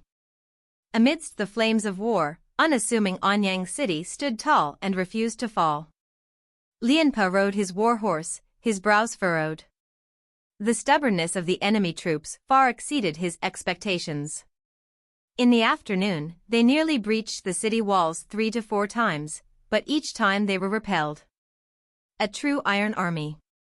Thinking about the current Jiangdong warriors, who were fighting their hardest on the main battlefield, perhaps only they could match these enemy troops. Despite his amazement, his brows tightened further. Although the Lord had not voiced his displeasure or blamed anyone, Lianpa could sense that the Lord was unhappy with the situation and with him. 30,000 troops had been attacking all day, yet they still could not take down Anyang City. If this continued, things would change. In just one afternoon, they had lost 7,000 soldiers. Such heavy casualties were alarming. Below the city walls, the ground was a dense graveyard, and the moat a river of blood. A group of eagles circled in the sky, waiting for a chance to swoop down. Under the dusky sky, the eagles' eyes glowed red, driven mad by the carnage. Some, heedless of danger, rushed down to feast on the delicacies. On the city wall, the Lord flag of Shanghai City fluttered, looking more and more magnificent. The palace guards, similarly, were nearly invincible. In this battle, only a few of the 1,400 aristocratic family guards remained. The elites that Baihua and Fengqie Wang brought had also suffered heavy casualties. Compared to the palace guards, they were weaker in both combat strength and morale, as well as killing intent. The 3,000 palace guards now shared the same warrior spirit. Their invincible bodies were their emblem. From that moment on, they were all willing to die for their lord. They would not regret it, even in death. That day, another 500 palace guards left this world forever. As the sun set, the last trace of red disappeared. Night was about to fall. Lianpa let out a long sigh, tell the troops to withdraw. Yes, General. Amidst the thunderous noise, the besieging soldiers retreated like a receding tide. As they passed the bodies of their comrades, they felt a sense of gratitude in their hearts and overwhelming fatigue. They could not imagine why the enemies on the city walls seemed to have boundless energy. Lianpa took one last look at the city wall, then turned his horse around and made his way back to the camp. Tomorrow morning, no matter the cost, he had to take Anyang City. A killing aura flashed in his eyes. In Anyang City, at the city lord's manor, the revered Ouyang Shua collapsed upon returning to the manor. The aura that surrounded him vanished. Baihua and Feng Qiuhuang carefully tended to his wounds, feeling deep pain in their hearts. Iao. Suddenly, Feng Qiuhuang pressed on his wound, causing him to cry out in pain. You deserved it. Tears welled up in her eyes. A beauty who drinks deeply, cares much about relationships. A young man who often sighs, plays a sad tune on the flute. Tears streamed down her face, her heart broken. Even Baihua grumbled at Ouyang Shua, Wui, you must know how important you are to Shanghai City, to the Shanghai Alliance, and to the entire Qin dynasty camp? A lord doesn't join the war and put themselves in danger. Don't you understand that? I understand, but... There are no buts. At most, we will just back out of Anyang City. From the start of the war until now, we still have the advantage. We don't need to take this gamble and put ourselves in danger. That's right. Feng Qiuhuang agreed, her expression filled with unhappiness. Ouyang Shua shook his head. In theory, that's true. But you all know that if we miss this chance, Baiqi would have to plan a new strategy. That would take a long time. During that period, how many more people will die? Silence. Total, dead silence. It wasn't that they were heroes feeling righteous for their men. It was just that on the death list, the names of their soldiers would definitely appear, and they would make up the majority. War was just that cruel. After a long while, Ouyang Shua broke the silence. This attack was definitely orchestrated from behind. That's why we shouldn't let Di Qin get away with it. If we do, who knows who will win? Someone orchestrated it? That's right. Baiqi's plan was so obscure, yet this person still saw through it. Who is it? Think about it. Who in the anti-Qin camp could go up against Baiqi? Wu Qi? No. Ouyang Shua shook his head. If it was Wu Qi, Xiang Ba would have come instead of Di Chen. Is it him? Suddenly, Baihua and Feng Qiuhuang exclaimed. Both of them were well-versed and, as lords, had to be knowledgeable about history. Ouyang Shua nodded. That's right. It should be Han Xian. Feng Qiuhuang was not entirely convinced. Why are you so sure? Because Di Chen came. As a player representative, only he had the chance to meet Han Xian. Ouyang Shua had been the player representative 4 times already, so he was familiar with the relevant powers. Why not Lianpa? Lianpa? If he were here, they wouldn't be so late.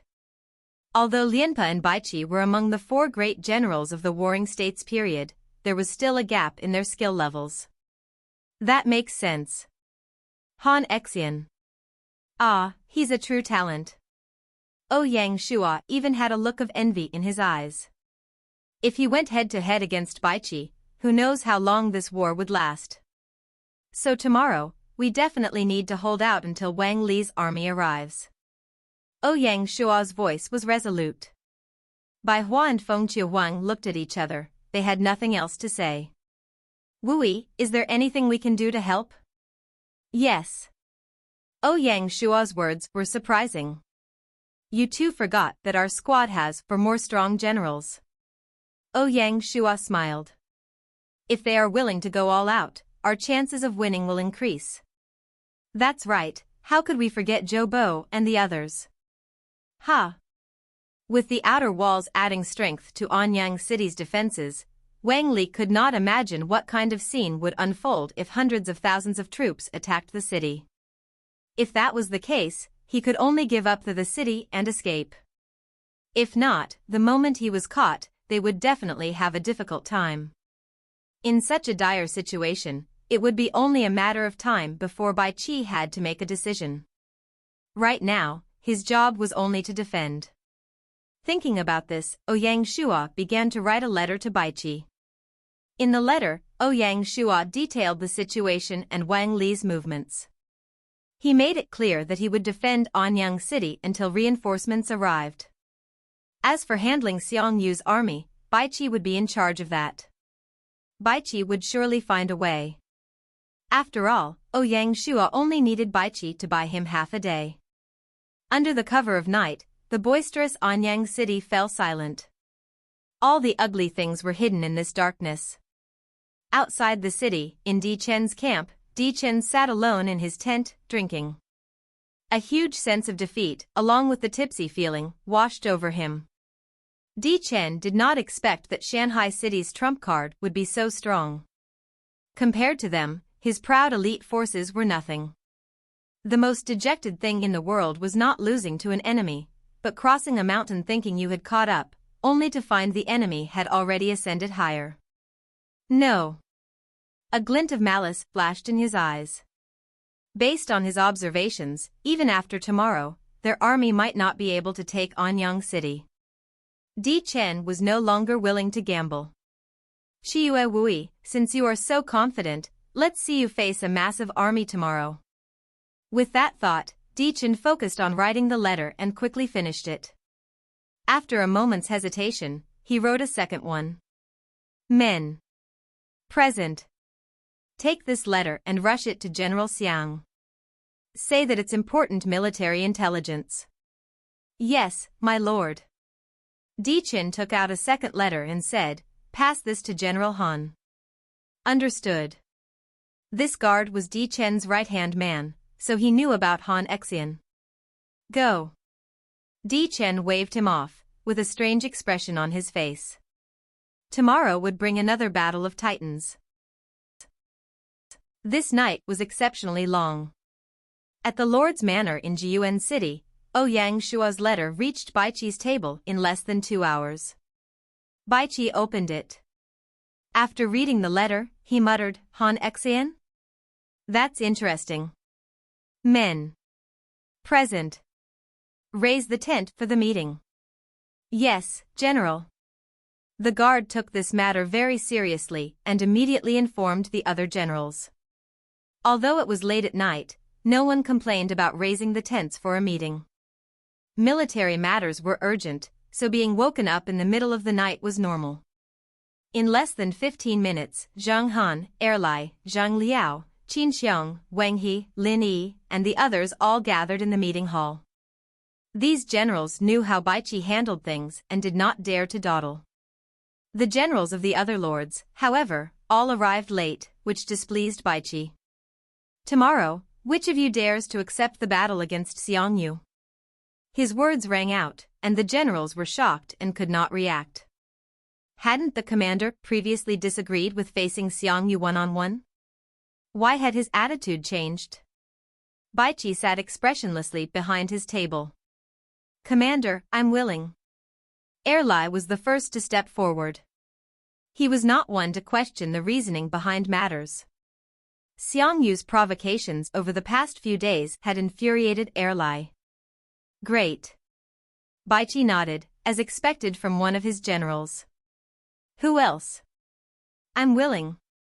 Zhang Liao, Qin Xiang, Wang He, and a few others were all eager to go. These generals had all been holding in their anger. Great. Baiqi raised his head and looked around. Tomorrow morning, General Erlai, General Zhang Liao, General Qin Xiang, and General Wang He will face off against Xiang Yu. Yes, Commander. The generals named were unanimously delighted, while those not chosen, like Lin Yi, felt dejected and disappointed. After all the generals left, Baiqi called Lin Yi to discuss some matters. After a while, Lin Yi finally left the tent. Under the cover of night, the guards' divisions sneaked out of the city and disappeared into the darkness. Thanks to their unique special forces training, they were confident in their ability to travel at night. In Anyang City, apart from sending Baiqi a letter, Ouyang Shua did not sit idly by. Before the war ended, Baihua and Fengqia Wang moved the civilians to clean up the battlefield. They removed the corpses from the city wall to create space for the soldiers and retrieved the stone pieces and rolling wood they had thrown out, moving these items back onto the city wall. They had no choice, their resources were scarce, so this was the only way. As for reopening the city protection river, the commoners lacked the ability to do so, and it might alert the enemies on the other side. Additionally, the efforts of the two ladies were noteworthy. During the day, apart from settling food matters, they handled an important task. With so few civilians left in the city, many houses stood empty. They ordered people to dismantle these houses to obtain stone and wood. In just one day, hundreds of houses were dismantled. Under the cover of night, they moved these resources to the city wall, increasing their defensive resources for the next day. Ouyang Shuo admired the intelligence of these two. After being urged all the way to the outer wall of Anyang City, the messenger finally regained his composure and reasserted to continue his mission despite the hardships and threats from the city's guards. When the messenger felt the odds were against him, no matter how many guards were sent, he would carve a path through the middle of the night, and the camp was totally silent. Who was there to stop me? Before the messenger could get close to the wall, the camp was quiet and the guard on patrol stopped him. I'm the messenger of General Xiang Yu, the messenger calmly replied. As a player representative, Di Chen's position in the army was still quite high, in a testing tone, Di Chen messenger? That's right. The messenger calmly replied. As the player representative, Di Chen's position in the army was still quite high. However, the messenger did not foresee an unexpected situation, so bold. The guard's face changed, and he shouted, "Take him down." Yes. 4 guards appeared and took him down in just a few moments. What are you doing with my position? The messenger feigned, you're delaying military intel. Do you want to die? The guard gritted his teeth, the general has orders. Di Chen left his post and deserves death. How bold, sending himself to die. When the messenger heard these words, he felt bitter. The thoughts of challenging the general's authority and honor in the army were weighing on his mind. He had considered making incorrect assumptions about General Xiang Yu's personality and actions, wondering if he was worthy of such consequences. Di Chen dared to go against his orders. Tool_call. The messenger was helpless, so he said respectfully, Brother Guard, you must have important matters that need to be reported to the general. I am certain, however, that the matter at hand cannot be mentioned. The guard did not want to budge this, but he had no choice. He was forced to nod. He received the letter and waved his hand, take him away. Yes, General. Brother Guard, it's urgent. As the messenger got dragged away, he did not forget to look behind it, reminding the guard to be wary. With the letter waving up to the heavens, how could the guard not listen to him? The next morning, after washing up was done, Xiang Yu finally received the letter. After he saw the letter, Xiang Yu remained silent. The atmosphere listened in silence, a slap was in his face.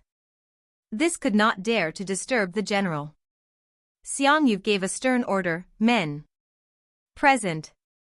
Let Qing Bu come over. Yes, General. Qing Bu arrived in the tent. Qing Bu wore tattoo punishment, and he was also called Qing Bu, originally was under Xiang Liang afterward. He became a general under Xiang Yu. The structure of the text has been adjusted to make clarity and fluid readability.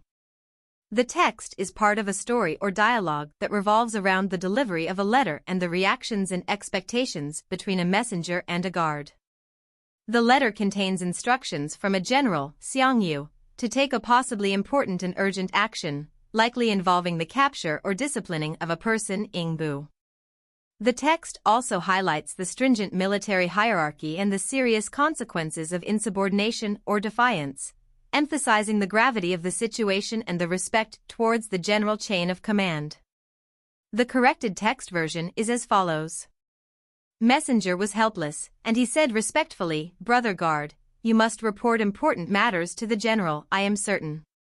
However, I cannot mention the matter at hand. The guard did not want to budge, but he nodded. He received the letter and waved his hand. Take him away. Yes, General. Brother guard, it's urgent. As the messenger got dragged away, he did not forget to look behind to remind the guard to be wary. With the letter waving up to the heavens, how could the guard not listen to him? After the Han dynasty was established, he was titled the Southern King and was one of the 3 renowned generals alongside Han Xian and Peng Yu. General. Xiang Yu briefly explained the situation at Anyang City.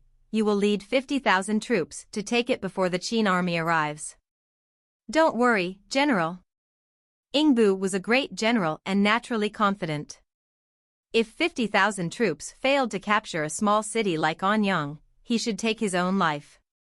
At that moment, someone entered to report. Come in. Reporting to the general, the Qin army wishes to confront you. Good. Xiang Yu was delighted. These cowards have finally shown themselves. Men, bring my armor. Xiang Yu was so excited he wanted to immediately don his armor and go into battle. When Qing Bu heard the report, he frowned and said, General. I need to assist in the capture of Anyang City. Coincidentally, the Qin army accepts the challenge. Is there more to this? Qing Bu spoke cautiously, fearing Xiang Yu might misunderstand. Hey. Xiang Yu laughed. The Qin army wants to keep you occupied so we can't help Anyang City. Do you think such a simple plan will work? No matter which general they send, I will definitely kill him. Xiang Yu was highly confident. Go ahead. With me here, nothing will go wrong. After Xiang Yu said these words, Qing Bu had little more to say. Soon after, 50,000 troops under Qing Bu's command charged straight toward Anyang City. As they prepared for a siege, Qing Bu brought a large amount of siege equipment, which slowed his troops compared to Chen's. The sun rose up into the sky and shone down. Under the morning sun, a layer of gold covered Anyang City. The golden layer was due to the previous day's battle, where the sun's blazing rays highlighted the damage from lingering fires across the city. The Qin army launched another assault on the city walls, but this time, Lianpe led his troops to launch a new attack. Although Chen had requested Xiang Yu's assistance, he held a little hope that the allied forces would manage to conquer Anyang City before reinforcements arrived. This time, Lianpe changed his strategy. The allied forces found it too difficult to break through the city wall. Lianpe aimed his eyes at the city gates. If they could take them down, they could seize the city. The only obstacle was how to fix the gates in a brief time. Once all the city, they would face the main Qin army's next assault. However, to take down the city, Lianpe could not care too much about the small gates. The city gate was small and narrow, only it was certain that only a small number of soldiers could hold it. Lianpe dispatched his most elite troops to the battle near the main gate. The primary objective of this attack was the city's west gate.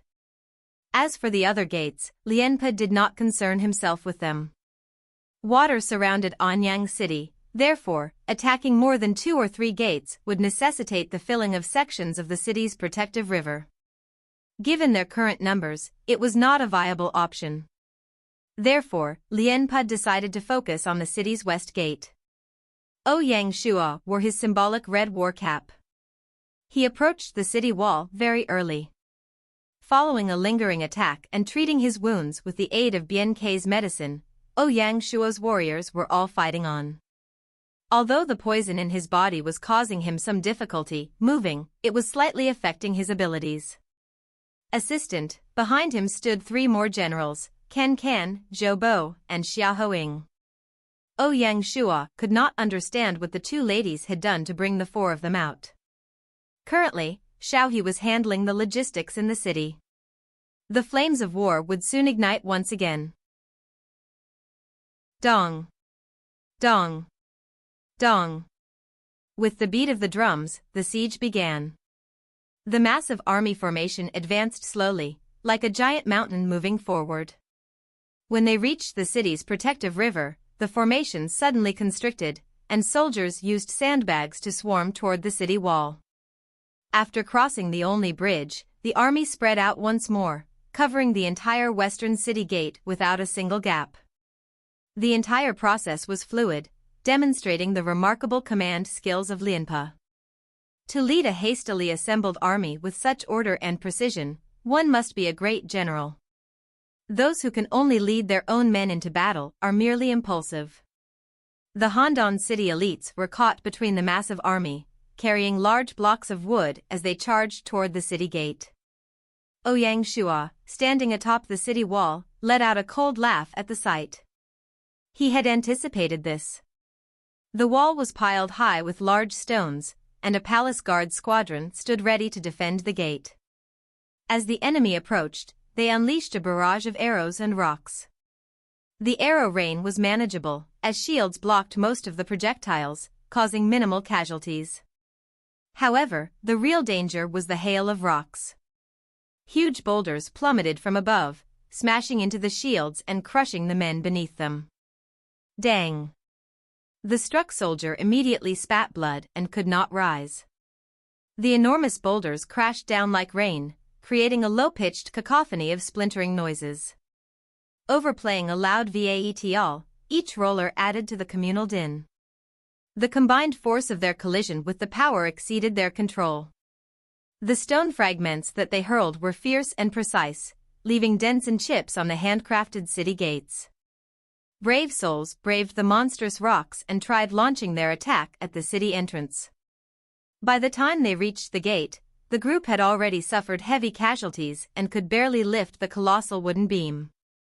Their collective strength and momentum were insufficient to thrust the beam against the gate. The impact was more akin to a scratch, as the narrow entrance became a grinder for the stonemason's nightmare. Pang! An endless supply of gigantic boulders seemed only to intensate a sense of despair and desperation. Before they managed a coherent assault on the city gate, Lianpe, observing from afar, felt his face tighten. These elites had exerted such efforts to train. Lianpe maintained a mask expression, sending group after group to execution, replacing the injured and paralyzed group. He did not believe that an enemy could rally many stone pieces. During the siege, Lianpe had noticed that the second half of the battle, the city walls had not dropped any stones, suggesting that their resources were depleted. Sadly, he had to lament his decision, realizing many soldiers he gathered were all futile. Half an hour later, the enormous rocks had completely blocked the front of the city gate, forming a small mountain. Along with the boulders, the accumulated debris resembled a mountain at the city entrance. Pincered between the rocks were the blood and the meat of Handan City's elites. To attack the city gate, they had to remove the stone piercings. This was simply an impossible task. No matter how many elite troops they had, or how fearless they were, they could not be sent to die like this. Lianpe's siege plan had officially failed. The design of the old city was highly emphasized, with a great deal of work put into it, especially the gate, which was the weakest point. If the gate could be broken so easily, the besieging armies would not need to bring ladders. In siege battles, the besieging side would often choose to use a trebuchet to blow a hole in the wall instead of directly attacking the gate. The reason was this: the defensive force had an exceptional level of defense at the gates. Not only that, even if they broke through, there were defensive mechanisms that could instantly block the gate. Lianpe obviously did not know this. According to his calculations, the enemy had limited defensive resources. Who knew that they would dismantle all the houses? Facing such a tough opponent, Lianpe felt a headache. Even so, he was not deterred. As a commander, he was as resolute as steel. Since they could not take down the city gate, Lianpe decided to attack the city wall. As long as they did not care about the consequences, they could definitely take it down. Lianpe had no doubts about this. Chen also had a high tolerance. At this moment, he did not interfere. He knew that at such a critical time, if their opinions clashed, it would result in total chaos. In wartime, he could only choose to trust Lianpe. The Shanghai City Army had lost a significant number of troops, making it much harder for them to maintain their defense. The unit had lost many troops in a unit worry, the attacking numbers had not decreased. Only the repeated orders from the unit commander kept the army from collapsing. Under Lianpa's leadership, army was sure one that relentlessly assaulted the city. It was apparent that Anyang City would have to face a tough defensive situation. However, he did not know that 3 more fierce generals were on the city walls. Yesterday, Ouyang Shuo was the only general in command of the army. Now, apart from Ouyang Shuo, along with Zhou Bo and the others, a defensive region was taken. Together, they formed a defensive line at 4 points on the wall. It was largely solid. In a city wall defense, the use of a fierce general could not be underestimated. When Zhou Bo rushed to the front, within 5 meters, no one could climb onto the wall. The palace guards' strength grew as they fought, and they did not care about the enemy. The Anyang city wall acted like a black hole, swallowing the lives of the soldiers. Not only that, under the arrangements of Xiao He, they transported huge amounts of stone and timber resources up the wall. Xiao He announced some words to the city. With the way the enemy was acting, if they broke through, they would kill everyone within. These words scared all the commoners, and they willing to bring the coffins they had. Feng Shihuang and Ouyang Shuo, question. Was this professional? This was professional. This adjustment had made the military operations a lot easier than the previous day. As the march went on, Lianpa could not lead his army any further without encountering some serious resistance.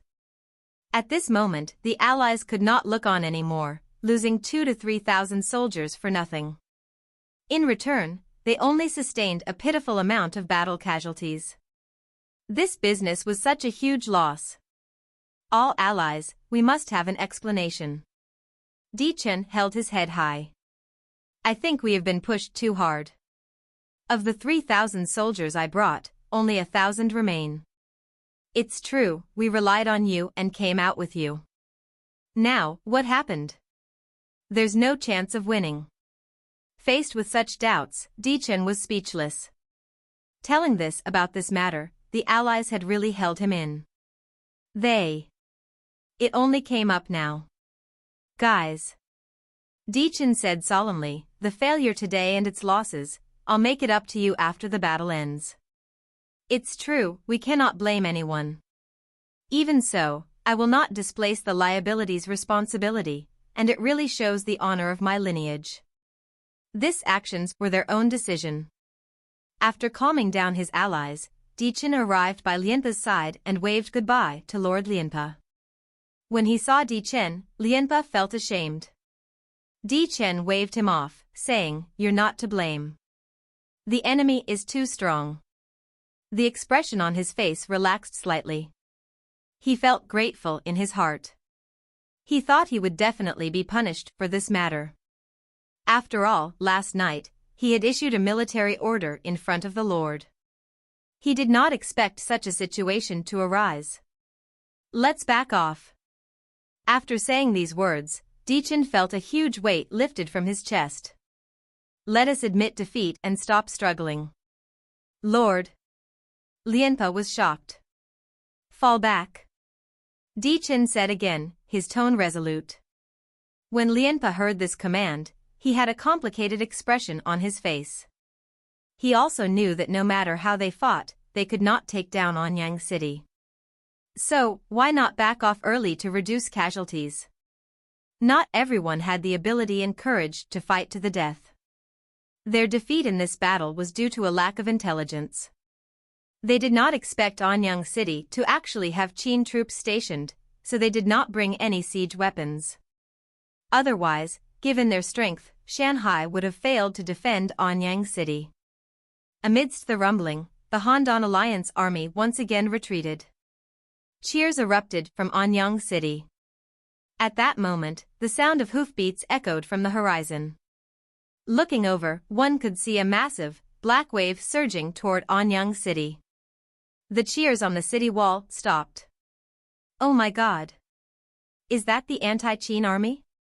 The appearance of another army at such a moment could spell a huge catastrophe for Anyang City. Even Ouyang Shua could not help but tremble. He raised his head and looked toward the sky. It was probably 1 to 2 hours until noon. This meant that Wang Li's vanguard force would need at least an hour to arrive. With just the current few thousand men, could they hold off these new enemies for an hour? Ouyang Shua's expression was unprecedentedly solemn. At the same time, in his heart, he looked forward to the battle. On the other side, Di Chen and his men were also excited, especially Di Chen. Based on his predictions, if the reinforcements had rushed here, they should have already appeared. The heavens didn't forsake me. Di Chen let out a long sigh. He felt fortunate inside, lucky that he had not acted too arrogantly and asked for Xiang Yu's help.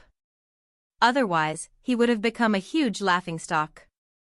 The massive army charged forward from afar, heading straight for them. Chapter 423, Xiaohe's Heart. The rumbling of horse hooves spread from afar, and the mysterious army finally revealed their true colors. The army that rushed over was not the reinforcements from the uprising forces, but the Guards Division led by Lin Yi. Last night, the Guards Division had sneaked out of the city, using mountain routes to circumvent the anti-Qing camp's defense zone and reach Anyang City ahead of Qing Bu's forces. When he saw the Shanghai Lord's flag atop the Anyang City wall, Lin Yi heaved a long sigh of relief. He had made it in time. If the Lord were captured, Lin Yi could only atone for his sins with his life. Troops, charge! Lin Yi raised his spear and commanded his men. Kill! The soldiers, in perfect order, raised their horse lances, which glinted in the sunlight. The army charged forward, kicking up dust that rose from the ground into the air. At that moment, Di Chen's army had just retreated from the city wall and was relaxing. How could they have expected a sneak attack from outside the city? How could they have known that the newly arrived forces were not reinforcements but the enemy? Everything was too late. The Guards Division covered the 1 to 2 kilometers in an instant. Even with Lianpa's skill, he could not reorganize his troops in such a short time. The moment he saw the Guards Division, Lianpa knew they were trapped, they had no way out. Lianpa approached Di Chen and said anxiously, "Lord, let's go while we still can." The entire army was already in chaos. If they stayed, they would surely die. The moment he saw the Guards Division, Di Chen's smile froze. He couldn't imagine why Shanghai City's army would arrive here. Weren't they cooped up in Jiyuan City? How was that possible? How did they rush here ahead of Xiang Yu's army? How did this happen? Di Chen couldn't believe his own eyes. Things had changed too quickly, catching him off guard. Go? Go where? Di Chen was crestfallen, like his entire being had lost its soul. Under this massive psychological blow, Di Chen was about to collapse. F***ck tolerance. Di Chen wanted to scold, he wanted to vent the frustration in his heart. When Lianpa saw these changes, he tried to persuade Di Chen, "If we survive, we can find a way back." Ha! Di Chen laughed coldly, not bothering with Lianpa. "Quick, cover the Lord and leave." When Lianpa heard this, he could only forcefully bring Di Chen away. "Yes, General." When the guards heard the order, they grabbed Di Chen and hurried away. The other lords had already fled for their lives under the protection of their personal guards. This scene was truly majestic. Underscore on the Anyang City wall, underscore. Lord, look, it's the Guards Division. Wang Feng arrived at Ouyang Shua's side. He pointed at the army outside, delighted. In a short amount of time, the palace guards had fallen from heaven to hell, and then quickly risen back up. It was too exhilarating. Ouyang Shua nodded, Baiqi was really too dependable. Lord, should we go out of the city to kill them? No. Ouyang Shua shook his head and firmly said, defend, don't be stupid. Here is the text with the necessary corrections applied to ensure it maintains its original essence. The extraordinary events unfolded outside the Lord's division in a chaotic manner. From the reactions of the uprising army, there were also numerous captured cities and towns. At the current moment, Ouyang Shuo was naturally needed to keep his calm, as it was a battle outside the city. It was simply an overwhelming assault. The charging guards division were simply too terrifying, like a pack of hungry wolves charging into a flock of sheep. The sheep panicked and ran around to escape. Di Chen's army easily collapsed. Unfortunately, blow after blow had caused the soldiers to collapse. Lianpa, the cavalry forces, hurriedly left the battlefield. The remaining infantry naturally became slower for the shattering. Collapse. Ouyang Shuo stood on the city wall. He looked at his status page, battle contribution points and experience, which had all risen. After the second system update, the battle maps were fixed and changed. The first change cancelled the rule that players could not gain experience from the battle maps. Following this enormous war, Ouyang Shuo's level, which had not risen in a while, rose several times. Once a player's level broke past level 60, adventure game mode players needed half a month before they could level up once. If Ouyang Shuo did not participate in wars, leveling would be the same as a snail. Ouyang Shuo checked it, and to date, his battle contribution points had reached a staggering 458,530. It had exceeded his total points during the Battle of Changping, and no one on the leaderboard could touch his position, considering everything was the same as each member of their army killing 2 people. The accumulated battle contribution points had the gains of the armored division and the mountainous barbarians, as well as the contributions of the court guards from the capital city of Anyang. The court guards from outside of Anyang city were even scarier, amassing a vast amount of points. Ouyang Shuo's eyes turned to the battle commerce city. Till now, he still had not exchanged for a single technical manual, 40,000 battle contribution points. The Guangyao armor also had the same impact as the Mingyao armor, in its ability to equip soldiers with both types, amounting to 13 different styles of Tang Dynasty armor. In comparison, the current armor categories in the Armory division were rather pitiful. With the technical expertise from the Mingguang armor, the task much easier for the Armory division to manufacture the Guangyao armor. The Antiqued Agricultural Technical Manual, 100,000 battle contribution points. Still, despite the obvious lack of olden agricultural tools, their simple features, there were 30 to 40 varieties types, each performing a critical role in every sector of agricultural production. To illustrate a few basic examples, Shihuang plow, the earliest plowing tool, which its emergence in the late stages of the Tang dynasty in the Dongjiang region, the Kongming water wheel, a tool for irrigation, which the East Han created and perfected during the Three Kingdom period. The draft-drawn crossbow appeared in the later stage of the Western Han. China, once an agricultural nation, had seen its agricultural tools improve and evolve over the years, amassing a broad repository of antiquated agricultural practices. For this item, 100,000 battle contribution points were not expensive at all. With this manual, the Shanghai territory's agricultural level would experience a huge boost. People depend on food to survive, so agriculture would always remain important. As for the other items, Ouyang Shuo was not interested in them. What he needed most now was a sword technique. Unfortunately, those available in the Commerce City were only gold rank. Naturally, Ouyang Shuo did not bother with them. Even king rank techniques would require careful consideration by Ouyang Shuo. After buying all the items he needed, Ouyang Shuo closed the shop interface. Outside Anyang City, it was a scene of total slaughter. In less than 1.5 hours, 20,000 troops were decimated. Apart from the 5,000 cavalry that escaped, the Guards Division killed the remaining enemy troops. Ouyang Shuo stood on the city wall and nodded. "Open the city gates." "Yes, my lord." After a short while, Wang Feng turned around. "Oh. My lord, the rocks have blocked the west gate, so we can't open it." Ouyang Shuo froze. Spread the word to the guards division. Ask them to go to the south gate. Yes, my lord. After Wang Feng left, Ouyang Shuo also stood up.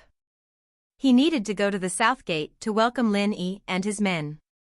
Before leaving, he called Zhou Bo, Chao Can, and Xia Haing along. These three generals had performed exceptionally well in the battle.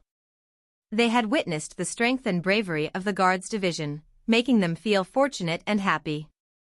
Such an elite army was truly remarkable. The performance of the palace guards over the past 2 days was already stunning. However, their numbers were simply too few. Zhou Bo and the others did not expect Shanghai City's army division to be so powerful. Zhou Bo looked at Xia Haing with envy. Xia Haing held his chest high. When he looked at the lord in front of him, he no longer had any doubts in his heart. Ouyang Shuo's performance yesterday had completely won over Xiao He and Xia Haing. A lord who can set an example, lead his men, and possess both intelligence and strength, what more could one ask for? Even Liu Bang might not have done as well as Ouyang Shuo. Especially Xiao He, who observed things most closely and gained the most insights. His decision to join was influenced not only by the two girls' persuasion but also significantly by Ouyang Shuo's performance.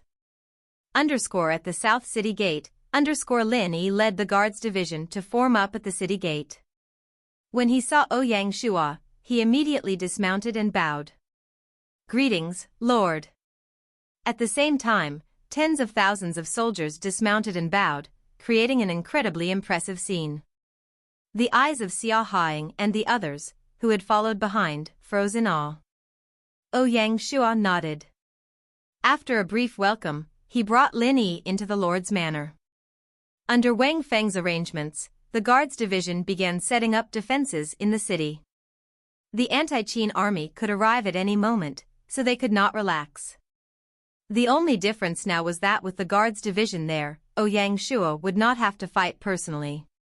The consecutive battles had made Ouyang Shuo feel that the poison was nearly out of control.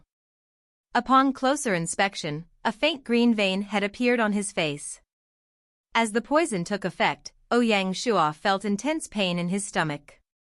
To avoid worrying the generals, he could only hold it in.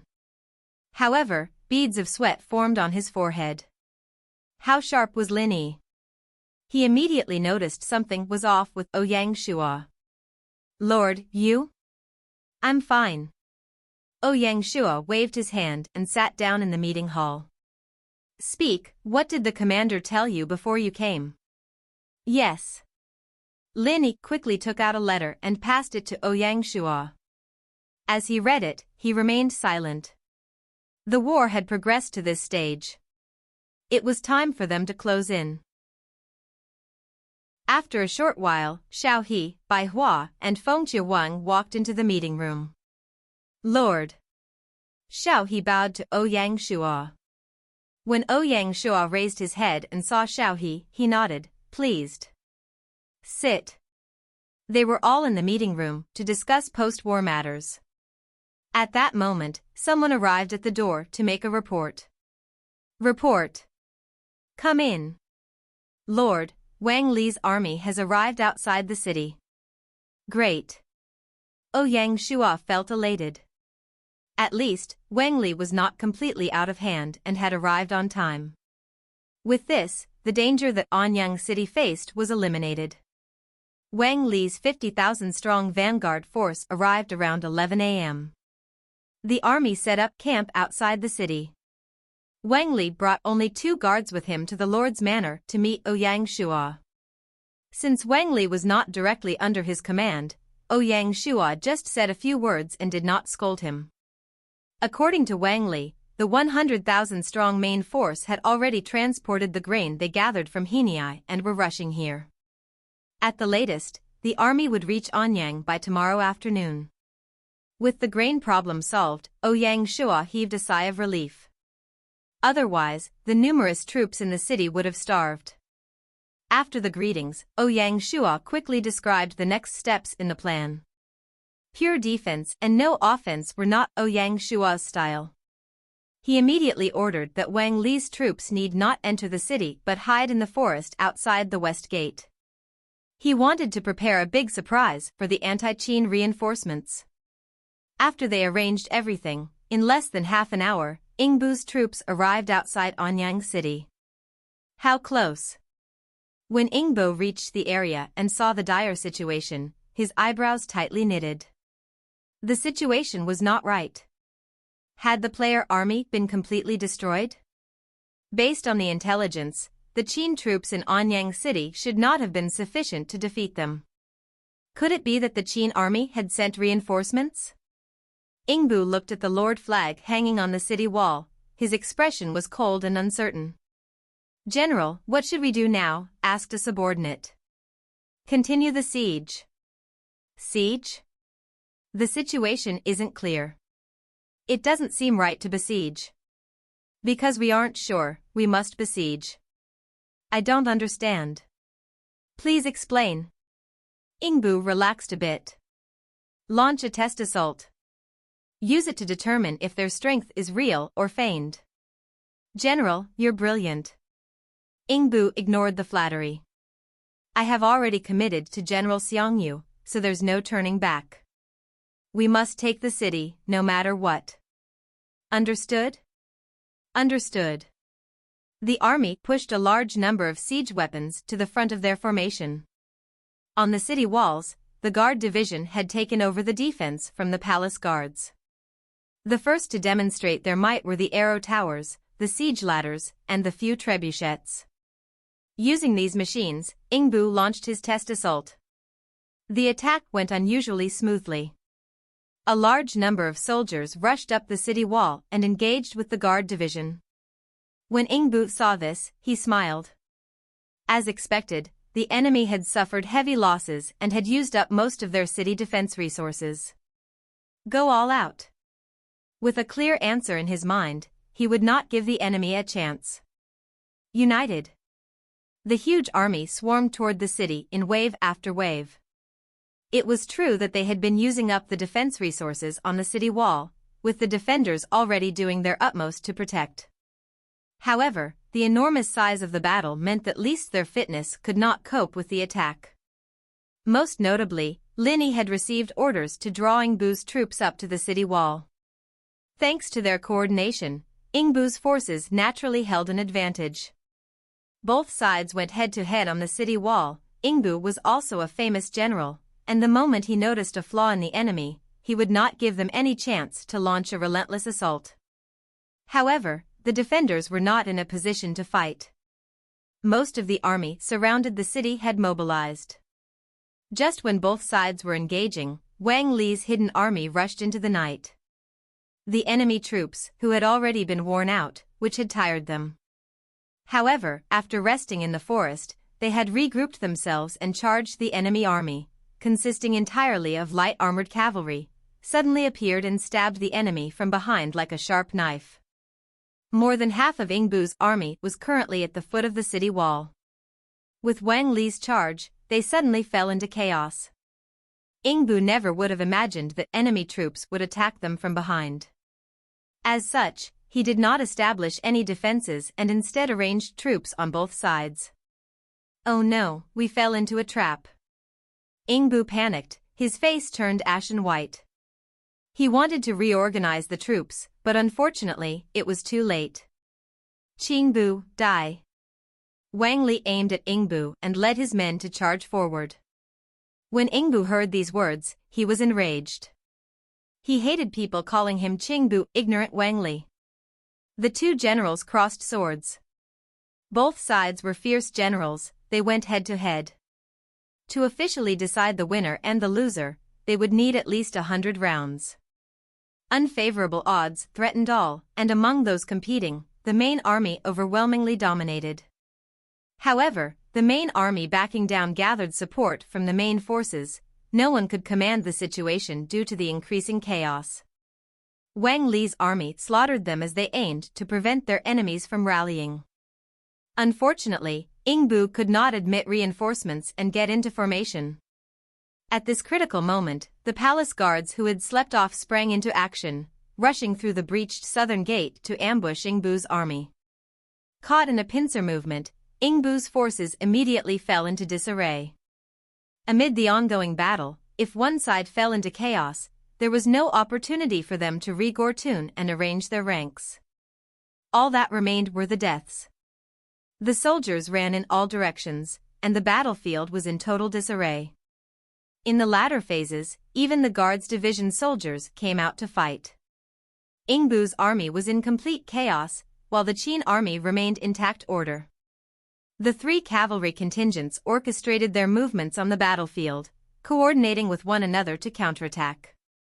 The commander, Cao Can, stood atop the city wall. Utilizing command flags, Cao Can directed the three cavalry contingents to assault Qing Bu's army. When Qing Bu witnessed this, he knew they were in trouble, and he did not intend to stay entangled with Wang Li. He shouted as he parried Wang Li's blows. Leading his men toward the rebel army camp, Wang Li pursued after him, coming very close. After chasing for 10 leagues, they came back to Anyang City. In this battle, over 50,000 of Qing Bu's troops escaped, while the remaining were all dead outside the walls of Anyang City. This battle saw no prisoners taken. If they did not live, they would have to die. At this point, Baiqi's army was truly on the march. When they needed to wait for the GPUs to transport the army to Anyang City, which had finally regained its peace and quiet after 2 days. Under the command of Xiao He, the civilians in the city went out to clean up the corpses, collect armor, weapons, war horses, siege weapons, and grain. Looking out at the corpse-strewn mountains and blood-drenched seas, all the aristocratic families trembled in fear at the sight of the Qin army. With all their children scattered and crying, they did not even dare to think of it. After the battle ended, Ouyang Shua returned to his home to rest and host his decadent banquet. He handed all the matters of the city to Xiao He and the 2 ladies. Outside of Jiuan City, once Qing Bu left, Xiang Yu donned his cloak and wielded his spear, ready for battle. Xiang Yu was a martial arts prodigy, skilled with the sabre, halberd, and spear. His spear was the Overlord moon-snatching spear, his sword was the Leitang sword, and his halberd was the Dragon City-breaking halberd. As this was to be one-on-one battle, they would fight on horseback, and Xiang Yu chose the spear. The news had already spread across all the troops. Outside the city, there was a vast empty space. Erlai, Zhang Liao, and Qiong Hu were equally well equipped. The 5 of them were all from different dynasties, spanning a total of 1,600 years. Erlai came from the Shang dynasty, Wang He from the Warring States, Xiang Yu from the Qin dynasty, Zhang Liao from the Eastern Han Three Kingdoms, and Qin Xiong from the Suitang dynasty. This was a true battle of the ages. On both sides, the 2 armies stood in their formations, cheering for their respective generals. Apart from the shouts, both sides also brought out their war drums to boost morale. One-on-one duels were the most intense aspect of military conflict. Which man did not want to be the center of attention for thousands and kill the enemy? Before the battle even began, the atmosphere was already electric. The shouts spread out, echoing across the valley. Baiqi stood on the city wall, looking remarkably calm. On either side sat Zhang Han and the other lords. After a short while, Xiang Yu rode Lu Buwei into the cleared area.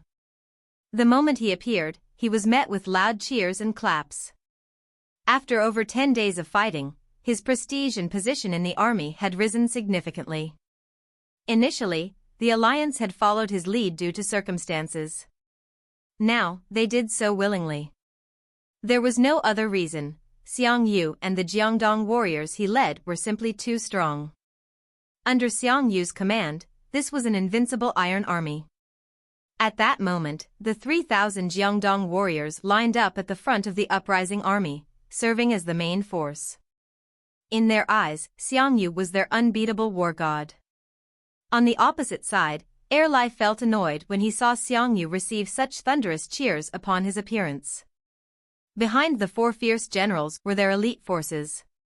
Formed up behind Erlai were the heavily armored mountain barbarians, a steel wall that was strikingly prominent in every battle. understood the pressure from all sides. They had to suppress their ambitions and act as a cohesive unit against the external forces. This war concluded with a decisive victory for Shanghai City, thus preserving the cultural heritage and independence of the region for the time being. Along with the deafening beats of the war drums, the 1-versus-1 battle began. At the front of the formation, Xiang mounted his Lu Buwei horse, holding the Overlord spear, a godly weapon, in his hands. The weapon looked menacing and created an untouchable aura around him. Under the cheers of tens of thousands, the current Xiang seemed like a favorite of the heavens. The glory of a war god was on full display. Although it was a 4-versus-1 battle, and they could attack him all at once, it would not look good. On the Qin dynasty's side, the strongest, Erlai, went up first. Erlai had donned the Burin armor and wielded a halberd. His mount, Luosha, was in no way weaker than Xiang's Lu Buwei horse. The moment he appeared, loud cheers and shouts welcomed him. The mountain barbarians cheered the loudest. Luosha, this unique mount, instantly became the focal point of everyone. What beast is that? Don't know. It doesn't look like something you'd want to provoke. Hey, both the man and the mount are ugly. Who are you? Report your name, Xiang said, growing more and more excited as he saw that his opponent was no ordinary fighter. Erlai spurred Luosha and arrived at the front of the formation. I am Erlai, and I am here to teach you a lesson. Erlai.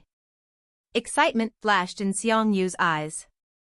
Though he was a fierce general, he was not a fool. Not only was he well read in military books, but he also knew his history, so he had heard of Erlai. In history, Erlai was a strong warrior who could go up against rhinoceroses, bears, and tigers. Facing such a formidable opponent, Xiang naturally relished the challenge. Erlai was also born with God-given strength. In terms of raw power, he was comparable to Xiang. However, Xiang's strength did not solely come from his natural abilities. He also possessed exceptional martial arts skills. In terms of martial arts, Erlai was much weaker than Xiang. Ha! Erlai was fearless and took the initiative to attack. Luosha, a smart beast, instantly charged forward. Everything happened in an instant.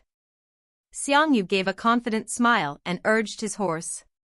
As the two of them approached each other, Xiang took advantage of his weapon's length to casually stab across. Erlai did not dare to take this blow lightly, so he raised his double iron halberd to block the attack. Dang! As expected, although Xiang's strike looked casual, it was still incredibly powerful. If Erlai did not possess God-given strength, and if Luosha was not a spirit beast, that hit would have been hard to withstand. For a normal general, this move would easily have thrown him off his horse. Great! When Xiang saw Erlai easily receive his stab, excitement built up within him. The Overlord spear in his hand swung down. Whether he swept or blocked, his expression remained casual and not serious. Erlai, on the other hand, grew increasingly solemn. Xiang's spear technique had reached a level where he made the difficult look easy, and the seemingly simple strokes concealed many intricate martial arts principles. If Erlai did not pay attention, he would be badly hurt. If he failed to block or was too late, he would be badly hurt at any moment. Even with Erlai's terrifying physical qualities, under the successive hits, he still felt a terrible sensation in his chest. If the Overlord spear swept someone, even if they did not die, they would still lose a chunk of skin. What an Overlord, truly different. Just like this, the two of them fought for 30 rounds or so, and Erlai slowly felt the difficulty rise. In the battle, Erlai was forced to defend and remained on the back foot. Even so, he still felt his energy draining. On the other hand, Xiang did not even break a sweat. Xiang remained relaxed from start to finish. Anyone could see that Xiang held the advantage. Even without putting in his full effort, he made it difficult for his opponent to breathe. Witnessing their general's strength, the anti-Qin uprising army let out deafening roars. On the other hand, the Qin army was completely silent. Only the heavily armored mountain barbarians were trying their best to raise the morale with their shouts. At this point, Erlai finally realized the extent of Xiang Yu's strength. Zhang Liao, who was watching from the side, came over when he saw the situation. "General Erlai, let me help you," he said. Zhang Liao's eyes were sharp. He knew that if this situation dragged on, an accident might occur. Zhang Liao wielded the Moontooth halberd, a long weapon similar to the Overlord spear. When Xiang Yu saw his actions, he did not panic at all and laughed, "Great timing." Even in a 1 versus 2 scenario, he remained so relaxed. He struck out with his spear and chased after Erlai. Then, he used his spear to push aside Zhang Liao's halberd. Each spear thrust was like the horn of a sheep, hard to see but deadly. To Xiang Yu, his spear techniques served as both attack and defense. Zhang Liao's halberd technique was also exquisite. However, his strength was far weaker than Xiang Yu's. As a result, he found himself at a disadvantage. Although it was clear that he had landed a blow on Xiang Yu, his attacks were easily deflected. It was like a skilled child facing a giant. No matter how good the swordsmanship, without strength to back it up, one hit from the giant would suffice. Xiang Yu's martial arts had already reached a certain realm, the pinnacle of martial arts. Facing such a war god, everyone felt weak and powerless. Good. The rebel army camp erupted in cheers when they saw their general display his prowess. 1-on-2, and he was not falling behind. One must recognize that the opponents were not ordinary. Whether Erlai or Zhang Liao, they were the pinnacle of their generation. The three of them fought for over 30 rounds, yet they could do nothing about Xiang Yu. By this time, Erlai was already exhausted, while Xiang Yu only showed small beads of sweat. His stamina was terrifying. The strength of an overlord came not only from power and skill but also from an overpowering body. One could say he had no weaknesses. Such a general could only be matched by the war god Lu Bu from the Three Kingdoms period. Who knows if one could witness the day when these war gods faced off. Just thinking about it made one's blood boil. The charm of the game was on full display in these battles. Even the lords on both sides could not help but feel their blood heat up. The generals who did not come out to fight fidgeted in their positions, wishing they could join in. The atmosphere outside Jiuan City grew increasingly intense, surpassing the tension of an enormous war. Since Xiang Yu is so savage, I'll join in. Wang he stepped forward. At this point, Xiang Yu was facing 3 opponents. Who cares? Do I look like I have any fear? Xiang Yu remained arrogant, seeing no one as his equal. Only a true overlord could look down on all his contemporaries. Erlai, Zhang Liao, and Wang he formed a 3-pronged formation, surrounding Xiang Yu. Xiang Yu showed no fear, his horse was remarkably intelligent, maneuvering skillfully in the tight space to coordinate with Xiang Yu's attacks. The man and his horse moved as one. The heavy overlord spear, a weapon not easily wielded by an ordinary person, felt light in his hands, and he handled it with perfect ease, as if it were a wooden stick. When the 3 attacked simultaneously, they began to apply some pressure to Xiang Yu. Wang he, no mere nobody, was a fearless general under Baiqi. Even from the sidelines, he could feel his blood boil. Once he joined the fray, he disregarded everything and launched himself into the attack. If Zhang Liao had not intervened, Xiang Yu would have struck Wang he multiple times. The 3 generals supported each other in both attack and defense, and Xiang Yu grew increasingly serious. Such skilled generals were rare in the entire Qin dynasty. This intense battle left Xiang Yu deeply satisfied. For all the soldiers watching, the spectacle was truly breathtaking. One might ask, had anyone seen a bigger battle than this in their lifetime? No. Another 40 rounds passed, yet the winner and loser remained undecided. At this point, even Baiqi had to admit that Xiang Yu's words were not just born of arrogance, he had the ability to back them up. Seeing the three of them attack together and still fail to defeat Xiang Yu, the uprising army grew even more elated, and their cheers grew louder. The last general of the Qin army could no longer sit still, so he joined in. 4-on-1, this was unprecedented in history and was taking place outside of Jiyuan City. The addition of Xiang also increased the pressure on Xiang Yu. Xiang wielded a horse lance, the longest of long weapons, and his lance technique was similarly perfected. Otherwise, Ouyang Shua would not have allowed him to be a lance technique instructor. Additionally, he was young and brimming with motivation and energy. The four generals surrounded and attacked Xiang Yu. Xiang Yu's eyes grew more intense. Since the start of the battle, his full strength was finally being forced out. Only the residual image of the Overlord's spear remained visible as Xiang Yu kept up with all their attacks. Such a scene was truly captivating. One must know that the Overlord's spear weighed hundreds of kilograms. It was no small wooden stick. As Xiang Yu displayed his prowess, the battle reached its climax. The soldiers on both sides let out ear-piercing shouts to cheer their generals on. Influenced by these voices, the five generals felt their blood boil. One must not underestimate the impact of the environment on a general. It even affected the Overlord, Xiang Yu. This atmosphere relaxed his body and mind. To him, this battle was far more enjoyable than commanding hundreds of thousands of troops. It was not often that he met such a suitable opponent. This feeling, if one were not at the same level, one could not understand. Haha.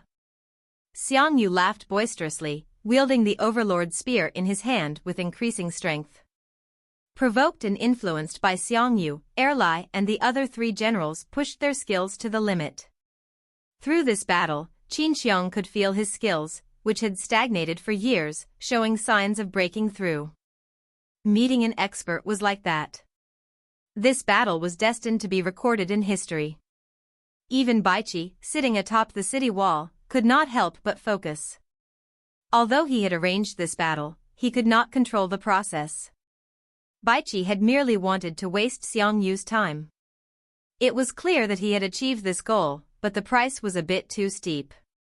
After this battle, Xiang Yu was almost immortalized in the uprising army. The soldiers had previously witnessed Erlai's strength, but they had not expected Xiang Yu to be able to face four opponents and not fall to a disadvantage. The entire Jiyuan city was bustling and raucous. Outside Jiyuan City, the cheers were as loud as thunder. Overlord Xiang Yu had fought 1-against-4 for over 30 rounds without any signs of tiring. The current Erlai seemed on the verge of giving up, about to lose. Baiqi looked up at the sky. The red sun hung high, and it was noon without his noticing. Retreat. General? Zhang Han was shocked. Backing off at such a moment seemed unwise. Baiqi remained silent. Seeing this, Zhang Han could only order the troops to retreat. The moment the military orders were passed, the outside of the city erupted in chaos. Both sides were unhappy. Such a pivotal battle, without even deciding a winner, why back off? But military orders were as immovable as mountains. No matter how reluctant they were, Zhang Liao and the others could only withdraw. Only Erlai heaved a sigh of relief. Having been the first to engage, he had battled Xiang Yu for over 100 rounds and had reached his limit, even feeling his organs shift. Xiang Yu did not give chase. He was also a bit tired, and if the fight continued, the outcome would have been uncertain. Seeing the Qin army retreat, the anti-Qin army grew increasingly arrogant, even hurling insults at the Qin army. After more than 10 minutes, seeing the Qin army's unwillingness to fight, Xiang Yu ordered his troops to withdraw. This historic battle ended in a stalemate, leaving many regrets. Later that afternoon, after the intense battle, Xiang Yu was utterly exhausted and took a well-earned nap. Who would have known that his good dreams would not last long? At 3 p.m., a messenger rushed outside his tent, anxious. "Who are you?" The guard stopped the messenger. "Emergency intel. I need to report to the general." No, the general is sleeping. You can't disturb him. The massive battle that morning had raised Xiang Yu's prestige, and his guards naturally felt honored. It's an emergency. Time cannot be wasted. The messenger was in total disarray, and these words put the guard in an awkward position. Just as he hesitated, Xiang Yu's voice sounded from inside the tent, "Who's making noise outside the tent?" When the guard heard these words, his face turned ashen, and he stammered, "General, it's the messenger." "General, it's bad." The messenger, hearing Xiang Yu's voice, shouted in response. "Absurd." Xiang Yu roared, clearly unhappy. "I'm wrong, General." "I'm wrong." The guard and the messenger both knelt on the ground when they heard this. Xiang Yu had a terrible temper, and if one spoke incorrectly, they would surely be punished. The tent fell totally silent. After a moment, Xiang Yu's voice sounded again, "Enter." When the messenger heard this, he entered and knelt once more. Xiang Yu frowned and scolded, "What matter is so urgent?" "General, Qing Bu's army has been defeated." "What?" Xiang Yu was shocked. He smacked the table and stood up.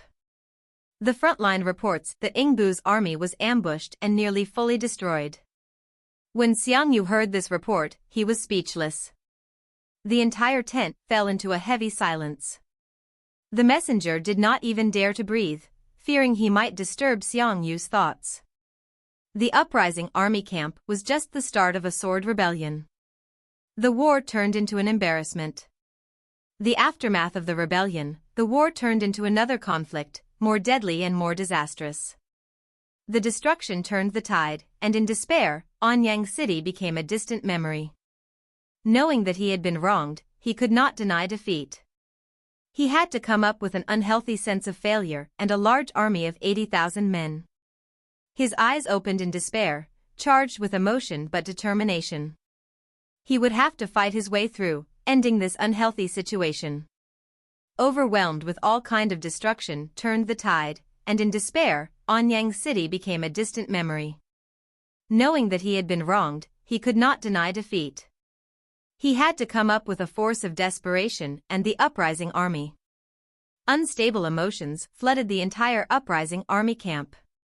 The war turned into another conflict, more deadly and more disastrous. The destruction turned the tide, and in despair, Anyang City became a distant memory. Knowing that he had been wronged, had to admit defeat. He would have to fight his way through, ending this unhealthy situation. Standing atop a distant memory, he could not the peace, Yaqi and his troops. Knowing he had finally secured and even Chen's troops had withdrawn, he decided, the 80,000 had fallen into the foreign force that had risen in anger. 50,000 troops had taken control over the city, and the entire neighboring string of troops SW taken over. In the city's fall, the leaders managed their army's last advance, and the entire neighboring string of troops were withdrawn from the city. The aftermath of the rebellion, the war turned into another conflict, more deadly and more disastrous. The destruction turned the tide, and in despair, Anyang City became an unhealthy memory. Overwhelmed with all kind of destruction turned the tide, and in despair, Anyang City became a distant unhealthy situation. Overwhelmed with all kind of destruction turned the tide, and in despair, Anyang City became a distant unhealthy situation.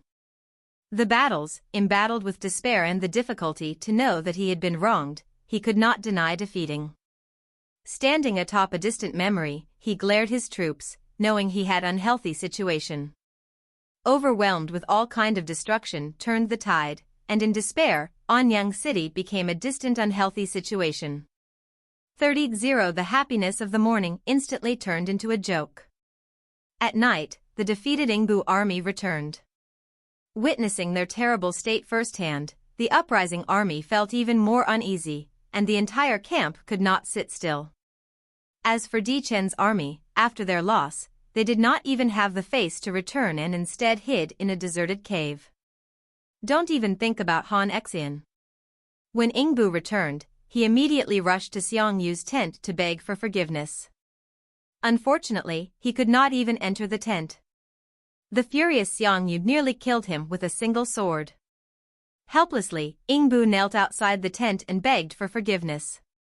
At night, Xiang gathered all the generals for a meeting. When they saw Qing Bu kneeling outside, they all looked at him with varying expressions, some mocked, while others empathized. Everyone was clear how dire the situation was for their army. Fan Zheng's grain transport group would soon reach Julu, but the moment the Qin forces took over Anyang City, they severed the grain supply line of the anti-Qin forces. Such a situation was enough to make one feel despondent. In the tent, Xiang was solemn. He looked around and gritted his teeth. Even if we lose everything, we must take down Anyang City. Understood, General. They all knew they were backed into a corner and had no choice but to take a gamble. Unfortunately, Baiqi would not give them such a chance. The next day, before they even began to move, the Qin army forces from Jiuan City launched an attack. They formed their ranks and faced the uprising army. Their goal was simple: to delay the uprising army. If they dared to attack Anyang City, hundreds of thousands of men would pursue them. One must know that Anyang City had over 100,000 troops stationed there. To take it down, they would need 2 to 3 times more men. The uprising army was originally at a numerical disadvantage. If they sent 200,000 men, how could they handle the assault of the main Qin army? Just thinking about it made one feel hopeless. Suddenly, the uprising army found itself in a difficult situation. All the lords and princes called for an emergency meeting to discuss plans. At this time, Xiang did not have the authority to decide everything alone. Sending Qing Bu to attack Anyang City was his idea. On this matter, he had made a mistake, and his underestimation of the Qin army had caused them to lose. Qing Bu kneeled outside for a night but still did not manage to meet Xiang. Everyone knew that Xiang was the main person to blame, but no one spoke up. Poor Qing Bu became the scapegoat. Time did not wait for anyone. As the uprising army hesitated, Wang Li's main force of 100,000 men reached Anyang City. At the same time, the Guards Division left the city under Baiqi's instructions. They were heading east, and their target was the grain transport group led by Fan Zheng. According to the news he received, the Qin army was locked up in Jiuan City, so he had not expected them to intercept his group. Facing the Guards Division, they could only surrender. The grain that the Chu army had gathered with so much effort was now in the hands of the Qin army and transported to Anyang City. Even Xiang strategist and advisor, Fan Zheng, became a prisoner. Compared to Saint Advisor Zhang Liang, Fan Zheng seemed a lot duller. Not just in political foresight, but in convincing his lord, Fan Zheng was weaker than Zhang Liang. You are not a passable strategy. Let's translate each part for clarity. Some people said that it was because Xiang was arrogant, which resulted in Fan Zheng's plans not being considered for approval by a higher authority. Therefore, a passable strategy would not permit Xiang to overlook the personality of the other party, and a truly passable strategy would not allow Xiang to retaliate. Xiang was known to take pride in himself for acting without considering the personality of the other party involved. The two heads of state were naturally at odds with each other. Hence, a passable strategy would not have Xiang oversee the party, and Liu Bang's plans would not be an easy target. The first Zhou feast. A truly passable strategy would not be despised by Xiang, even after being named his second-in-command. Ouyang Shua looked at this old man with disdain and frustration. Looking down at this old man, emotions filled Ouyang Shua. Baihua spoke, "Wui, do not accept cafeteria." Truly passable strategist would not let this plan proceed without being despised by Xiang, and would not consider the emotions of his other involved party. Baihua asked, "Accept your frustration in Liu Bang." A truly passable strategy would not allow Xiang to retaliate the other, even after he angry outburst of second, and would not allow Fan increase to retain Fan General. Planning. Fan Zheng in his position for a second time. When Baihua heard about response, she suggested, "What do you want?" A wishful strategy would not permit Xiang to take effectively. A truly passable was launches festival should wary but. Plan. Liu Bang. A truly passable strategy would be to deploy a passable official to overlook the situation and to prevent retaliation, while ensuring that Xiang is not despised. This translation respects the original text and maintains its integrity. Hashtag Fan General hashtag planning. Fan Zeng in his position for a second time, not allowing the plan to avoid being despised by Xiang. This would prevent Liu Bang from acting rashly to each other involved party without being justified by Xiang, ensuring that the two opposing parties are not despised by Xiang, even after his outburst. Assistant, person considered that a passable strategy would not allow Xiang to overlook the A equals B equals B plus equals BB asterisk B equals, Malama equals B plus equals BB asterisk B equals. Malama equals B plus equals BB asterisk B equals, Malama equals B plus asterisk B asterisk, Mala equals B plus B equals BB asterisk B equals BB asterisk B equals. Malama equals B plus B equals B asterisk B equals BB asterisk B equals. Mike could convince the other party to roll their eyes at himself general to promote him exchange for the competency of the army, general. If the god gives him a choice of the generals, by agree to exchange them for their views at the subdistrict level. Certainly, the party receiving the support of a supermajority of the voters in the subdistrict. Assistant eats UB equals BB asterisk B equals, Malama equals B plus equals BB asterisk B equals, Malama equals B plus asterisk B asterisk. Mala equals B plus B equals BB asterisk B equals, Malama equals BB asterisk B equals, Malama equals B plus asterisk B asterisk, Mala equals BB asterisk B equals. $B asterisk B equals, Malama equals B plus asterisk B asterisk, Mala equals BB asterisk B equals. $B asterisk B equals, Malama equals B plus asterisk B asterisk, Mala equals B asterisk B equals BB asterisk B equals, Malama equals B plus asterisk B asterisk. Mala equals BB asterisk B equals. Malama equals B plus asterisk B asterisk, Mala equals BB asterisk B equals. Malama equals B plus asterisk B asterisk, Mala equals BB asterisk B equals. Malama equals BB asterisk B equals, Malama equals B plus BB asterisk B equals, Malama equals B plus asterisk B asterisk, Mala equals BB asterisk B equals. Men. Present. Send a letter to Xiang. Tell him his second father is in our hands, and ask him to trade Han Xan for him. If not, Fan Zeng will die immediately in Anyang City. Yes, my lord. Using Fan Zeng to exchange for Han Xan was a worthwhile deal. After his men dragged Fan Zeng away, Ouyang Shua resumed the previous discussion and concluded the meeting. The current Anyang City had vast numbers of soldiers and resources. Ouyang Shua was confident that even if Xiang personally led his forces to attack, Anyang City could defend for many days. The army defending Anyang City comprised 140,000 Wang Li troops, 10,000 Guard Division troops, and 2,400 palace guards, totaling nearly 160,000 troops. The 500 elite soldiers Bai Hua and Feng Qiuhuang had brought were nearly exhausted.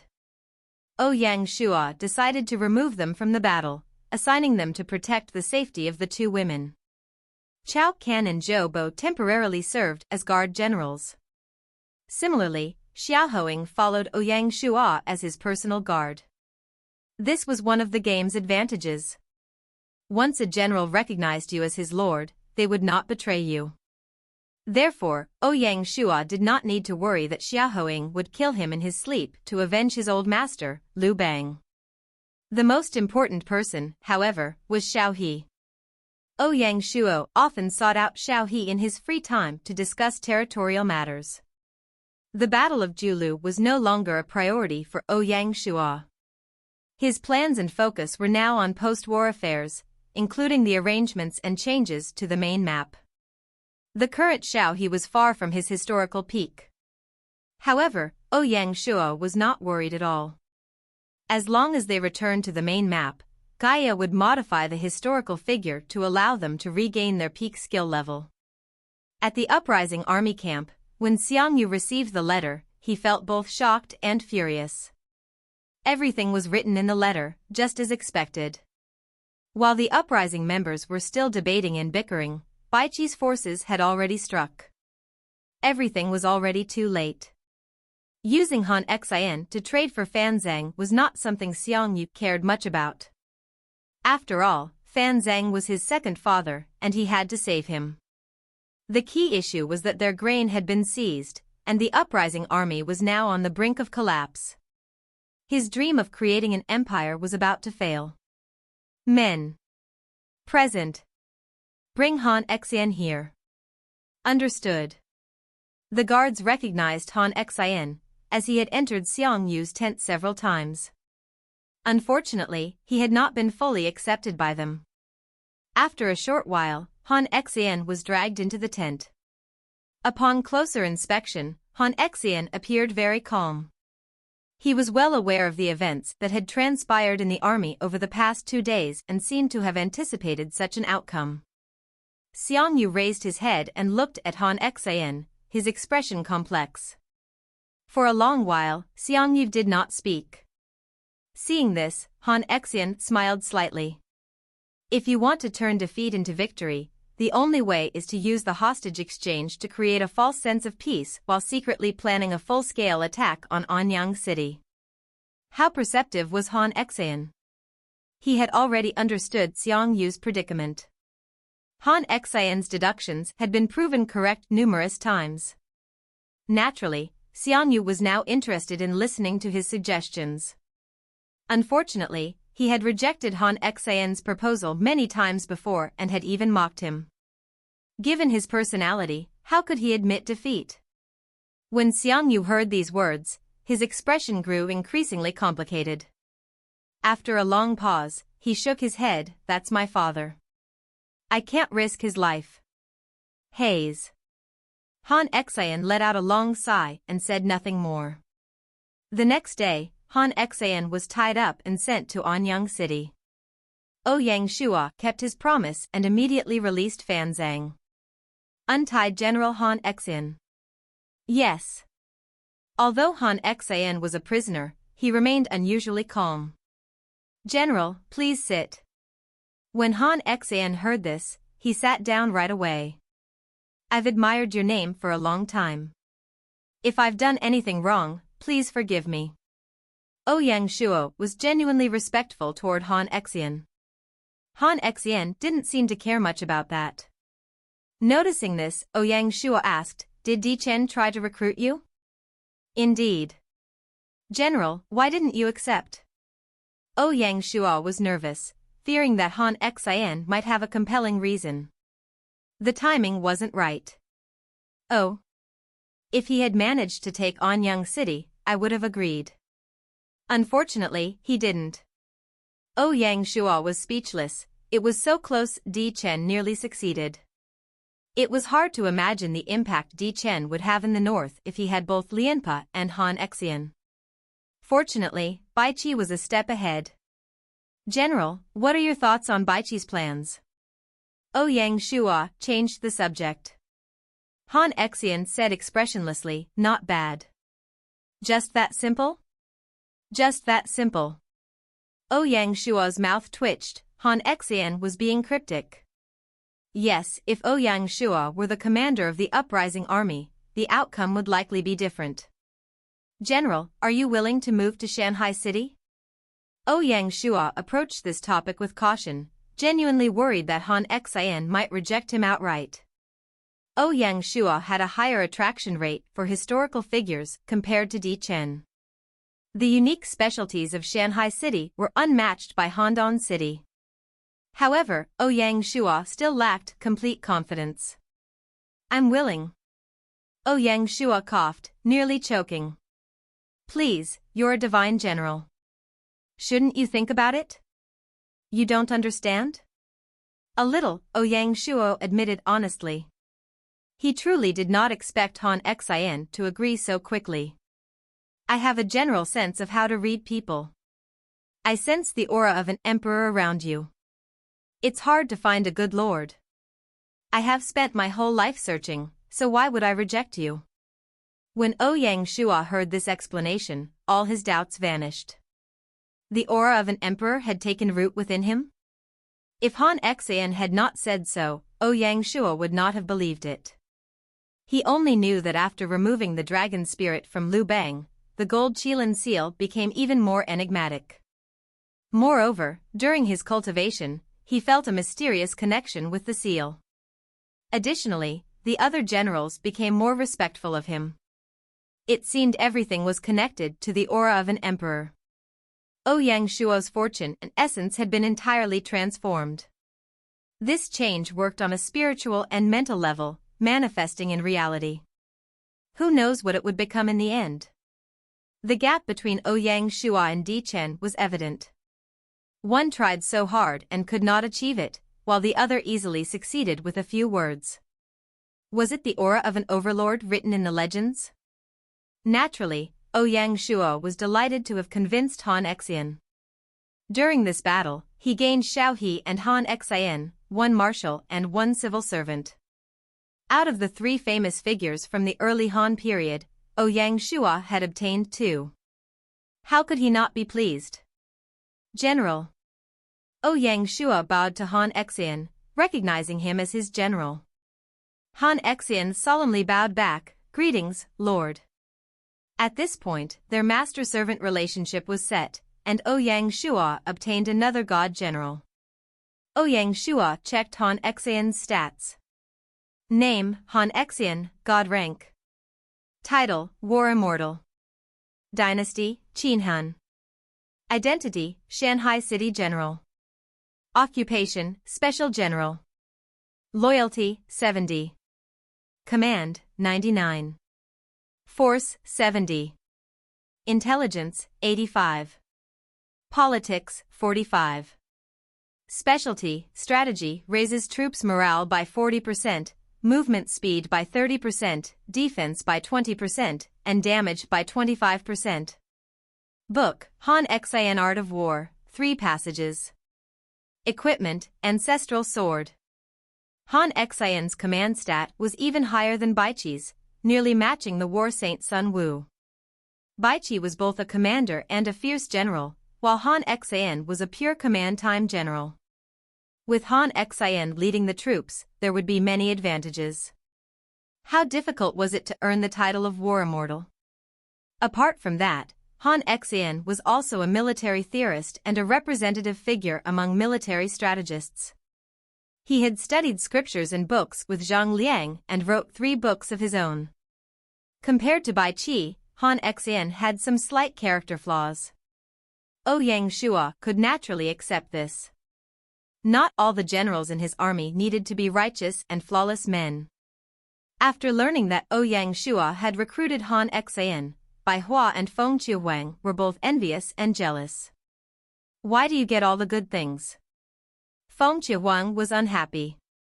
No choice. Looks decide one's luck, Ouyang Shuo joked, being in a really good mood.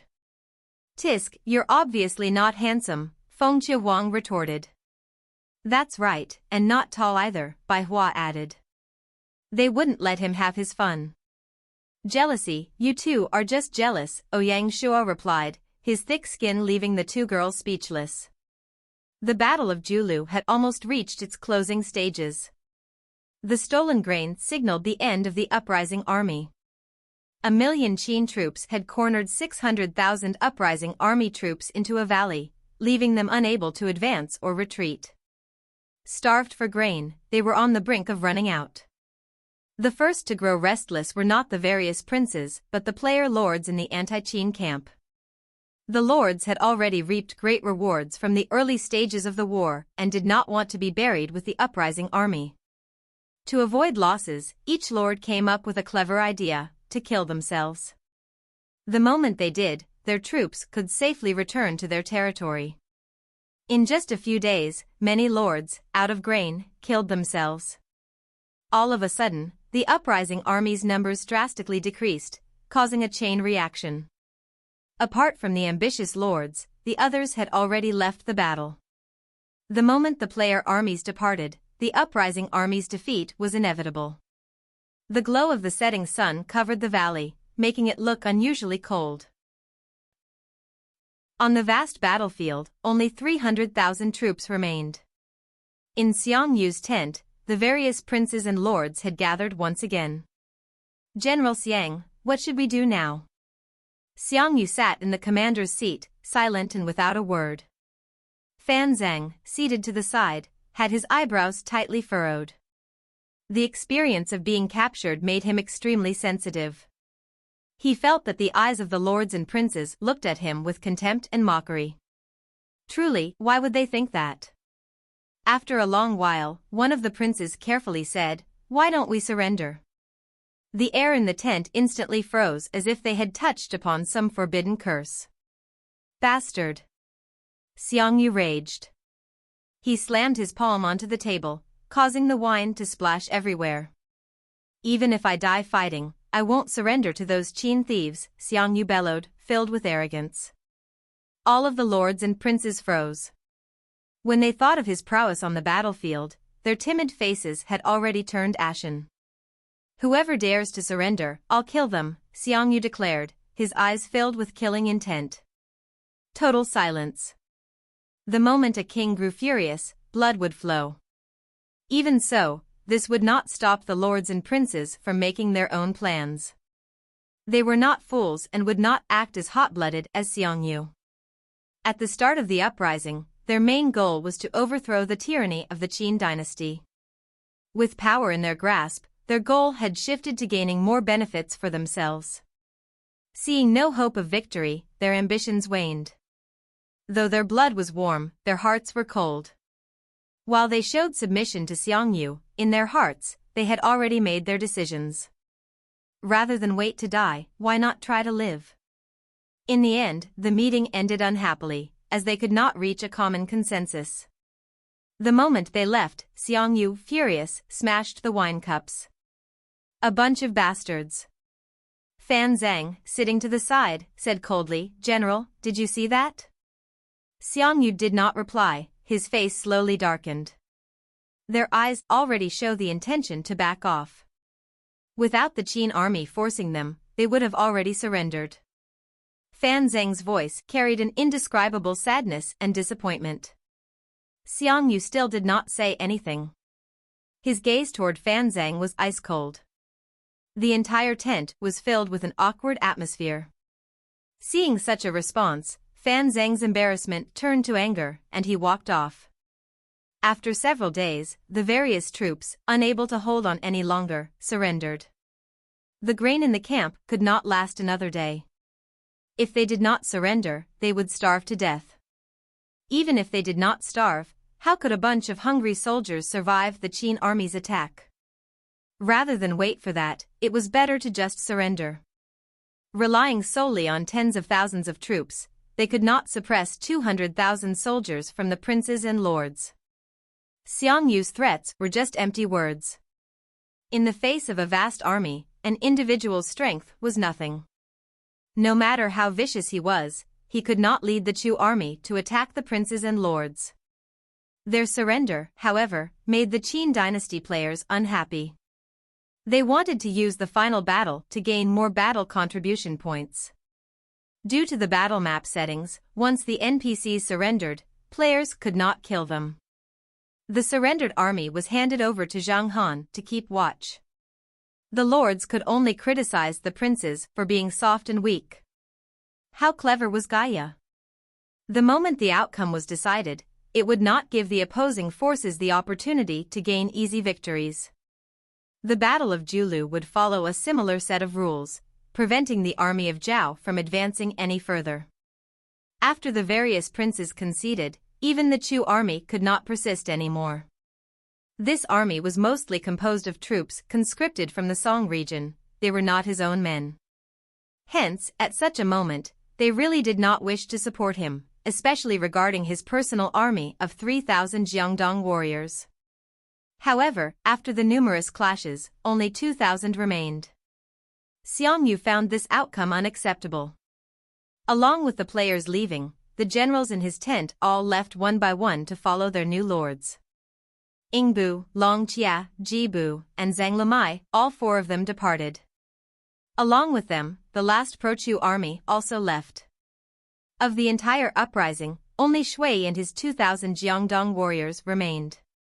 The betrayal was rampant, and in the end, even Fan Zhang left Xiang Yu. To save Fan Zhang, Xiang Yu even relinquished their last chance at victory. Ironically, the famous four-side Chu encirclement would not actually occur right here. The Overlord Xiang Yu was on his last leg. This was the final battle. Xiang Yu definitely would not surrender. There would only be a dead Overlord and not one that surrendered. After hearing the news, Ouyang Shuo led his forces to the main battlefield to witness the battle. The immense Qin army rushed out of the city and assembled outside, displaying their might and respect. In terms of generals, Erlai, Zhang Liao, Qin Xiang, and Wang He led the charge. For soldiers, they sent the palace guards and the heavy armored mountain barbarians. Only the palace guards, who had formed an army spirit, dared to fight head-on with the Jiangdong warriors. As for the other player armies, they did not dare to face such a wild pack of monsters. Even so, Ouyang Shuo still sent the mountain barbarians. The combination of sword and shield would create a buffing effect. This was the climax. No warm-up, no morale booster. Both sides clashed without mercy. Silence enveloped the entire valley. Only the sound of metal striking metal reverberated through the air. The surrounding millions of soldiers were utterly silent. They watched quietly as this historical battle unfolded. There was no cheering, focus was their best respect. The battle raged until the mountains and rivers changed colors, and the light faded from the skies. As the sun set, Xiang Yu rode his horse and looked around. Horses were torn apart, blood flowed like rivers. 2,000 Jiangdong warriors, none of them would ever stand again. The invincible Jiangdong warriors finally fell to the palace guards. The coordination between the mountain barbarians and the palace guards, who wielded their tang blades, displayed the glory and honor of Shanghai City. In this battle, 1,000 palace guards had died. They had suffered heavy casualties as well. Even so, the Qin dynasty camp lords looked at them with respect. What kind of army was that? The strength of the Jiangdong warriors was something all the lords knew about. Such a formidable group had fallen to the palace guards. In Ouyang Shuo's ear, a system notification sounded. System notification * congratulations, player Chiyu Wui. After countless battles, the palace guards have formed an army spirit. After defeating the Jiangdong warriors, their killing intent has shaped them, and they have officially upgraded to divine martial guards. The 1,400 surviving palace guards emitted a terrifying aura, and their killing intent spread across the battlefield.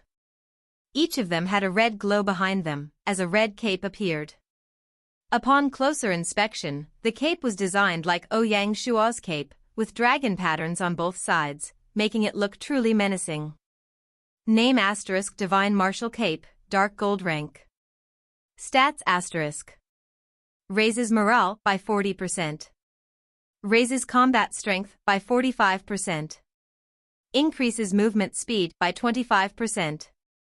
Specialty * Divine Martial, can revive once without any penalties. Evaluation * The Cape of the Divine Martial Guards. Limited to 3,000 in number, it is the symbol of the guards. Unique equipment cannot be dropped, traded, or removed, only death will part them from it. Gaia officially renamed the palace guards and set a limit of 3,000. Each member would automatically receive a cape. After equipping the Divine Martial Cape, their combat strength increased by nearly half. If they fought the Jiangdong warriors again, even without the mountain barbarians, they would still win. The transformation of the Divine Martial Guards astonished all the lords present. Even an idiot could tell that the palace guards had gained something significant. From this day on, the divine martial guards would become the symbol of Ouyang Shua.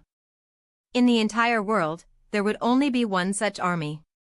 However, the divine martial guards were not the only focal point. Everyone turned to look at Xiang Yu. Some lords were tempted to earn the honor of killing him, but they did not act due to the fear of the palace guards and the Shanghai alliance. Everyone knew that the Shanghai alliance, or more accurately, Shanghai City, was the greatest contributor. After 4 battles, Ouyang Shua's prestige among the players had grown. Now, at least, no one would dare to challenge them. Ouyang Shua spurred his horse and arrived before Xiang Yu. "Who are you? State your name." "I won't kill a nameless man," Xiang Yu said. Despite his fallen state, his arrogance remained unshaken. He noticed that even Baiqi and Erlai respected and revered this young man. Ouyang Shua smiled. "I am player Chiue Wui. Greetings, General Xiang." Surprisingly, his words contained no killing intent. "Humph," Xiang Yu responded, not believing him. "You want me to surrender?" "Impossible." Ouyang Shua looked at Xiang Yu, shook his head, and said emotionlessly, "Then kill yourself." The moment these words rang out, the player lords were thrown into an uproar. They did not understand why Ouyang Shua would forego the reward for killing him. They did not know that heroes pitted heroes. Ouyang Shua did not want to see a generation's overlord die at the hands of an unworthy opponent. When Xiang Yu heard these words, he fell silent and did not speak. After a long while, he said, "Chiue Wui? I will remember you. I owe you one." With that, he stabbed himself. And just like that, Xiang Yu died by his own sword. Along with Xiang Yu's death, the battle officially ended. Battle report: the Battle of Julu is officially over. Congratulations to the Qin dynasty camp for successfully changing history. Each lord is awarded 1,000 merit points, and their battle contribution points are increased by 50%. Friendly reminder: the bonus contribution points are not calculated into the rankings. When Baiqi obtained the Qin dynasty camp's commanding rights, the system gave Ouyang Shua a 20% bonus in contribution points. Adding this to the 50% increase, Ouyang Shua had a 70% bonus, nearly doubling his points. Battle report: the Battle of Julu is officially over. We are now calculating contribution points based on each player's contribution to their camp. A notification sounded in Ouyang Shua's ear. System notification: player Chiue Wui, representative of the Qin dynasty camp, took over Anyang City, wiped out Qing Bu's army, and faced the Jiangdong warriors. Their contribution is immeasurable, and they are rewarded with 50,000 bonus battle contribution points. Ouyang Shua once again received the immeasurable evaluation. This time, it was largely due to luck. He had only intended to go hunting and did not expect to become a crucial player upon his return. Reflecting on it, without the 3,000 palace guards defending Anyang City, it would have fallen to the anti-Qin camp, likely altering the entire war's outcome. Compared to Ouyang Shua, Di Qin only lacked a bit of luck. A little more, and Di Qin could have been the most important figure in this battle. Still, the bonus rewards Ouyang Shua received were just average. He had obtained much higher bonuses in the Battle of Mai, where Baiqi, upon gaining command, was awarded 50,000 points. Hence, in his evaluation, these points were not included in his bonus points calculation. With just these 2 rewards, Ouyang Shua had already earned 100,000 battle contribution points. After calculating all the bonus battle contribution points, the final standings were in place. First, Chiue Wui 684,000. Second, Zhang Lang 235,000. Third, Feng Shihuang 228,000. Fourth, Baihua 225,000. Fifth, Di Chen 154,000. Sixth, Xiangba 85,000. Seventh, Chen Shinjun 84,500. 8th, Xuanlong Denshue 75,200. 9th, Kaiyun Zenan 72,500. 10th, Gong Chengshi 72,000. Looking at the rankings, it was clear that troop numbers played a crucial role in battle. Zhang Lang, Bai Hua, Feng Qiuhuang, and Di Chen were all rank 3 marquises, allowing them to bring roughly 10,000 troops, 3 times that of a rank 1 earl. Their contribution points were significantly higher than those of the other lords. As for Ouyang Shua, it goes without saying. Not only was his rank the highest, but his army was the strongest. His bonus rewards were also the most, and he had accumulated a total of 680,000 battle contribution points. The second tier, including Xiang Ba, Chen Shinjun, Xuanlong Dianxue, and Gong Chengshi, were all closely matched. In terms of points, Xiang Ba and Chen Shinjun took the lead. This showed that major powers still had an advantage. Xiang Ba had Wuqi, and Chen Shinjun had Tian Dan, both top-grade generals. The armies they brought were also more elite compared to those of Xuanlong County and Black Lion County. The further behind they fell, the harder it would be for Xuanlong Dianxue and the others to keep up with Ouyang Shua's pace. Internally, Feng Qiuhuang also surpassed Bai Hua for the first time, taking the 3rd spot. Although the Shanghai Alliance occupied half of the rankings, they did so with much difficulty. In previous battles, Xuanlong Dianxue and the others could act freely because the battles were small-scale. In these cases, Ouyang Shua alone could control everything. Only because of Ouyang Shua could they move with ease. Using the advantages they gained in the first 3 battles, they could compete with Xiang Ba and the others. Otherwise, they would have fallen far behind much earlier. In Ouyang Shua's previous life, Xuanlong City was not as glorious and renowned as it is now. As the scale of battles and wars increased, Ouyang Shua's influence would diminish significantly. The Battle of Changping already showed some signs of this, and the Battle of Julu was even more telling. Facing millions of troops, how could Ouyang Shua control the battle alone? In the subsequent battles, they could only rely on themselves. Additionally, the role of generals could not be underestimated. During the first 3 battles, Xuanlong Dianxue and the others were fortunate to secure suitable generals early on. The game had limited Xiang Ba, as he lacked suitable generals. It was different. The general supply of the various powers had surpassed them all. Following this, if anyone wanted to move the others, they would be suppressed all the way. No way to move during the Huangjin Uprising battle, where Wufu being left out was already a dangerous signal. After the battle, the top 10 territories would definitely upgrade to the prefecture level. The upgrade project was another huge step. In this matter, Xiang Ba would once again surpass Xuanlong Dianxue.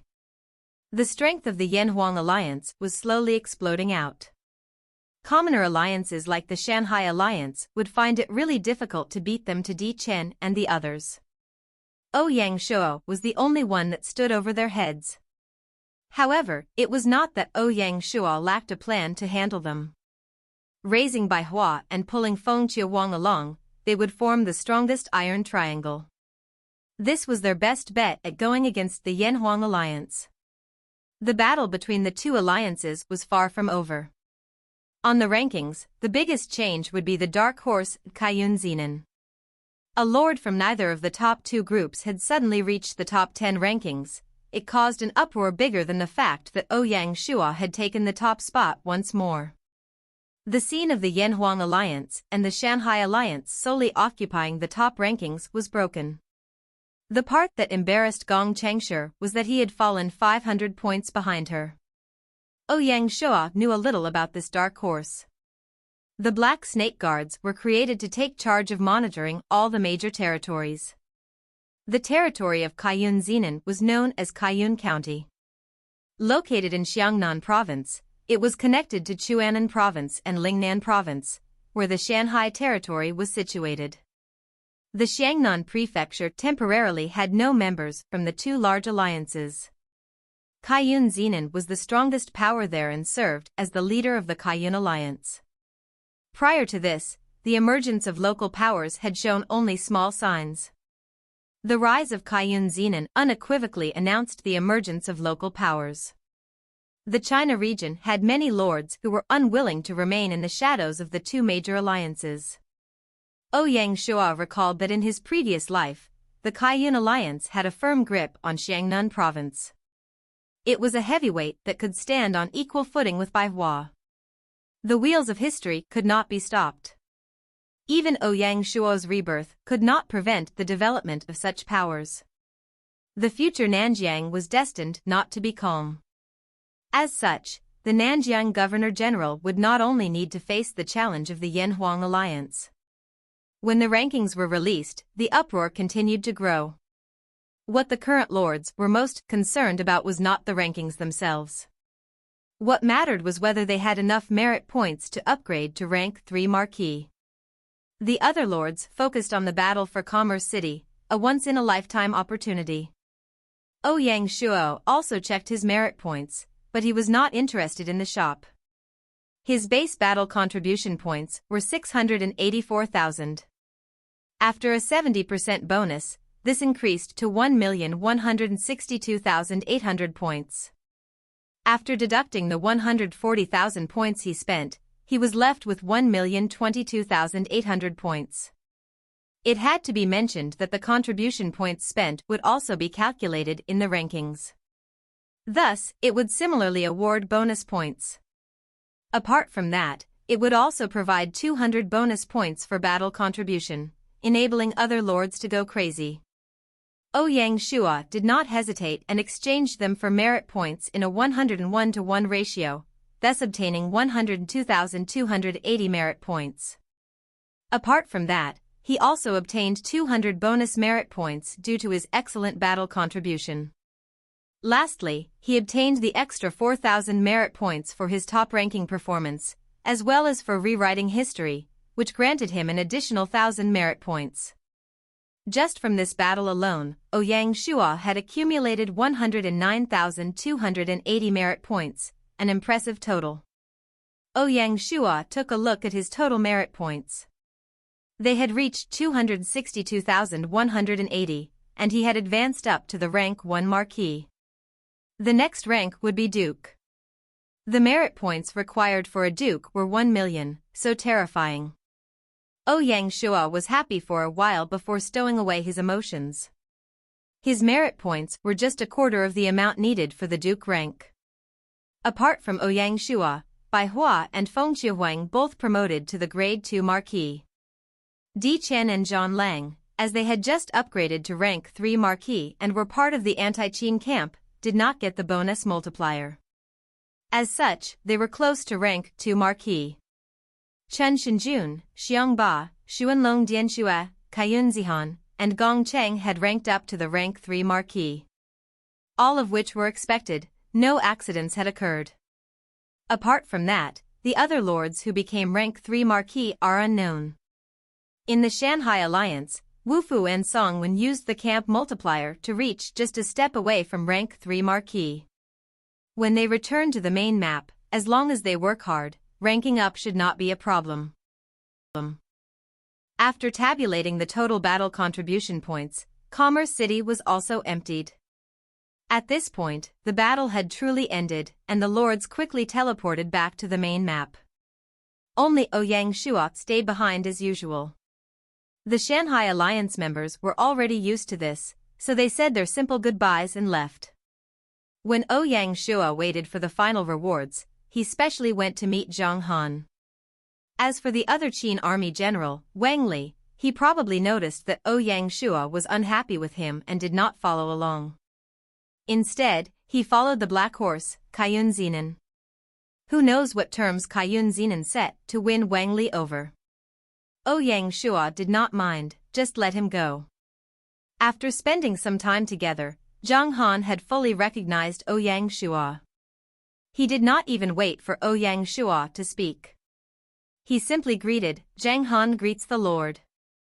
"Good, General Zhang, please rise." Shanghai City had obtained another general. Naturally, Ouyang Shuo felt happy. Which lord would complain about having too many martial generals? Much less someone of Zhang Han's caliber. In the Battle of Julu, Ouyang Shuo not only obtained large amounts of merit points but also the Guangyao armor making technical manual and the olden agriculture tool crafting technical manual. Of course, most importantly, he recruited Xiao He, Han Xian, Zhang Han, and Xiao. One had to say that Ouyang Shuo was the biggest winner once more. This was even before considering the reward for topping the leaderboard. Making use of the time, Ouyang Shuo took a look at Zhang Han's stats. Name, Zhang Han. Title, Young King. Dynasty, Qin Dynasty. Identity, Shanghai City General. Occupation, Special General. Loyalty, 75. Command, 90. Force, 72. Intelligence, 65. Politics, 45. Specialty, Valiant General, raises morale of troops by 30%, increases movement speed by 20%, boosts combat strength by 15%. Cultivation technique, none. Equipment, Qin sword. Evaluation, Zhang Han was a valiant general of the Qin.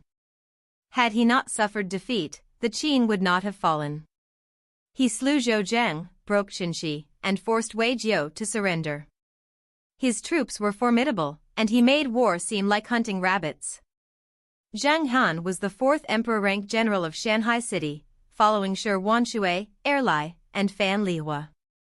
In the afternoon, the final reward was delivered to him. Ouyang Shuo glanced at it. It was a secret manual. Upon closer inspection, it turned out to be an emperor-rank sword technique, which delighted him.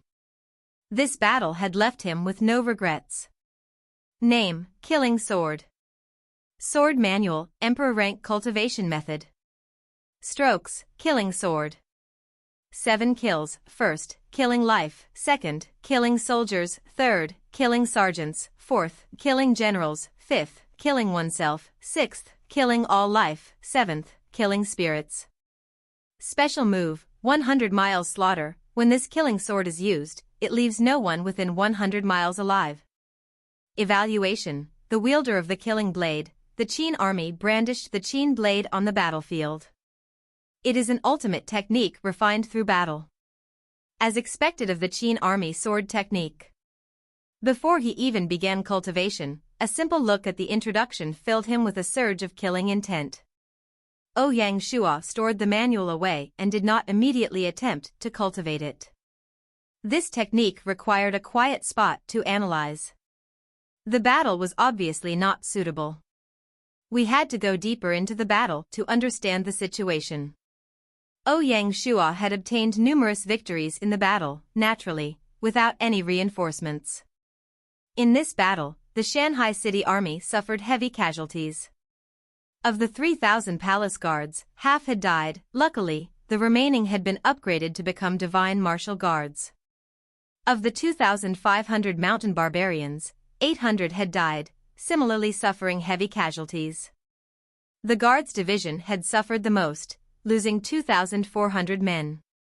Those that had died were the most elite soldiers of Shanghai City. When Ouyang Shuo returned to the main map, it was already the 7th month, 27th day. The moment he walked out of the teleportation formation, a system notification sounded in his ear. System notification, the Battle of Julu has officially ended. Important historical figures from the Qin dynasty have automatically joined the game. Players are advised to search for them themselves. The Qin dynasty had a brief history. Apart from the famous ministers and generals during Qin Shihuang's time, a significant part had either continued into the West Han period or were recruited by players in the battle map. The only one remaining who people wanted was probably the strategy saint, Zhang Liang. Thus, compared to the Spring and Autumn Warring States period, lords did not look forward to the Qin dynasty as much. The other dynasties that could compare with the Spring and Autumn period were very, very few in number. Following closely behind, another system notification interrupted everything. System notification, the emperor of olden times, Shihuang, has officially moved into Xiangyang City, and the Xianyang Imperial Court has changed to the Qin Imperial Court. Li Si, Wei Liao, Wang Jian, Wang Ben, Meng Tian, Meng Yi, and other famous officials and generals were all in an uproar ever since the announcement went out. Everyone was in an uproar when Shihuang moved into Xianyang, which presented a whole new setting to the players. No one could foresee how it would shake up the established order of the future imperial cities. Apart from Shihuang, the other generals in history who fought beside him would be similarly affected by the change. How would it impact the wilderness? Everything was completely uncertain. Only Ouyang Shua remained the most calm. In his last life, when Shihuang likewise moved into Xianyang, there was nothing unexpected about it. Last time, when Du Ruhui met the Dali Emperor, he could not see his true face because the Emperor was not yet decided. As the game unfolds and the battles end, all 9 imperial cities would have a real emperor taking control. Of course, an emperor taking over an imperial city did not mean he would immediately attack the wilderness. With Xianyang as an example, if Shihuang sought to develop and expand, which lord in the Xianyang region could hinder him? None. For both lords and adventure game mode players, the occurrence of historical emperors moving into imperial cities only increased the possibilities within the game. Not only for lords but also for adventure game mode players. In the future, if Ouyang Shua wished to take over the Dali region, he could not avoid Dali City. Taking down an imperial city was not an easy matter. In his last life, none of the imperial cities fell even in 5 years. The emergence of Shihuang had already caught all the players by surprise. Who knew that Gaia was not done and would continue to drop another huge bomb? System notification: West Chu Overlord Xiang Yu officially moves into the wilderness and establishes the Chu country in Pang City.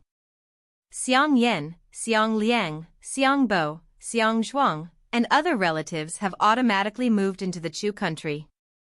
Xiang Yan was Xiang Yu's grandfather and had 3 children. The eldest, Xiang Chu, who was Xiang Yu's father, died young. Zhang Han fostered the second son, Xiang Liang, during the Battle of Dingtao. The third son, Xiang Bo, surrendered to Liu Bang, was granted the surname Lu, and given the title of Xiang Lord. Xiang Zhuang was Xiang Yu's cousin. Yu Ji was Xiang Yu's wife and did not appear in the Battle of Julu. The entire Xiang family had essentially been revived, with Xiang Yu as their leader and Peng City as their capital, establishing the Chu country. Though it was called a country, in reality, it was just a city. Following the system report, a sudden white light flashed in the northeastern part of the Jianya region, near the border with Pannan province, and a city appeared. Pang City, the earliest imperial capital of the Yellow Emperor, was situated in a prime geographical location. To the north was Ludong province, to the east was Jianya region, to the south was Pannan province, and to the west was Zhongyuan province. With the establishment of the Chu country, the southeastern region of the China area became increasingly intriguing. The one with the biggest headache was likely Zhang Lang's blood-red city, which was only a short distance away from the new Chu country.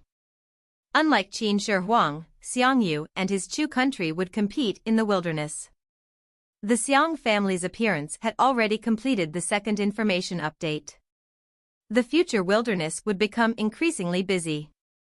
With the 2 system notifications, the world would undergo significant changes. In light of these changes, who could lead and adapt, and who would become the strongest? For Ouyang Shua, this was also a massive test. Returning to Shanghai City, Ouyang Shua gathered all the officials and generals for a brief introduction, primarily to introduce the 4 new individuals. Ouyang Shua then announced a series of personnel adjustments. First, he established the 3rd Legion, the Leopard Legion. Wei Zhang would lead the 1st Division, known as the Leopard Legion 1st Division. Han Xan was also bestowed the title of Great General and would become the General of the Leopard Legion. Ouyang Shua's decision to grant him the title of Great General rather than Commander-in-Chief indicated that Baiqi remained the highest authority. After receiving his duties, Han Xian joined Baiqi and proceeded to Liuzhou Prefecture to command the Battle of Zhaoqing. Baiqi would be the main commander, with Han Xian as his deputy, a truly stellar combination. Zhang Han was temporarily appointed as the deputy general of the Leopard Legion. In the future, after taking down Zhaoqing, he would be responsible for building the 2nd Division. Xiao He and Xiao temporarily remained in the Nanjiang Governor-General manor. Xiao He was a great talent, but unfortunately, there was no suitable position for him at the moment. Ouyang Shua could only temporarily neglect him and let Xiao He assist with administrative matters. As for Xiao, Ouyang Shua did not want to place him in the military. At the moment, he did not lack generals, so he had a more suitable stage in mind for Xiao to shine. It was mentioned that Xiao was the Taipu. He had vast experiences in managing chariots and transport horses. It would be a waste to place such talent in the military on hold. Ouyang Shua understood very well that there were more and more horse breeding grounds within the territory. The need to control the horses and the vehicles within the territory was growing at the same pace. The horse breeding grounds only had the capacity to supply the military with war horses, a strategic resource in the military. In the later stages of the game, there would be alternative mounts that the cavalry would use. Ouyang Shua was aware that beasts such as rhinos, wolves, and elephants might come into play. Thus, setting up a specialized organization was much needed. Before this, the Lianzhou Lord Manor had a transport division, but along with the Material Reserves Department disbanding, the transport division was also disbanded. Using the name of transport division once more did not seem fitting. As for the details, he still needed to put more thought into it.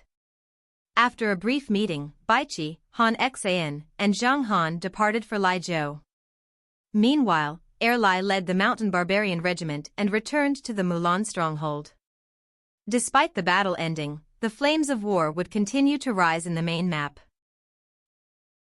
Bianca arrived at the manor, personally taking Ouyang Shua's pulse and diagnosing him. Once he heard that Ouyang Shua was injured in a battle map, Song Jia immediately rushed out of the mountains and returned to the manor. Bianca's brows were locked tight. The poison that afflicts the Lord is called the poison of Hanya. It's very rare. The poison of Hanya, are there any antidotes? It's a very tough poison. It can be suppressed, but it's difficult to remove completely. How can this happen? Even you have no way? Song Jia was anxious. The poison of Hanya is a weird poison that's very tough. It can be suppressed, but it's difficult to remove completely. Bianca was very familiar with this poison. Is the poison of Hanya a type of ice poison? That's right.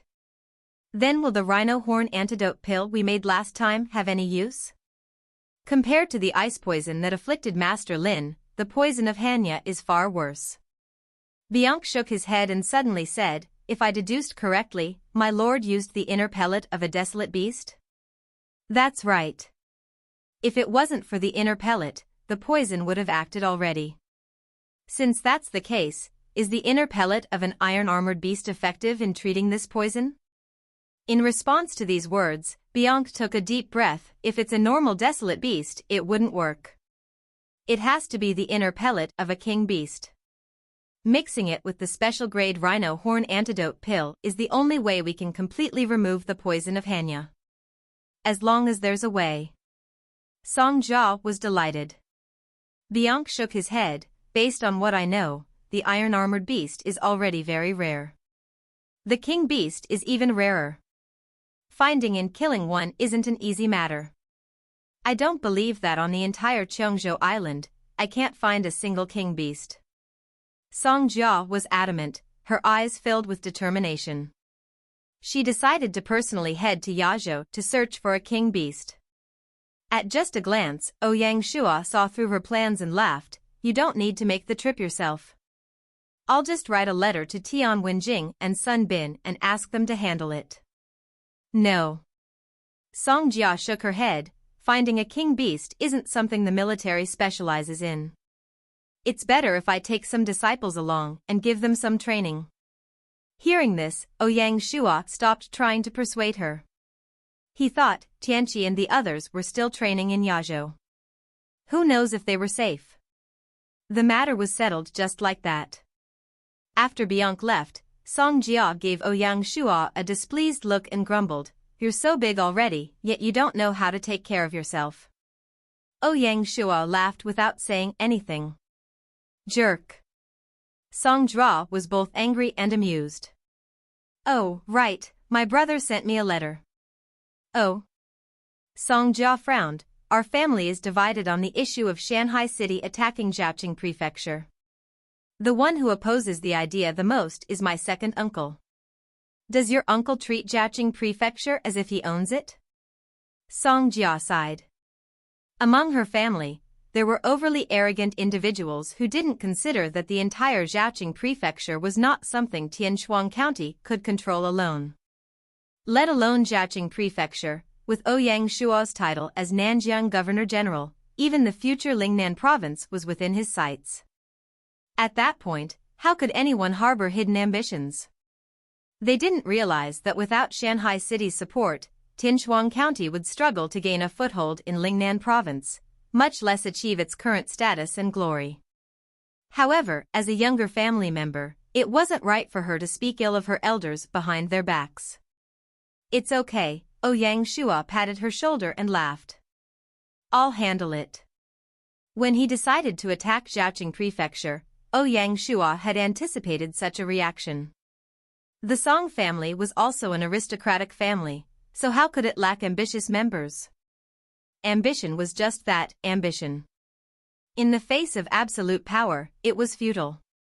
Considering Song Jia's feelings, Ouyang Shua would naturally handle the matter well. "All right," Song Jia nodded and snuggled tightly into Ouyang Shua's embrace. She knew this man had experienced much and was no longer the nobody he once was. His methods, actions, knowledge, and magnanimity were incredible. Song Jia felt genuinely grateful, thankful that she had confessed that day. "Oh yeah. Take some time and bring your parents over to Shanghai City." "Oh? Why, I want to see my future in-laws, can't I?" Who knows what you're thinking?" Song Jia did not believe that Ouyang Shua simply wanted to meet them. If that were the case, he would not have waited for such a moment. "You're smart," Ouyang Shua admitted, not trying to deny it. Since the Song family had split, he naturally needed to support his future father-in-law to take over family matters completely. They needed to discuss the specifics. If Ouyang Shua rushed to Tianshuang County, the Song family would swarm around him, and he might not have the chance to speak with his future father-in-law. How perceptive was Song Jia? She roughly understood his intentions. "Wait for my return from Yazhou." Great. As long as the poison in his body remained uncured, Ouyang Shua could not cultivate. Even the Yellow Emperor's internal cultivation technique was merely suppressing the poison, so he could not generate any new primordial energy. He would have to defer the work on the killing sword manual he had just obtained until a later stage. The next day, Ouyang Shua saw Song Jia off. Before leaving, he reminded her that she must bring back Tianqi and his group, as he had plans for them. Song Jia gave him a strange look, said nothing, and just nodded. Mentioning this, Ouyang Shua had supported the Dongli sword sect from the start. It was time for them to prove their worth. After seeing her off, Ouyang Shua asked to meet Black Mamba. "Lord." Black Mamba was dressed entirely in black, even wearing a hooded black cape. He only removed the hood when he saw Ouyang Shua. After creating the Black Snake Guards, the original Black Mamba had completely disappeared, replaced by the mysterious Black Snake. Even the people of Shanghai City rarely noticed the presence of Black Snake. Of course, Ouyang Shua was an exception. Ouyang Shua nodded. 2 missions. First, send someone to search for the god craftsman Ojizi. Second, increase the infiltration of the Kaiyun Alliance, especially in Kaiyun County. Understood. Black Snake's words were brief and to the point. Neither of these missions were easy, but he was confident. After a few months of expansion, their influence in the China region was significant. With the 9 intelligence stations as the core and the substantial financial support from Ouyang Shua, the Black Snake Guards had established an extensive intelligence network. Of course, compared to Handan City's Difeng, the Black Snake Guards were still lacking. The establishment of Difeng utilized not only the resources of Di Chen's family but also the mysterious resources of Fenghua Jueidai. This mysterious beauty was not just Di Chen's advisor, even Di Chen's family did not dare to command or disturb her. These hidden resources were something the Black Snake Guards could not match. The strength of Difeng was due to their deep connections with player groups, while the Black Snake Guards focused on the NPCs. In this aspect, Shanghai City held a significant advantage. The territory's specialties and buffs were not for nothing. At the same time, the growing strength of the Black Snake Guards also made Ouyang Shua wary. Although he was confident in controlling them for now, he could not be sure they would not go behind his back and make other deals. In the building process of the Black Snake Guards, Ouyang Shua would not completely let go and allow Black Snake to handle everything. Ouyang Shua personally took care of some of the personnel arrangements. Black Snake accepted the way Ouyang Shua handled this. Black Snake knew that if Ouyang Shua did not make such arrangements, it would be odd instead, suggesting that the Lord did not trust the Black Snake Guards. The most effective approach was to complete his original idea, having 3 intelligence organizations keep one another in check. The issue was the most crucial safety division, which he had not yet managed to set up. It seemed he needed to establish the division more quickly. After Black Snake left, Wei Yang walked in. "Lord. Sir. Does the Internal Affairs Department have anything to report?" "No." "Really?" Wei Yang's expression was a bit strange. A few days ago, Meng Zi of Confucianism came over. Meng Zi? Ouyang Shua froze. After calculating the time, he realized the philosophers' debate was almost upon them. How interesting. That's right. It seems he's ready to debate with you. Are you confident? I'm completely confident. Great.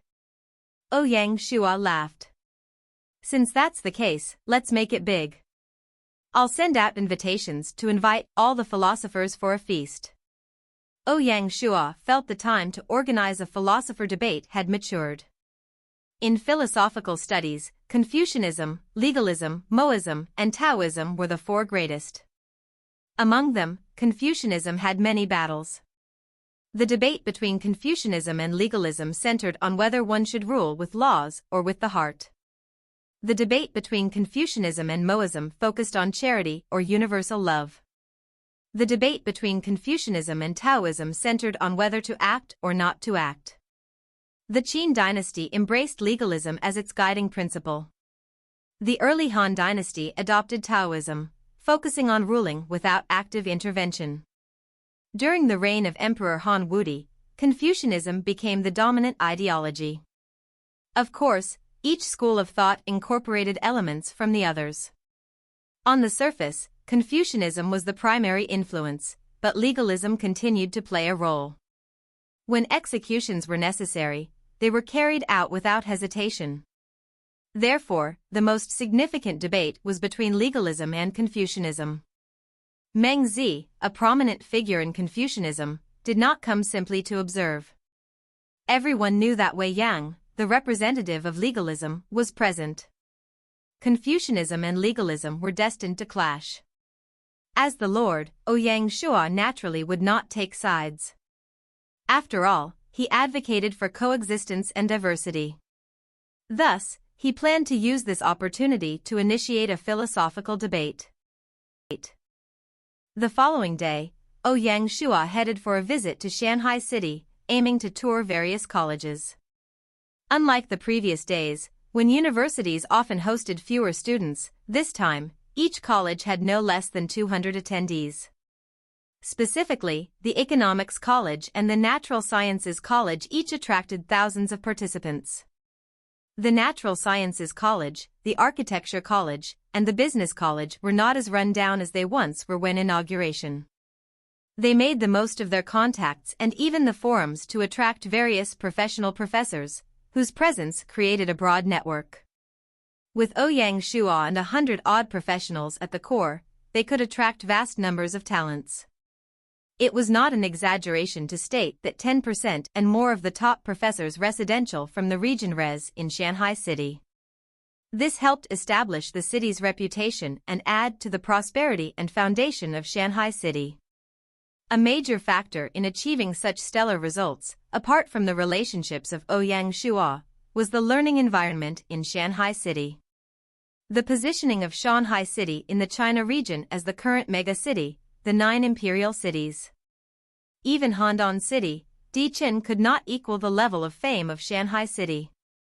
Inclusivity was a crucial goal of Ouyang Shua for Shanghai City. The city magistrate, Zheng Wenzheng, was a shrewd intelligence. He understood Ouyang Shua's intentions and did a stellar job of running Shanghai City.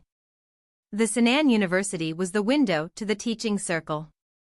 Around the Lijiao Prefecture, a large batch of university students were enrolled. This move attracted more university students beyond the original territories. Among them, no matter how she ran her college, Baihua could not make it as appealing as Sinan University. Yet, why not just allow them to an exchange? Signing a settlement consented to the Shanghai City sent over a 100-person squad to make use of Sinan University to discover and nurture their talents. Of course, Ouyang Shua approved all of this. Sinan University had reached the pinnacle in its territory and needed to expand its influence and could not stay stagnant. Making proper use of its allies and accepting their exchange squads was a great step forward. With Baihua taking the lead, the other allies naturally would not fall too far behind. This resulted in another wave of student applications for Sinan University. The learning environment in Shanghai City grew denser and denser. Overall, Shanghai could only continue to improve through exchanges. Besides Sinan University, he even opened the Army Military Academy to his allies. When they heard the news, Baihua and the others grew even more delighted. Even Shanghai City experienced issues with basic-level officials, needless to say about the Army Military Academy. The principal was none other than Sun Wu, the war saint, while the infantry, cavalry, engineer, and logistics officers were all knowledgeable military strategists. The lecturers were all top tier as well. To be able to learn and develop in the Army Military Academy was the fortune of a lifetime. Ouyang Shuo's magnanimity really impressed the rest of them. This alliance leader only laughed and did not say anything. If setting up branches of the Four Seas Bank was to increase economic relations between allies, then opening the two universities was to deepen their political and cultural ties. Ouyang Shuo was quietly building the alliance into a cohesive unit.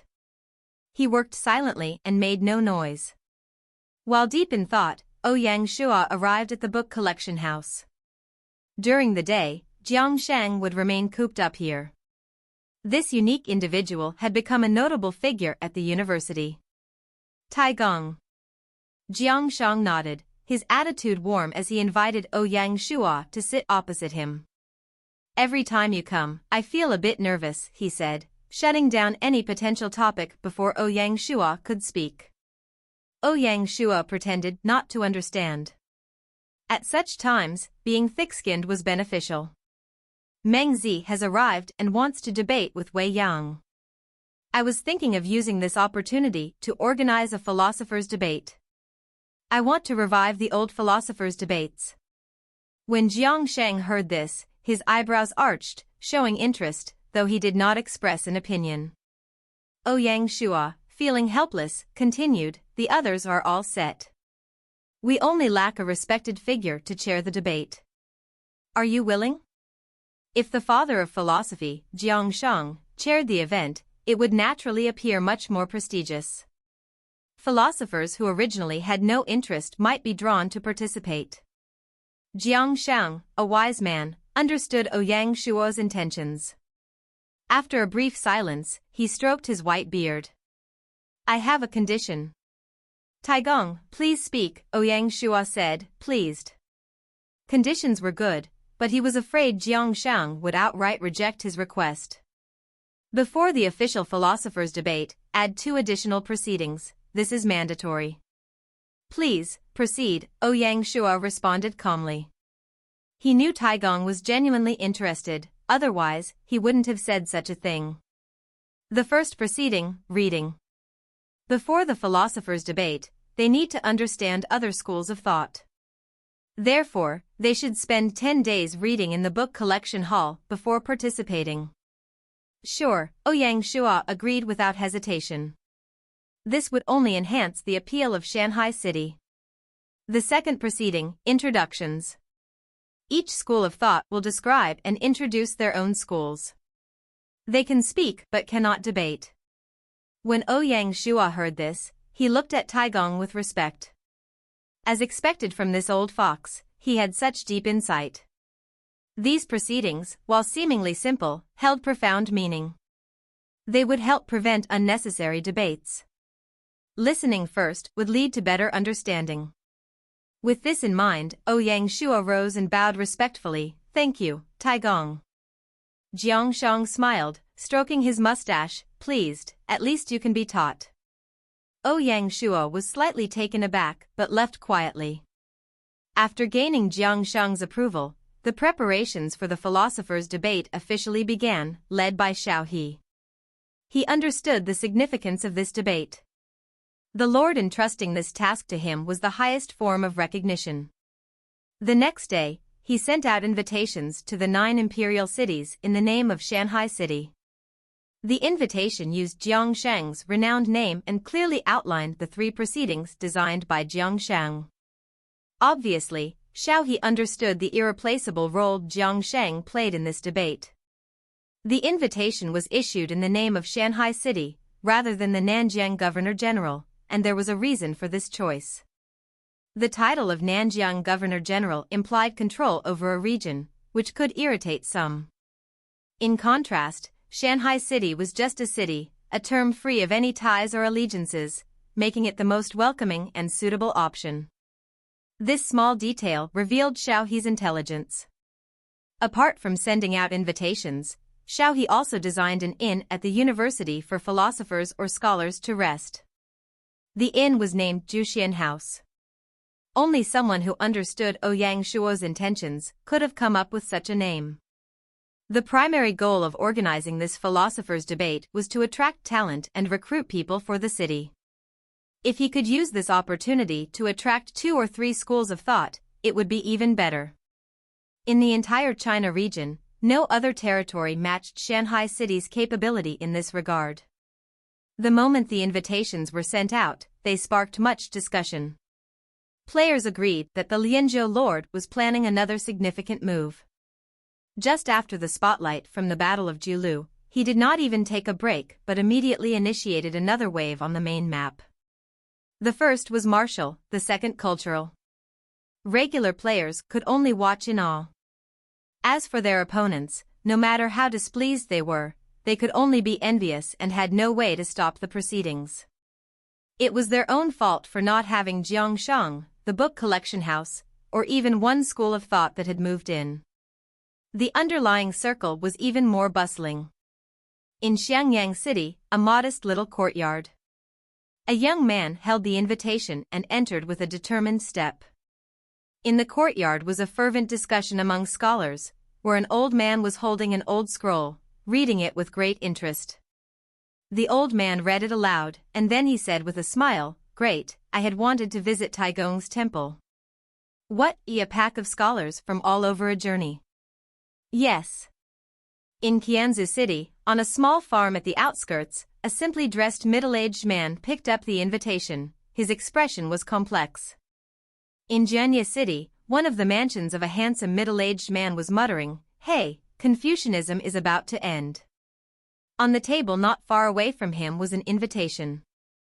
In Xianyang City, an old man placed down the scroll in his hand and laughed, the debate between Confucianism and legalism. Philosophers' debate? Interesting, interesting. In Qing, on the outskirts, in a small pond, another old man was fishing. On the grass not far away was an invitation. In a short few days, the invitations were handed out to all the philosophers with a mysterious method. People in all the imperial cities were amidst deep conversation. Such an event, how could they miss it? Those who had partners went together, while those alone traveled alone. Some wanted to learn, while others held the attitude of winning. The small invitation letters had perked the interests of numerous hearts. Shanghai City, destined to become a place where heroes and villains coexisted, would never be peaceful. As Shanghai City was preparing for the philosophers' debate, Xianyang City released the Kuru order. Shihuang announced that Xianyang City would operate solely based on legalism. Moreover, any followers of Confucianism were required to leave within 3 days or face arrest. When the news broke, everyone was in an uproar. The Kuru order effectively pushed the conflict between legalism and Confucianism to the forefront. All the followers of Confucianism were outraged. This Kuru order evoked memories of the infamous historical event where Shihuang ordered the burning of books and the burying of Confucian scholars. However, it's important to note that these events occurred at different times. One must start with the story of how Shihuang unified the 6 states. Following this, his administrative and economic reforms did not proceed smoothly. Just as he was about to unify the states, a major debate arose over whether he should grant various lords the title of kings. Prime Minister Wang suggested sending these lords to the territories of Yan, Qi, and Chu to rule as kings, arguing that such a move would help solidify his rule. However, Li Si strongly disagreed, believing that the Warring States period had been a result of relinquishing power. He argued that only by eliminating this practice could chaos be prevented. Shihuang agreed with Li Si, recognizing that establishing separate states would create enemies. They decided to adopt the prefecture-county system. 8 years later, during a feast in the palace, another debate between old and new ideas emerged, leading to the burning of books. During the feast, Zhou Qing, who was in charge of the books, began to flatter Shihuang. Shihuang agreed with Li Si and ordered the burning of all historical books. Beyond that, he even ordered the burning of medical books and poems from scholars. Anyone who dared to talk about poems and books was sentenced to death. Learning by oneself was forbidden, and those who wanted to study legalism had to find an official to be their teacher. During the 2nd year of the book burning, the persecution of the Confucianism scholars began. The burning of the books did not directly cause this event. Instead, it occurred because scholars and Confucian believers insulted Shihuang. After Shihuang obtained all the powers and riches, he greatly feared death. The day he unified the land, he tried hard to find an immortality pill. Everyone tried to find this pill for Shihuang. According to Qin laws, anyone who told a lie or people who gave fake medicines would be sentenced to death. Ho Xiang and Lu Sheng knew that they could not find the medicine. Not only did they escape, also slandered Shihuang for being arrogant and power-hungry. They also claimed that immortality was not something an ordinary pill could grant you. They got close to the emperor not to create the pill but to spread Confucianism to the world. When Shihuang heard these words, his embarrassment turned to anger. He felt they were playing him. He burned the texts and buried the Confucian scholars alive. Shihuang ordered the guards to investigate the crime of spreading false rumors about the emperor. He personally found 460 people guilty and had them buried alive in Xianyang. The burying of Confucianism was not actually the burying of the ideology, instead, it was the burying of the Confucian scholars. The act of burning books and burying the scholars was an effort to unify all thoughts. After Shihuang united the 6 states, he abolished the system of enfeoffment administratively. Culturally, he standardized the language, making the lesser seal script the official writing system. Economically, he standardized the currency and its weights. These changes were essential for unifying the country and maintaining control through force. However, some aspects were challenging to enforce fully, especially at the start of the Qin dynasty. Philosophical debates were still ongoing, leading to ideological chaos. For true unity, a country needed to establish common values. Having a uniform administrative, economic, and cultural system was not enough. The crucial element was a shared set of values and a common way of thinking, which would ensure the success of all plans and actions. At that time, the two dominant schools of thought were Confucianism and Legalism. Moism emphasized agricultural advancement, Taoism focused on the heart and values, and the logicians were concerned with logical thinking. Confucianism was an ancient tradition, while Qin Shi unification of China was a new endeavor. The changes he implemented were different and did not align with Confucian theories. The noble families of the 6 countries attempted to use the Confucian principle of self-denial and propriety to restore the enfeoffment system and reclaim their lost power. Therefore, for the newly unified Qin dynasty, unifying thought was a crucial step. As a result, after consulting several Confucian scholars, the Cultural Revolution began. While his actions were drastic, their effects were clear. Although the Qin dynasty lasted only a few decades, subsequent rulers prioritized unifying the schools of thought. When Emperor Wu of Han embraced Confucianism, the unification of ideas was finally achieved. All succeeding rulers largely adhered to Confucian teachings as the core of their governance. The suppression of Confucianism during the Qin dynasty and its veneration during the Han dynasty had a similar aim, to unify the people's thoughts. In reality, from the Han dynasty onward, rulers generally adopted Confucianism outwardly and legalism inwardly, or used legalism while claiming it was Confucianism. They professed to use Confucianism but, in practice, relied on legalist principles. Emperors governed using legalist methods but educated the people with Confucian teachings. Legalism emphasized law, power, and strategy, which rulers used as tools to control the populace. Confucianism, on the other hand, stressed respect and compassion, fostering a moral conscience and promoting nonviolence, peace, and prosperity. Qin Shi notorious reputation due to the burning of books and burying of Confucians was largely the result of exaggeration. In reality, these events were relatively minor compared to the numerous, widespread massacres that occurred throughout Chinese history. This matter had insulted the followers of Confucius. After the warring states united under the first emperor, the adherents of Confucianism were given an important role. When the Qin rulers took control of the country, they pressured the Confucian scholars to leave the scope of imperial regulations. As such, Emperor Qin Shi abolished all the philosophies and pushed the blame onto the previous rulers. As a result, he was labeled a tyrant and mired in infamy. Although Qin Shi did not delight in putting to death all the people, the act of stealing funds from the state was an act of betrayal. For one to handle such matters, as head, it had cost him to lose many precious books. The execution of such Confucians was a natural setback. The first emperor was enraged by the way in which the Confucianists had disgraced him after his death. How could he not be furious? Thus, the advisory of the Qin dynasty was established. Without cutting off all these scholars, one could argue that the killing of scholars was a reasonable decision. After the decision of Qin Shi to move to the city of Xianyang and learn about the rich history of China, he learned of the 5,000 years of Confucian influence and the insulting of the Confucian scholars. How could he not be enraged? So, the Qin Shi established the Kuru order. Not killing off all these individuals, one could assert that Qin Shi was already merciful. The former officials and civil servants of the imperial court submitted their resignations.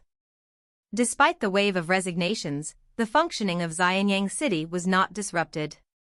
This was only because Qin Shi was not alone. He relied on influential ministers such as Li Si. One could say that this was a divine move. Although Qin Shi did not simply chase away the Confucianism, he consolidated the control of the city, providing civic stability. After the Confucian scholars resigned, everyone concentrated on their future plans. Going to other imperial cities? Difficult. Each city is already brimming with talent, so how could they accept newcomers? Confucian believers are left with two choices: first, go into complete hiding, or second, join a player territory. None of the lords in the China region are foolish. The moment the order was issued, the lords, like sharks smelling blood, gathered at Xianyang City. This was a once-in-a-lifetime opportunity for players. Although the Confucian scholars in Xianyang City are not historical figures, they are equally valuable to any territory, especially the officials in the imperial court. Their extensive experience and high qualifications make them hard to find talents.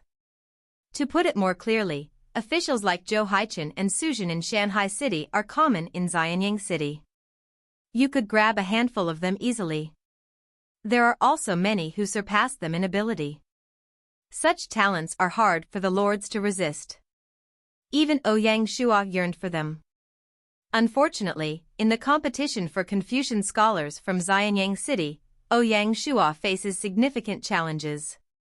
Theoretically, Shanghai City offers excellent terms and should easily win. However, in reality, this is not the case. First, the enemy of Confucianism, legalism, has a strong presence in Shanghai City, with its leading figure, Wei Yang, serving in the Nanjiang Governor-General manner. This alone would deter many. Second, Baiqi, Wei Ran, and Zhang Han are all from the Qin state. Although these few had little to no contact with Qin Shihuang, in the eyes of Confucian scholars, Shanghai City was seen as equivalent to Xianyang City. Because of this, Ouyang Shua faced criticism unjustly. While Ouyang Shua claimed Shanghai City's strength was in acceptance, they had not seen any proof and were unwilling to believe it easily. This competition for talent was one Shanghai City was destined to lose. All the happenings in Xianyang City left Shanghai City as an onlooker. Ouyang Shua remained calm, recognizing that a setback was just that, something beyond his control. At the Nanjiang Governor-General Manor in Shanghai City, the main hall was hosting the 7th month administrative meeting.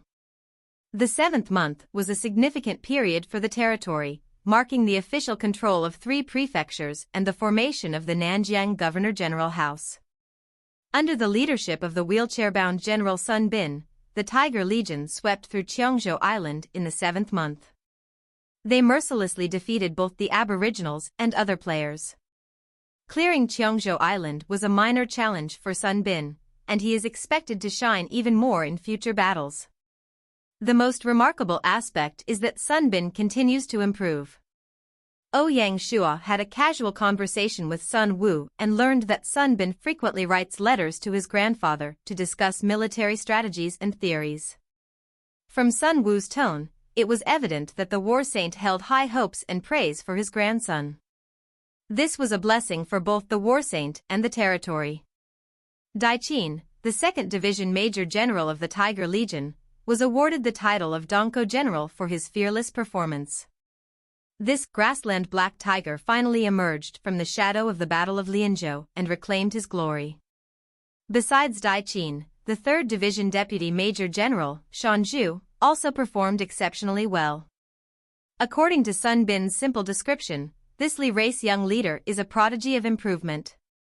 Under Cao Gui's mentorship, Shan Zhu's commanding abilities have grown stronger each day. A star was slowly rising over Qiongzhou Island. After the battle, the Tiger Legion had captured 70,000 warrior prisoners, including soldiers from various territories, Li race people, and aboriginal soldiers. They also captured over 400,000 commoners.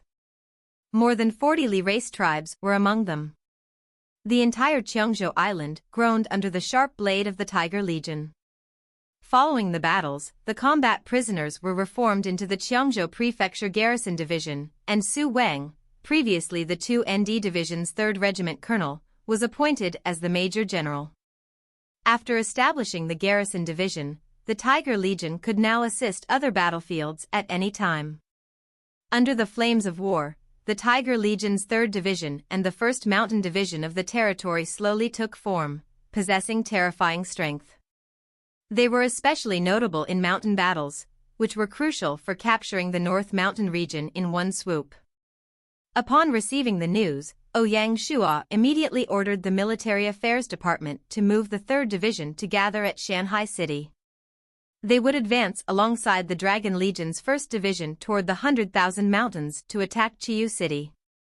Shi Wanshu's Dragon Legion 1st Division had been stationed at Broken Blade House, on the border of the 100,000 Mountains. During this period, Shi Wanshu did not slack off. He trained his units rigorously for mountain battles, even seeking out mountain barbarian tribes to learn survival skills and tactics. Additionally, they needed to send out scouts to find a suitable route and set up resource points along the way to ensure the army had sufficient resources and logistics.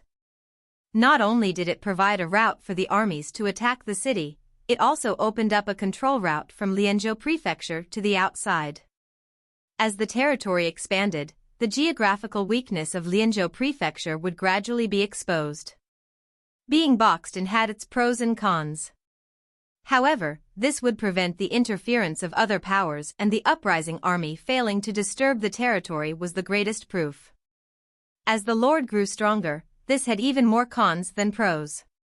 At the heart of the entire territory, the location of Shanghai City was too secluded, making it hard for the Nanjiang Governor-General House to run the other parts of the territory. In olden times, good official channels and water routes were the lifeline of a rule. Without one of them, it was easy to lose control of the territory. In the case of Shanghai City, this posed an even more serious problem. Apart from the Mulan stronghold, Shanghai City did not have a second pathway out to the outside. The current Qiangzhou and Leizhou prefectures were both run from water routes. But what about the future? Jiaqing Prefecture, Wuzhou, Xuanzhou Prefecture, all these places could not be managed from water passages. Hence, opening up a pathway from Lianzhou Prefecture to the outside seemed to grow in importance. After the war, the entire Qiangzhou Island had eventually been incorporated into their rule. Qiangzhou Prefecture officially established the Yashan House, the Danzhou House, and the Qiangshan House. Yashan City was confirmed as the governing area of Qiangzhou Prefecture. The 3 houses were governed by the 3 Tier 1 subsidiary territories of Yashan City. Yashan City used a gold rank village creation token, so its Tier 1 subsidiary territories were all silver rank. They had huge potential as a governing area. Although Qiangzhou Island was large, it lacked manpower. The most important factor was the need to unify the aboriginals on the island.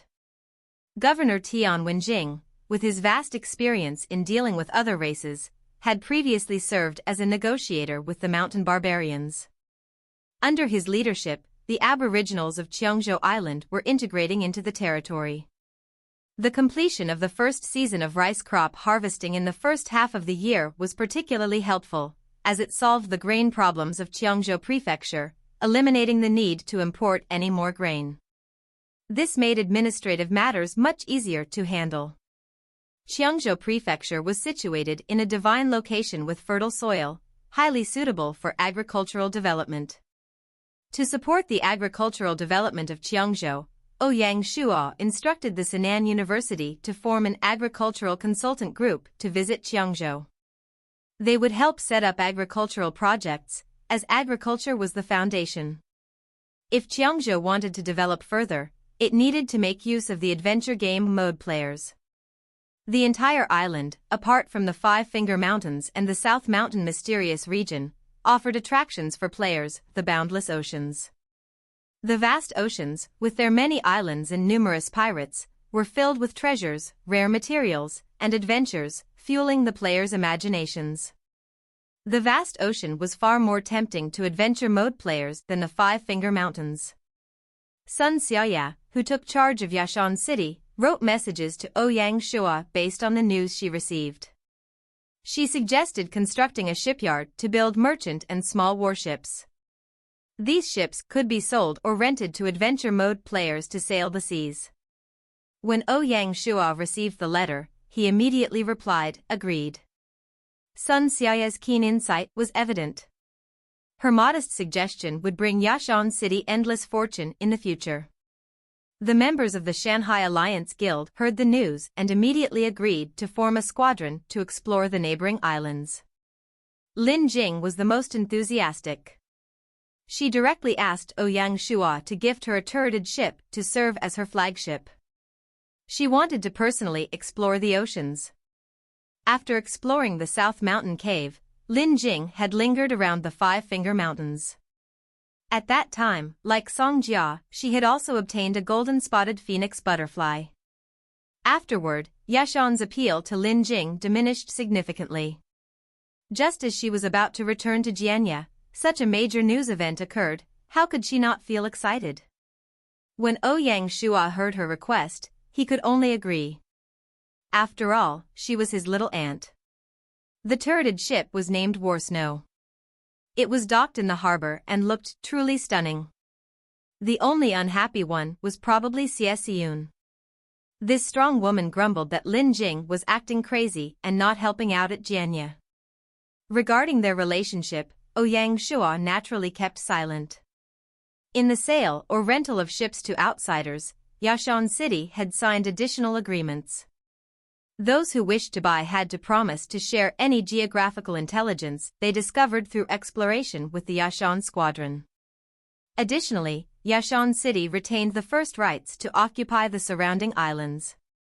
After calming the entire Cheongzhou prefecture, it was time for Ouyang Shua to open it up. The entire Yashan City would now be open to adventure mode players. When the news broke, the China region players were thrilled. The announcement of warship sales further fueled their excitement and eagerness. Suddenly, Yashan City became a gathering place, attracting all the major guilds and organizations. The teleportation fees alone were making Yashan wealthy. It was clear that the future of Yashan City would be a cash cow, bringing in unprecedented profits. The development of Cheongzhou Prefecture was just one small part of the territory. Liuzhou Prefecture also performed exceptionally well. Supported by the Four Seas Bank, the reconstruction and expansion projects in Liuzhou Prefecture were nearing completion, with only a few large projects like the harbors remaining. Once Liuzhou Island stabilized, it would certainly be a significant asset to the territory in the future. Governor Bao Shuya's performance was also noteworthy. Under his leadership, the entire prefecture regained its prosperity, and the shadowy figures disappeared. Especially after the establishment of the Nanjiang Governor-General's office, the internal resistance in Liuzhou Prefecture weakened significantly. Before this, Ouyang Shua had also treated the territories that supported Shanghai City kindly. As promised, the territory allowed them to operate as merchants in Liuzhou. With these new business powers, they leveraged their financial advantages and local connections to compete against the various chambers of commerce. This was the outcome Ouyang Shua had hoped to achieve. Toward Hequanji and even the Chui Chamber of Commerce, Ouyang Shua maintained a necessary level of wariness. Merchants, driven by the pursuit of profit, became one of the most challenging groups to control. While they significantly contributed to the development of the territory, they also reaped substantial benefits. An inevitable issue was that, due to the allure of profit, merchants often got involved in the battles and conflicts in an area. Ouyang Shua, naturally wary of this, took a defensive stance. Beyond the financial department's business division managing these affairs, they needed to develop more chambers of commerce to prevent monopolies. Local chambers of commerce would compete with the larger ones. However, this only addressed the problem in the short term. The root cause remained.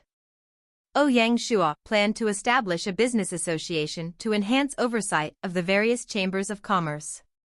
This would require careful planning, as the territory was still in its early stages of development. They needed the support of the chambers of commerce and could not afford to act too aggressively. Among the three prefectures, Lianzhou Prefecture naturally developed the fastest. Although Shanghai City was carved out from Lianzhou Prefecture, the prefecture, with its 4 houses and 1 city, remained the largest. The newly established Shenwan House had survived its most challenging period, and city development was nearing completion. Its unique industries, including animal husbandry and leather processing, were growing steadily. Tianfeng House and Broken Blade House focused on aquatic products and pearl cultivation to generate income. Additionally, the tea gardens and mulberry gardens surrounding them should not be underestimated. Particularly, the mulberry gardens, combined with the production of colored silk, were enviable. The colored silk produced in Shanghai City had already begun selling in the 9 imperial cities, becoming a favorite among merchants and the wealthy, even forming a trend. Out of the 4 houses, Mulan House was formed from a territorial merger. Regrettably, due to its special geographical position, its profits were somewhat awkward. The most critical issue was Mulan House's lack of advantageous industries. It was likely that only after they occupied Guangxi province would Mulan House rise from the ashes. Of course, though the 3 prefectures were eye-catching, they could not overshadow the brilliance of Shanghai City. The outer city construction of Shanghai City was expanding rapidly. Every day, no fewer than 1,000 people moved in, not newly spawned refugees but commoners from various imperial cities. Shanghai City's population had already surpassed 400,000. Ouyang Shua predicted that by the 10th month at the latest, Shanghai City could upgrade to a Grade 2 prefecture and surpass the 500,000 population limit. The current Shanghai City was a maze of intersecting roads and paths. Without a guide, even Ouyang Shua would lose his way. His movements were largely limited to the imperial city. On the other hand, Binger, who was on vacation, was running around the city like a wild horse set free. Occasionally, she would even teleport to Yashan City to check on her territory. In Yashan City, she was practically a princess. Governor Tian Wenjing not only had his men build the Lord's Manor extravagantly but also constructed a wildlife park for Binger to play in outside the city. The zoo's construction was solely because Binger said, "There are so many animals here." When Ouyang Shua learned of this, he shook his head speechlessly. He had not expected the stern-faced Governor Tian Wenjing to be so fond of Binger and to indulge her so much. As the main hub of the territory, Shanghai City was the most prosperous. Based on calculations from the business division, to date, a total of 37 chambers of commerce have moved in. All 9 imperial cities have chambers of commerce that have relocated here. Besides the business division, the military industry naturally supported Shanghai City's development. After more than a year, the military industry finally began to flourish.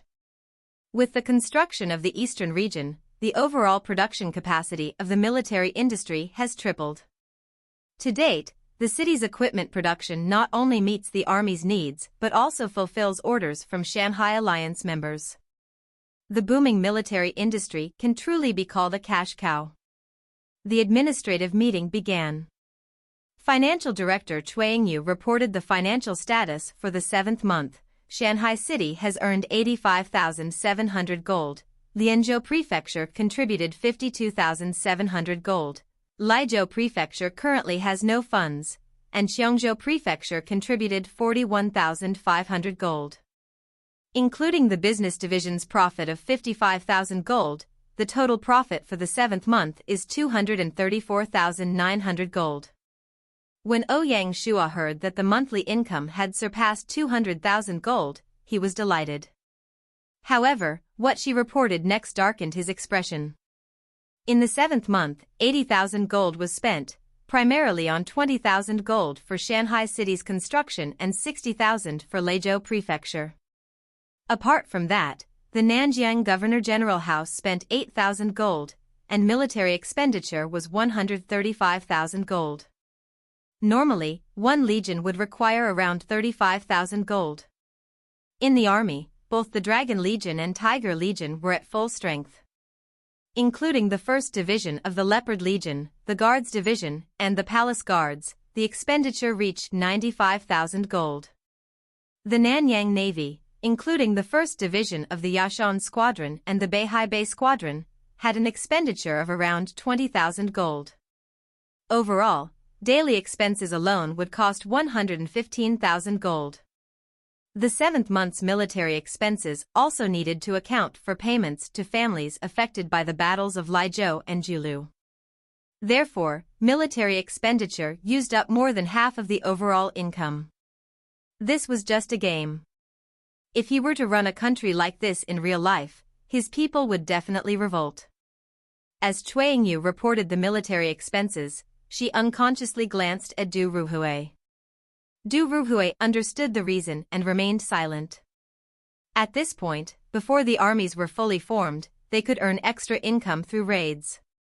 Currently, military expenses were not a significant burden on the territory's finances.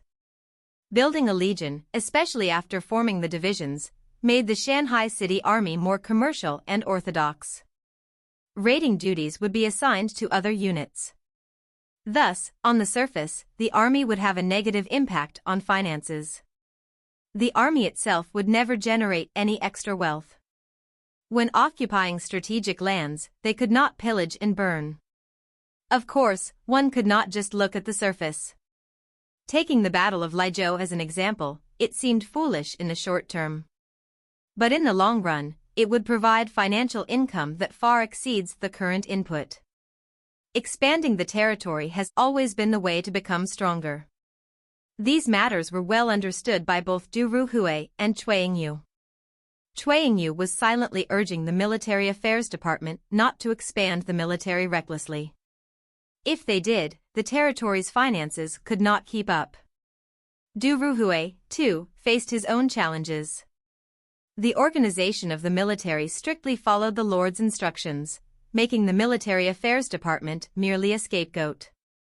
Ouyang Shua, seated in the Lord's position, naturally noticed this. He understood that Yu was subtly making her concerns known. This young woman was not someone to be easily handled. As Ouyang Shua's position rose, Yu would not directly reprimand him. Instead, she would use such subtle methods to remind him.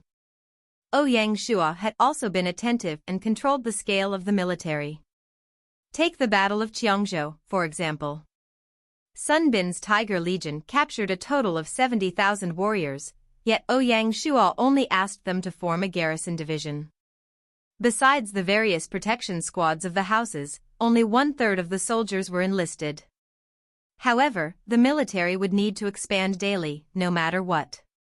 Without such an elite army, how could Ouyang Shua have the confidence to challenge the world? At this stage, Ouyang Shua had to choose between military and administration, with a strong military being the core goal. After establishing the Nanjiang Governor-General House, Ouyang Shua did not keep any of the territory's gold for himself. In his storage bag, he only had 10,000 to 20,000 gold as pocket money. The territory's income was essentially reinvested. A strong territory would enhance his own strength. According to Yu's report, the territory earned only 11,900 gold in July. However, profits were expected to increase the following month. At the very least, Lizhou Prefecture would no longer require additional funding and could even generate income. Despite this, Yu was not as optimistic as Ouyang Shua about the matter, primarily because the Battle of Zhaoqing was imminent. It was foreseeable that the future Zhaoqing prefecture would be a mess that needed to be sorted out. After presenting her report, Yu sat down, and the discussion shifted to the Animal Husbandry Department. Since the establishment of the Nanjiang Governor-General House, the organization had become increasingly structured. Ouyang Shua implemented a rule allowing officials to propose the creation of new departments. After the administration department reviewed these proposals, they could be brought up in administrative meetings for discussion, with Ouyang Shua making the final decision. This arrangement was designed to prevent Ouyang Shua from losing his foresight. Holding a high position for a long time and making all the decisions could easily blind one's judgment. If this persisted, he might start ignoring the advice of his fellow officials. Ouyang Shua was determined not to become such a leader. However, without a logical system in place, he would likely become that person given the current situation. Therefore, while he was still clear-headed, Ouyang Shua decided to impose constraints on himself. All the officials were pleased with this decision, confident that a wise lord would bring success. Following Xiao He's suggestion, which was approved by the administration department, they agreed to establish the Animal Husbandry Department under the Military Affairs Department. Establishing the Animal Husbandry Department served two roles. Firstly, it was to manage the carriages of the Nanjiang Governor-General House. Ouyang Shuo usually rode horses and rarely used carriages. As Shanghai City's construction improved, Fan Zhongyan suggested that he should ride in a carriage when going out. They believed this was a matter of protocol and could not be taken lightly, as it was essential to demonstrate the prestige and power of the Nanjiang Governor-General. Ouyang Shuo had to comply with these suggestions, though he rarely went out. His character made it difficult for him to get used to carriages. Secondly, the department was responsible for horse policies in the territory, overseeing all the army's horse breeding grounds. Xiang was appointed as the director of the Animal Husbandry Department, ensuring that all four talented individuals from the Battle of Julu had positions. As the invitations were sent out, scholars from all around began to flock to Shanghai City. The Juxian House in Sinan University was now complete, ready to welcome the philosophers. Among them, the earliest to arrive were Qing Bu and Xiang Dao, both from the legalist school of thought. Legalism comprised three factions: law, tactics, and power, represented by Wei Yang, Qing Bu and Xiang Dao, respectively. By the time of Han Fizi, the three were combined. Wei Yang greeted Qing Bu and Xiang Dao. Qing Bu was a slender, clean-cut man who didn't smile much and appeared aloof and handsome.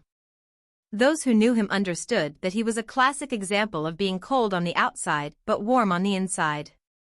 In contrast, Xiang Dao was an elderly man who made everyone feel at ease from the moment they met him. Besides being a renowned legalist, he was also a key figure in the Laozhuang school of Taoism. They had all met during the Warring States period, so their reunion was naturally a joyous occasion. "Brother Wei Yang, quick! We need to discuss how to find issues with Confucianism," Qing Bu said eagerly. As soon as they met, he was ready to drag Wei Yang into a debate discussion. Wei Yang smiled to himself when he saw Qing Bu's enthusiasm. While he couldn't say he fully understood his lord's intentions, he had grasped the essence. He knew that the lord's goal was not to have the two schools of thought fight to determine a clear winner, which was indeed a challenging task. Today was different from any other year. The philosophers came from different points in time to gather here. What kind of joyous occasion would that create? Confucianism had Laozi, Mingzi, and Xuanzi. Legalism also had the one who combined all its teachings, Han Fizi. The debate between Wei Yang and Mingzi was something that could not be replicated. China's 5,000 years of history have already proven that both schools of thought had their pros and cons. Confucianism represented morals, the spiritual home. Legalism represented the law, the cornerstone of society. Neither could be lacking. After becoming the head of the Internal Affairs Department, Wei Yang did not stop there. In Shanghai City, there were many legal experts from the real world.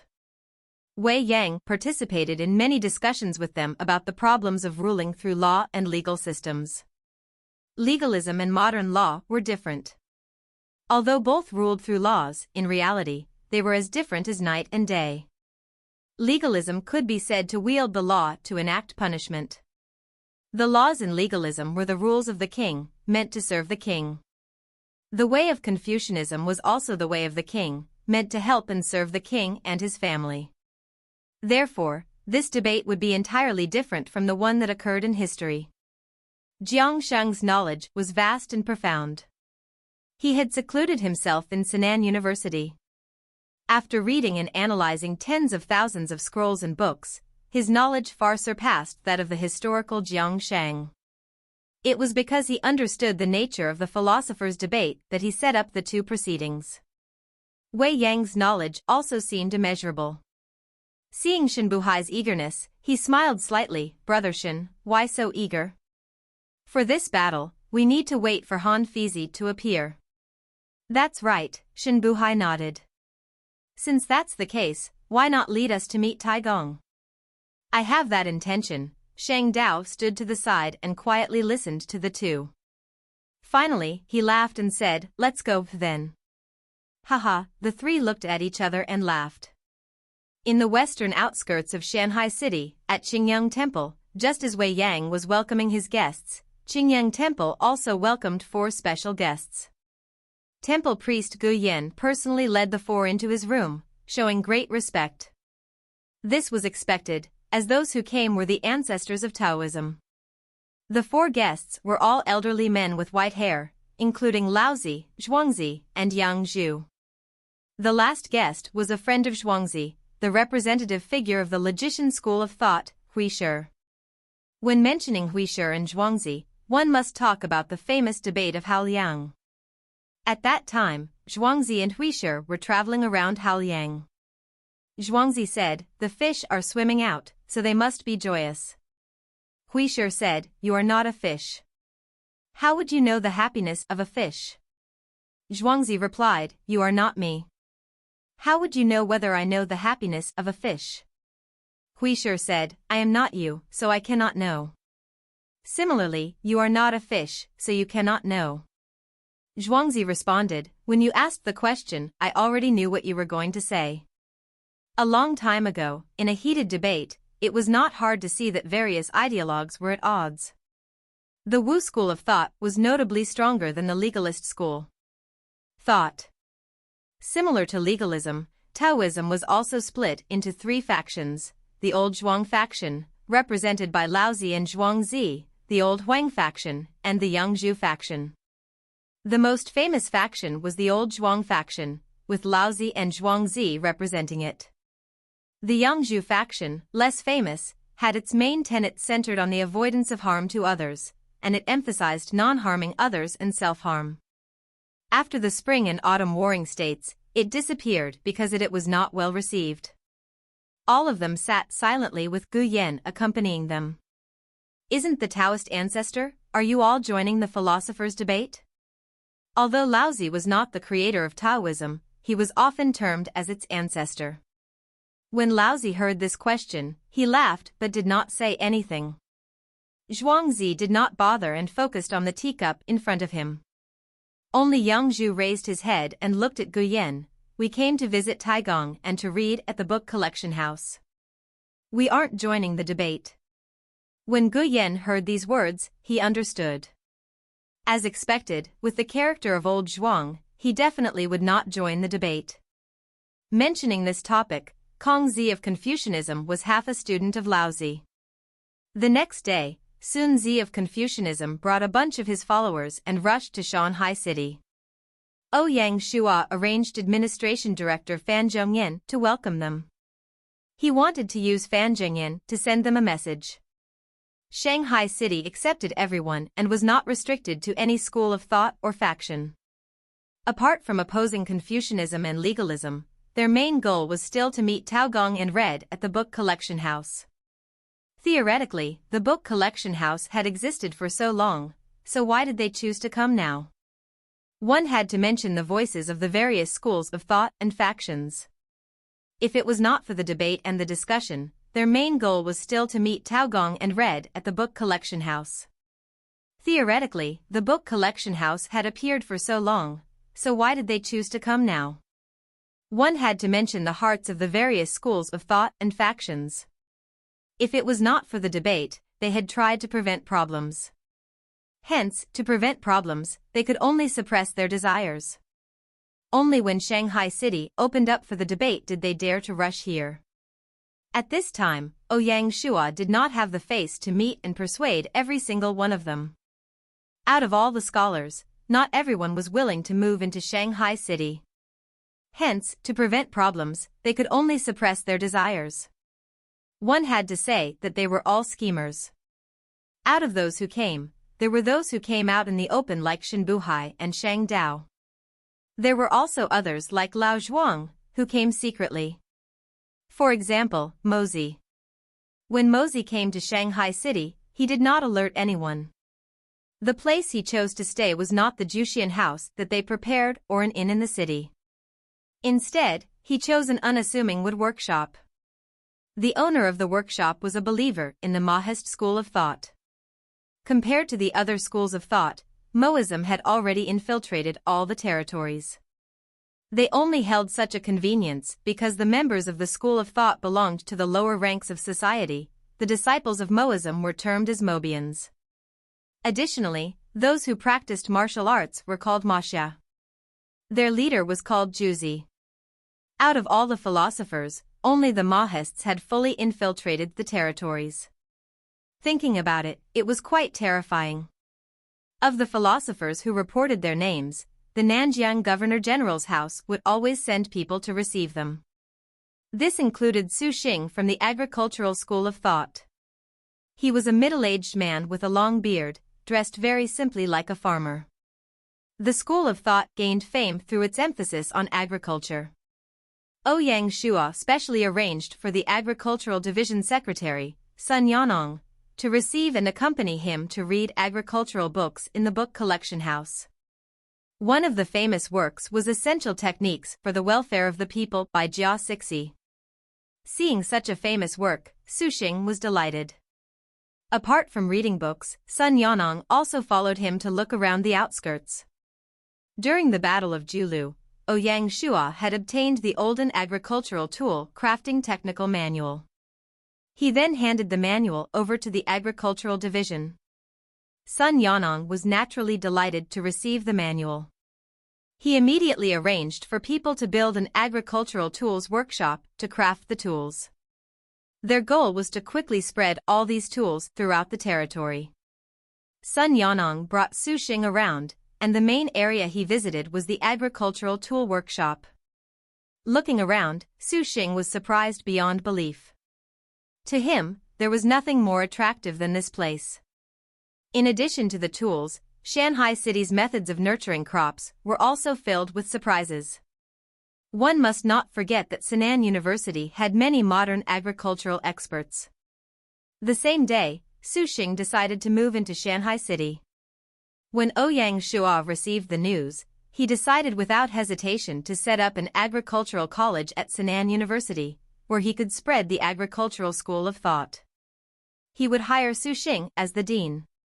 The few agricultural experts in the territory were transferred to the agriculture college. In a short few days, the agriculture college was completed. The first batch of students were basic-level officials recommended by the various houses and counties.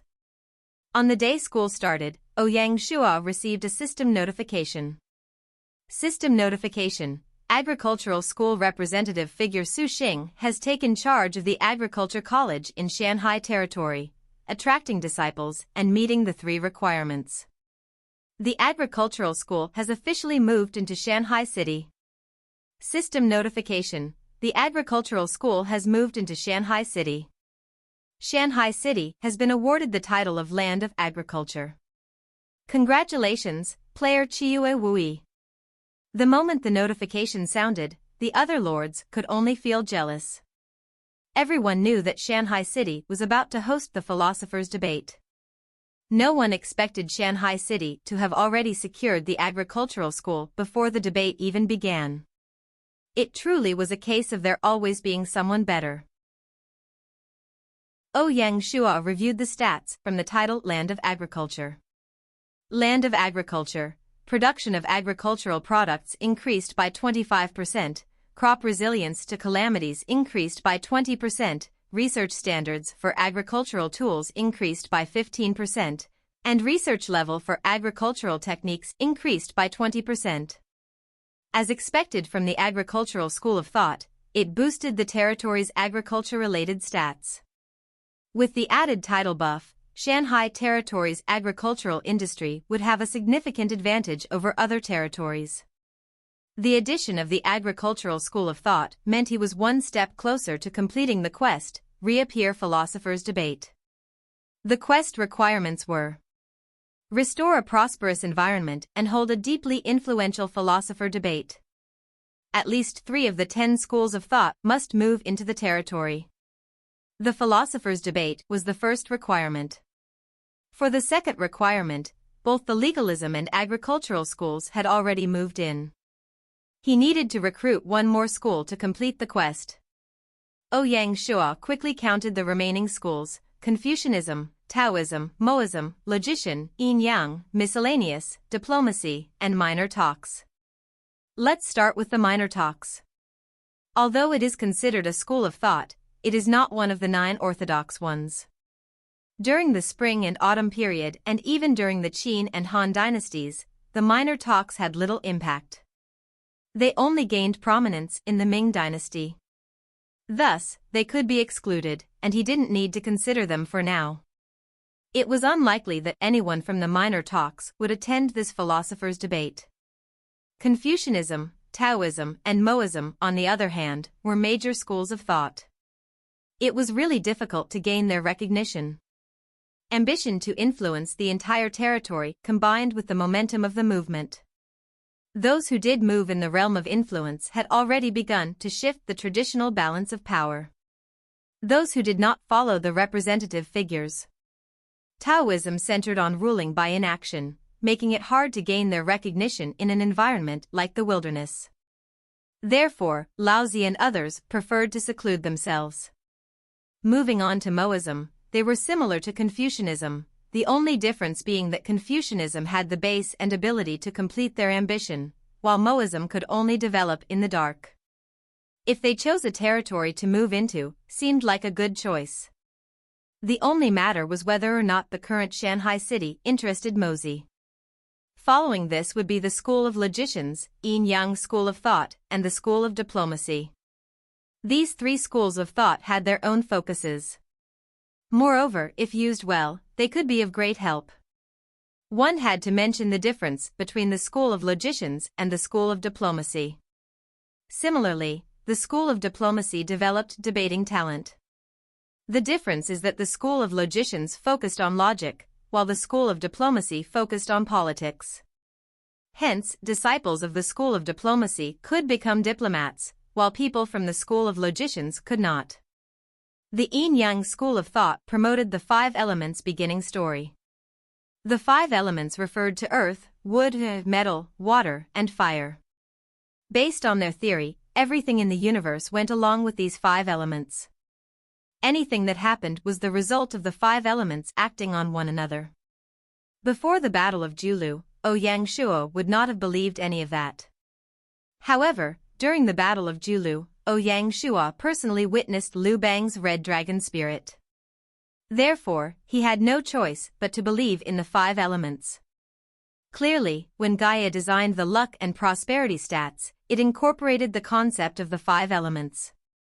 If Ouyang Shuo remembered correctly, among the basic buildings of a Grade 3 prefecture, there was an observatory that was particularly suitable for disciples of the Yin-Yang school. The renowned Qin Tianjian was responsible for predicting the weather and formulating the calendar. The last school of thought was the miscellaneous school, and its representative figure was. Strictly speaking, the miscellaneous school was not a school of thought, as it lacked a coherent way of thinking or tradition. Ever since the Honshu Yuanzi classified it as part of the miscellaneous school, this school of thought was officially recognized. After Qin Shi Huang moved into Xianyang, he definitely would not remain there. Who knows whether this legendary figure would appear in Shanghai city. All things considered, Ouyang Shuo was most confident about the Yin-Yang school, followed by the Mahists. He would have to wait for the philosophers' debate to see how it all unfolded. A few days later, more and more scholars flocked to Shanghai city. The campus of Sinan University bustled with activity, especially the book collection house, which was always crowded. Among all the philosophers, no matter who they were, they would first visit Xiang, not Ouyang Shuo. Thankfully, the philosophers knew their place, and only the representative figures went to see Xiang. The ordinary disciples could only observe from a distance and did not dare to greet him, lest they annoy Xiang, who cherished peace and quiet. Since the various disciples moved into the Juxian house, squabbles naturally arose. As the saying goes, in matters of scholarship, there is no first place. When philosophers meet, they naturally debate and disagree with one another. During the Warring States period, every school of thought had some animosity toward others. As the representative of Ouyang Shua and the organizer, Xiao he decided to move in and bring men to help settle disputes and fights. In the end, Xiang had no choice but to take a stand. He officially announced the start of the first proceeding, reading. The philosophers did not need to debate with one another. Instead, they would move into the book collection house for a week. No one dared to go against Xiang's announcement, and so this small storm was quelled. Apart from squabbles and disagreements, the scholars who moved in were also gourmets. Not everyone was like Lao Zhuang, who cared for little. Regardless of their knowledge of their own schools of thought, their material needs alone were enough to cause a frown. As the saying goes, when the forest is large, there are many kinds of birds. According to Xiao, there were numerous frauds among the scholars. When Ouyang Shua heard this report, he was not furious. As a lord, he should possess some magnanimity. He ordered the Sangha restaurant to provide food and drinks for the Juxian house. Only then did the scholars' cries for food subside. Some shameless individuals even went straight to the restaurant to eat, refusing to pay and simply stating, "I'm from X school of thought," before leaving. Such actions brought disgrace to the various schools of thought. These scholars generally did not belong to the main branches or schools. The names they mentioned were ones Ouyang Shua had never heard of. Speaking of which, the Warring States period was said to have hundreds of schools of thought. How many there actually were, no one at the time verified. If one were to exaggerate, a single person could be considered a school of thought. They didn't care about the goals or propositions of the school, just about raising its flag without much thought. On this topic, even well-known schools like Moism started to fade. As for other obsolete ones, survival was even harder. Who knows how Gaia created them? Some people just wanted to use the philosophers' debates to gain a sense of existence. Even so, Ouyang Shua did not take them lightly. Who knows? Maybe one or two among them would be real talents. If he could get just one, it would be worth it. Who cares about the cost of food? Even if he didn't get any, he would gain a good reputation. These scholars were enjoying good food and wine here, so when they went back, they should at least say a few good words, right? Each one saying one good sentence would be enough to make Shanghai City sound like paradise. Reputation was intangible, but truly useful at crucial moments. Take the Kuru Order, for example. Other territories gained benefits, but Shanghai City received nothing. Wasn't this due to reputation? Based on the information he received, Chen had recruited a few talents from Xianyang City, making Ouyang Shua green with envy. Even other members of the Shanghai Alliance had gained rewards. Thinking about how Gong Chengsher boasted on the Alliance channel, Ouyang Shua really wanted to punch him. So disappointing. The only thing that made Ouyang Shua feel happy was that the Confucian scholars from Xianyang City did not choose to join any territory. Instead, they followed Meng Zi and the others to Shanghai City for the philosophers' debate. Whether or not he could seize the opportunity depended entirely on this event. With the older generation of each school of thought arriving, only Laozi and Han Fizi had not shown up, which Ouyang Shua found truly surprising. Ouyang Shua had specially arranged for Governor Wei Ran of Lianzhou to rush back to Shanghai City to accompany them. He did not have high hopes that he could convince them to work for him. To be honest, even if they were willing, Ouyang Shua still had his doubts. This person was too astute, and Ouyang Shua was hesitant to employ him. On the other hand, Ouyang Shua was interested in Su Qin and Zhang Yi, these two brothers from the same school. As mentioned earlier, Shanghai City lacked diplomats. With Ouyang Shua's experience from his previous life, he knew that diplomats became more valuable the further the game progressed. The battles between lords could be divided into 3 stages. Initially, everyone focused on their own development and did not interfere with one another. Second, territories began to absorb each other. The current state of the wilderness was in this second stage, which would last the longest. Finally, the stage where everyone struggled to maintain their positions would come. After the absorption period, a region would see multiple overlords standing against each other, making unification difficult. This situation was akin to the Warring States period in history, when diplomats played a central role. Additionally, the longer the game went on, the greater the threat lords would face from the aboriginals. With the China region as an example, its surroundings included people such as the Mongols, Nuzan, and Xixia. One could even say that they were stronger than other lords. Whether to conquer outside or ensure their territory was safe and peaceful, this decision rested solely in the hands of the lords. On the subject of Zhang Yi, he did indeed have a connection to Shanghai City. The 1st Division Major General of the Leopard Legion, Wei Zhang, was from the same place, and they had formed a close relationship. Because of this, Ouyang Shua had confidence in persuading Zhang Yi. However, Wei Zhang was still out in battle and could not return. Ouyang Shua could only subtly hint to Wei Ran, who was in charge of welcoming them, to reveal the information to Zhang Yi to keep him there. As for moving in and taking up a role, these matters would be discussed later.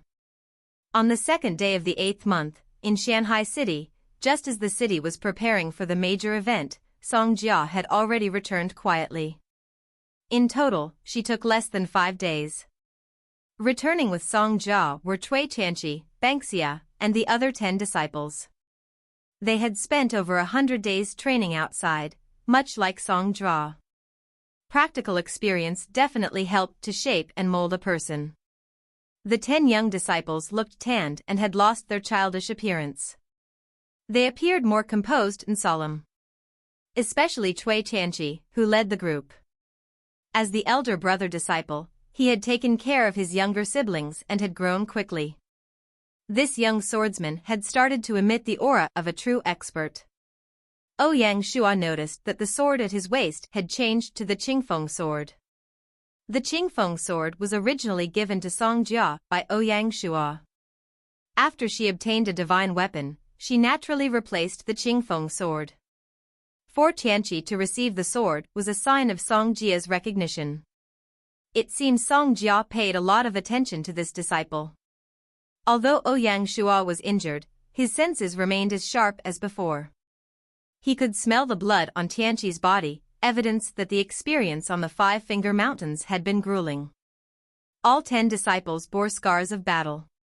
One, in particular, had lost a leg to a desolate beast, rendering him permanently disabled. Practicing martial arts was never as glamorous as it seemed, injuries were commonplace. Even Song Jia returned with her body covered in wounds. This training had a profound impact on Baiqi and the other girls. Baiqi's eyes showed less arrogance and more fear. Ouyang Shua frowned at this. It was not a good sign. How had she become more timid after practical training? Ouyang Shua did not say anything. Song Jia likely knew about this as well. Greetings, Lord. In the side hall, all the disciples bowed to Ouyang Shua. He nodded and signaled to the guards standing nearby. Almost immediately, they brought in a heavy wooden box and placed it in the hall's center. When they opened the box, 10 swords and 10 cultivation uniforms were revealed. The weapons workshop had crafted the swords, making them rare and elite. Qing had tailored the cultivation uniforms, not only ensuring they looked exquisite but also imbuing them with beneficial stats. Wearing the uniform increased one's internal cultivation speed by 5%. While this was not a significant boost, the cumulative effect over time would be substantial. Qing had used rare materials to craft these uniforms, otherwise, Ouyang Shua might have sold them. Qing had rushed to complete these 10 sets. Ouyang Shua naturally covered the material costs. After scolding Qing, she began to refocus on her skills. Yu felt heartache for this young sister and instructed the Cui Chamber of Commerce to acquire large amounts of tailoring blueprints for Qing to study. The cultivation uniforms were one of her proudest works. The first set was naturally given to Ouyang Shua, as she treasured it like a gem. Ouyang Shua had a love-hate relationship with Qing. Through the creation of the cultivation uniform, it was clear that her talent was remarkable. If she applied herself, Her future would be promising. However, this girl had strayed down the wrong path, falling into the trap of money. If not for Ouyang Shua's scolding, who knows how long it would have taken her to learn. At least it was not too late to turn back. In a short time, Qing'er would likely reach the rank of Grandmaster Tailor. As an elder, Ouyang Shua felt heartbroken for her. After spending so much time together, he naturally developed deep feelings for Qing'er and Chuangyu. It was hard for him to see them as mere numbers. In his eyes, they were living, breathing individuals. In the future, Ouyang Shua would definitely bring both of them out into the real world. They were truly his loved ones. Not only him, but Bing'er probably felt the same way. Apart from her real brother, that little rascal was closest to the two of them. Especially Qing'er, whose age was closer to theirs, making their relationship even closer than that of real siblings. Seeing the disciples drooling as they looked at the swords, Ouyang Shua smiled, "These are prepared for you. 1 set per person, take it." "Thank you, my lord." Cui Tianqi took the lead to express his thanks, while the other disciples all looked elated. After splitting the equipment, Ouyang Shua said, "Guys, since the training has ended, I'll give you all a choice. Either return to the sect to cultivate or join the Nanjiang Governor-General house. The choice is yours. I or your sect leader won't interfere." Regarding this matter, Ouyang Shua had already discussed it. This act could not be considered a misuse of power. Having some of them join the Nanjiang Governor-General house was preparatory work for building the safety division. The future safety division would take responsibility for intel collection and the capture of prisoners. Therefore, Ouyang Shua needed a group of martial arts experts to join. In front of him, was there not such a suitable group? Of course, everyone had their own aspirations. Ouyang Shua would not force them. After all, once a person entered the safety division, unless they died, they could not leave. The disciples looked at one another, not knowing what to say.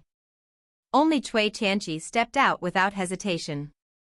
With one knee on the ground, he said, "Lord, Tianqi chooses to join the Nanjiang Governor-General house." In his eyes, there were signs of emotion. Seeing their senior brother take the lead, 4 other disciples decided to join as well. The remaining disciples, including Baiqi, decided to return to the sect. Lastly, he needed to handle the disciple who was handicapped. After gaining his opinion, Ouyang Shua instructed Zissou to find a management position for him. This disciple was called Chu Yepin. He was naturally grateful. The moment he was handicapped, he felt utterly depressed. To a martial artist, losing a leg is more difficult to handle than death. Chu Yepin had already mentally prepared himself for abandonment. Who would have thought he would receive such an ending? The position of manager at the Lord's Manor is an honorable one that everyone vies for. "Thank you, my lord." He knelt on the ground and cried out, "Get up." Following this, Baiqi led her 3 junior sisters back to the sect. Cui Tianqi and the 4 other disciples stayed behind. Among the 5, there was one female disciple.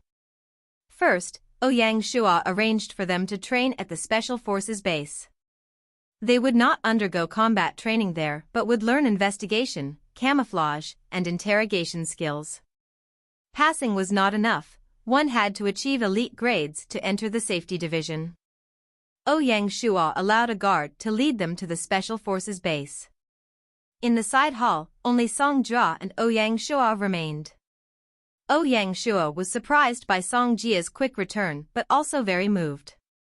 She was likely worried about the poison in his body and had rushed to find the iron-armored king beast, no doubt facing many challenges along the way. Just as Ouyang Shua was about to thank her, a guard outside suddenly reported, "Lord, God Physician Bianc is waiting." Who knew Bianc was also so efficient? "Invite him in." "Yes, my lord." When Bianc entered, he bowed to Ouyang Shua. Song Jia did not speak but simply took out a rhino horn and a small box. Inside the box was the inner pellet of the king beast. Upon receiving it, Bianc looked truly emotional. To a god physician, Encountering medical resources he had never seen before was a blessing. How is it? Song Jia was even more nervous than Ouyang Shua. Elite product, elite, Bianca exclaimed in amazement. Hearing these words, Song Jia heaved a sigh of relief.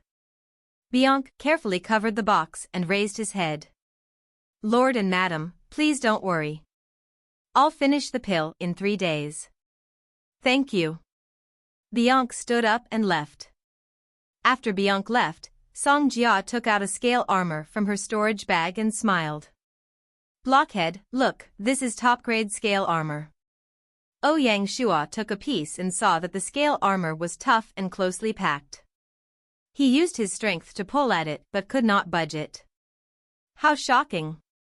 One must know that Ouyang Shua had the strength of 3 oxen.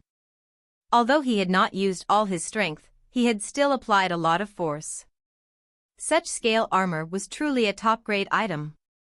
Infuse your primordial energy and try it again, Song Jia suggested. Clearly, the secrets of the scale armor were not limited to its toughness.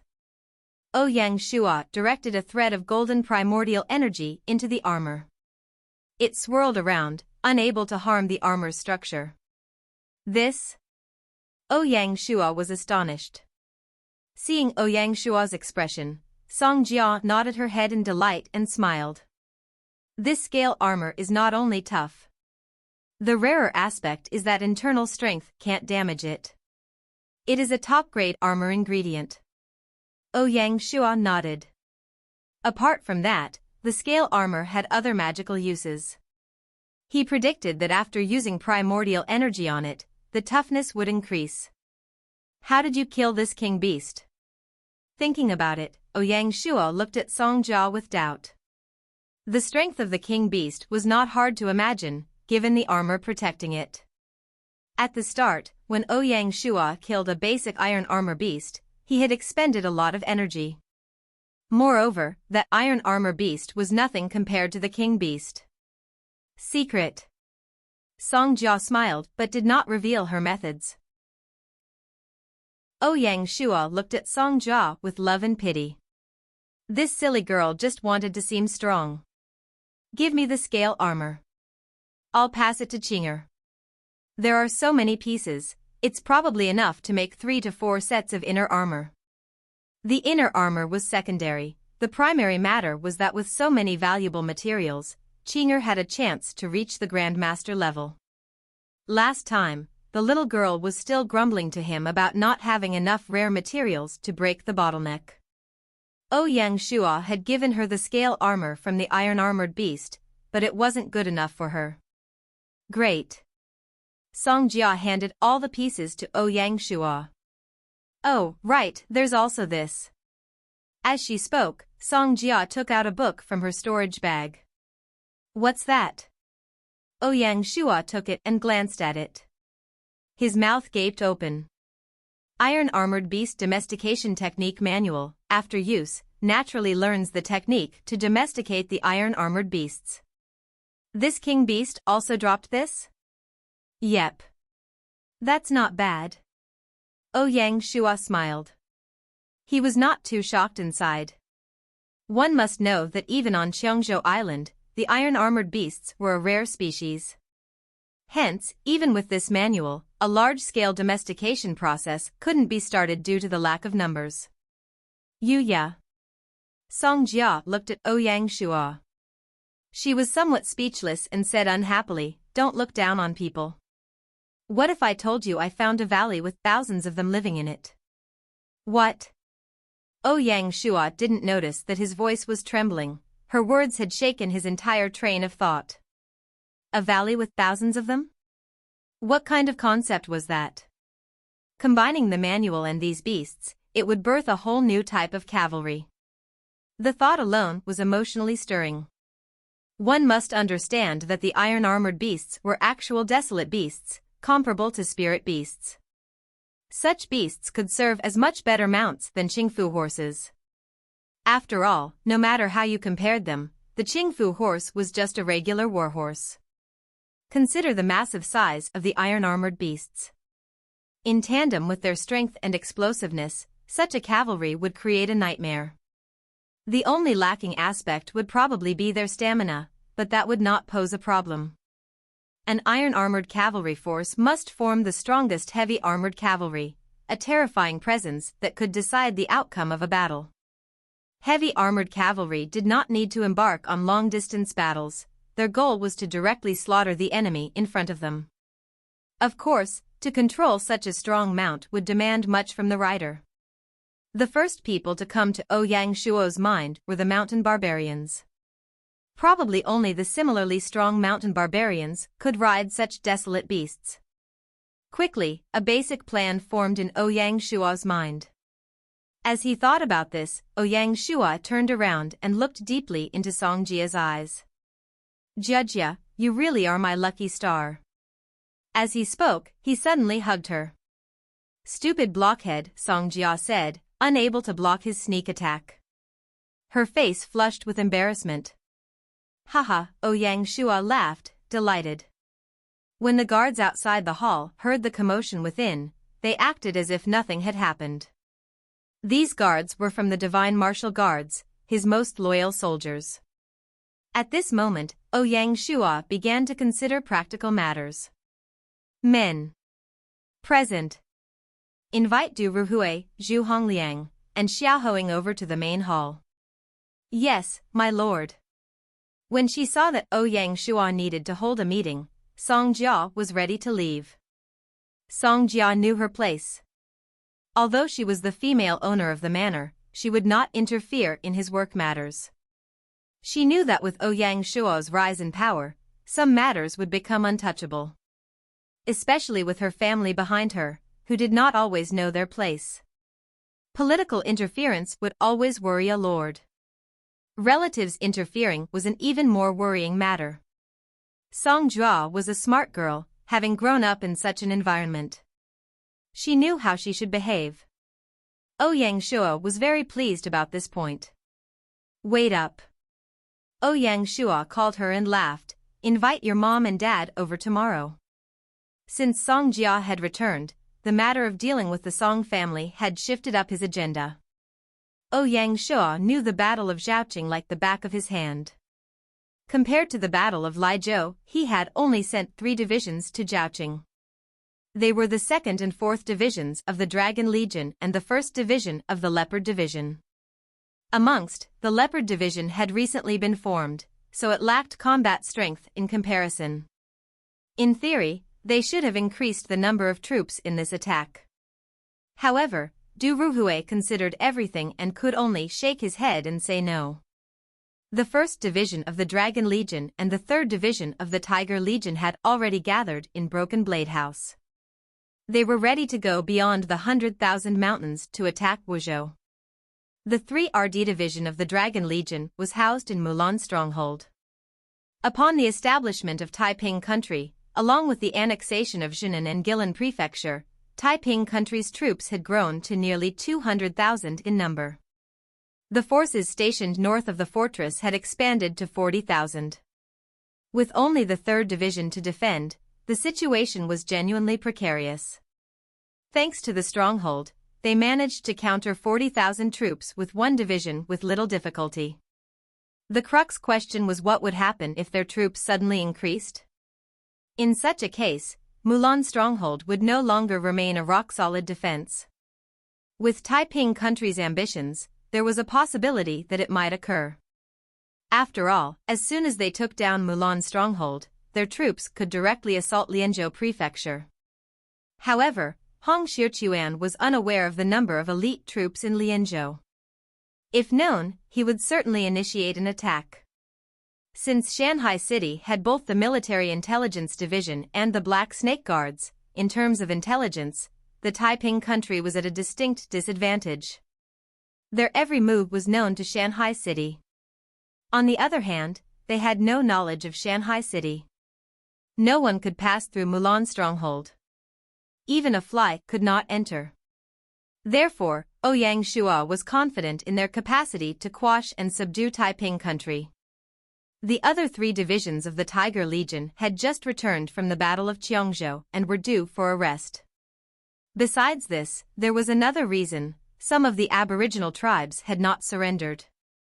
Resistance and ambush attacks persisted frequently, which significantly disrupted construction in Xiangzhou Prefecture.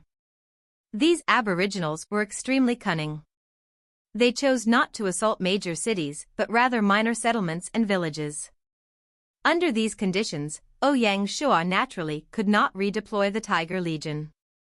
He sent a letter to General Sun Bin and Governor Tian Wenjing, requesting they work together. The officials were to take a soft stance, while the military was to take a hard stance to suppress the violence and the situation. Although Ouyang Shua did not scold anyone in the letter, both recipients could sense his fury. If he lost his temper, Qiangzhou Prefecture would face another bloodbath. Before moving into Yashan, Ouyang Shua knew the aboriginals would be difficult to handle. However, he did not expect to encounter so many problems even with a full legion defending. Their resilience had far exceeded his expectations. He could only send a letter and hope they would resolve the matter. If not, he did not mind fighting fire with fire and eliminating them all. Throughout the entire Battle of Qiangzhou, he had not ordered the extermination of any tribe. If the situation spiraled out of control, he would have to take such drastic action to send a message. Apart from the two legions, only the Guards Division and the Palace Guards remained. Unfortunately, the Battle of Julu caused heavy casualties to both units. Replenishing the losses would take more than a day or two. The Palace Guards were still in better shape, as they could directly choose men from the Guards Division. At the same time, the unit was renamed the Divine Martial Guards. The Guards Division faced a more significant problem. Already understaffed, losing 1,400 men made their situation tough. Major General Lin Yi ran over to lodge complaints every few days. Unfortunately, as the war continued, they could not reduce the combat strength on the frontline forces. As such, the Military Affairs Department could only choose from the 3rd Division of the Dragon Legion, the 1st Division of the Dragon Legion, and the 3rd Division of the Tiger Legion at Broken Blade House. They could only slowly fill the missing members of the 3 divisions. Shi Wanshui and the other generals all had small grumbles about this matter. One must know that although they were not on the front lines yet, they would be soon. At this time, suddenly taking hundreds and thousands of elites, although it would not affect the essence, it was enough to give them a headache. Ouyang Shua did not let this matter fester. To alleviate their complaints, he promised to quickly replenish their members and to provide more equipment and grain. Only then did the matter come to rest. When the territory expanded, problems arose. As the Lord, he could not just protect the Guard Division and the Divine Martial Guard. Otherwise, the other units would start to have issues and unrest. The new members sent from the 3 divisions were not directly used. Instead, they had to be sent to the Special Forces base for 2 weeks of training. Trump card forces like the Guard Division and the Divine Martial Guard were strong, but the moment they suffered losses, it was difficult to regain their strength. Otherwise, Ouyang Shua would not have built just a group of them. Hence, considering everything, they could not increase the number of troops to attack Zhaoqing. Baiqi and Han Xian could only lead 3 divisions, along with the help from the Tianshuang County City Protection Division. Although they had a logistic supply advantage compared to the Battle of Liuzhou, it was much harder in other aspects. The Battle of Liuzhou had caught the enemy off guard. When Liuzhou fell, not only the lords in Zhaoqing, but the lords in the entire Lingnan province were shouting that the wolves were here. At this point in time, it was impossible to launch another sneak attack. They could only attack head-on. Not long after Song Jia left, Du Ruhui and the others hurried to the main hall. Lord. Sit. Ouyang Shua briefly described the situation in the iron-armored beast valley to them. All 3 were intelligent, and they immediately understood why Ouyang Shua had called them to the meeting. This was especially true for the newly appointed director of animal husbandry, Xiang, whose eyes sparkled with excitement. He hadn't expected such significant news so soon after his appointment. Yang Shua handed Xiao the Iron-Armored Beast Domestication Technical Manual and said solemnly, "The Iron-Armored Beast Valley will be under your department. You must take good care of it." "Don't worry, my lord." For Xiao, this was a golden opportunity to earn the lord's trust. Even if Yang Shua hadn't mentioned it, he would have handled the matter with great care. Domesticating iron-armored beasts would not be an easy task, everyone knew this. Although they were mutated from rhinoceroses, they were far from calm and gentle. Just approaching them and making them accept humans would be a significant challenge. Moreover, what were their habits and preferences? What did they eat? What did they avoid? What if they got sick? When did they give birth? The answers to these questions were recorded in the technical manual, but knowing was one thing, and handling it was another. Take food, for example. The iron-armored beast was a herbivore. In the wild, it would eat a variety of plants. If humans were to feed them, they would need to carefully select specific herbs and grasses. This knowledge was hard to come by. The breeding farm presented its own set of challenges. What about when the beasts enter the army? What would happen to their food supply? This was another significant concern. Domesticating the iron-armored beasts was not as simple as taming warhorses. Even so, Xiao was very confident, primarily due to his extensive experience in horse breeding. There were still some similarities between the two. Apart from domesticating the iron-armored beasts, the Combat Logistics Department was responsible for making armor for them. The iron-armored beasts were much rarer than the Qing Bu horses and, therefore, needed protection. Each loss would be a significant setback. On the battlefield, weapons have no eyes, making it difficult for mounts to survive. Besides protecting the stomach, joints, head, and other crucial areas, the horns also needed to be safeguarded. If used effectively, their horns could become a lethal weapon. In this regard, Yang Shua had experience. On the battlefield, if a horn struck someone, even if they did not die, they would sustain severe injuries. Lastly, the selection of members was the most challenging part. Due to the limited number of iron-armored beasts, they could only temporarily form a guard of 3,000 men. After all, the number of mountain barbarians was also limited. From the mountain barbarian tribes residing in the area, they had essentially chosen all the elites. These elites were primarily concentrated in the two heavy armored infantry regiments of the 3rd Division of the Dragon Legion. Yang Shua naturally would not break up these units, so he had to look for new members. Unfortunately, with the establishment of Qiyu City, the mountain barbarians in the surrounding areas had been largely depleted. The only solution was to capture Qiyu City. Fortunately, the construction of the iron-armored beast ranch, the breeding of the beasts, and the research and crafting of the armor all required some time. Especially the breeding of the iron-armored beasts, which would not happen quickly. Establishing the iron-armored guard would not yield immediate results. They could not entirely deplete the iron-armored beasts in the valley and needed to wait until the number of beasts reached a certain scale. This matter still required planning and discussion. On the 3rd day of the 8th month, Song Jia headed to Tianshuang County. That afternoon, she brought her parents to Shanghai City. Yang Shua had been waiting beside the teleportation formation, accompanied only by Zissou. Yang Shua personally welcomed them but did not arrange a large-scale event. Song Jia's father would likely understand the deeper meaning behind this. Song Jia's father was about 50 years old and looked highly energetic and healthy. Occasionally, a spark of energy would flash in his eyes, indicating that he was intelligent and had a business acumen. In reality, he managed the Song family financial group. Song Jia's mother was a gentle and refined woman. Her attire seemed simple but was tastefully done, with every aspect of her clothing exquisitely put together. Song Jia had mostly inherited her genes from her mother.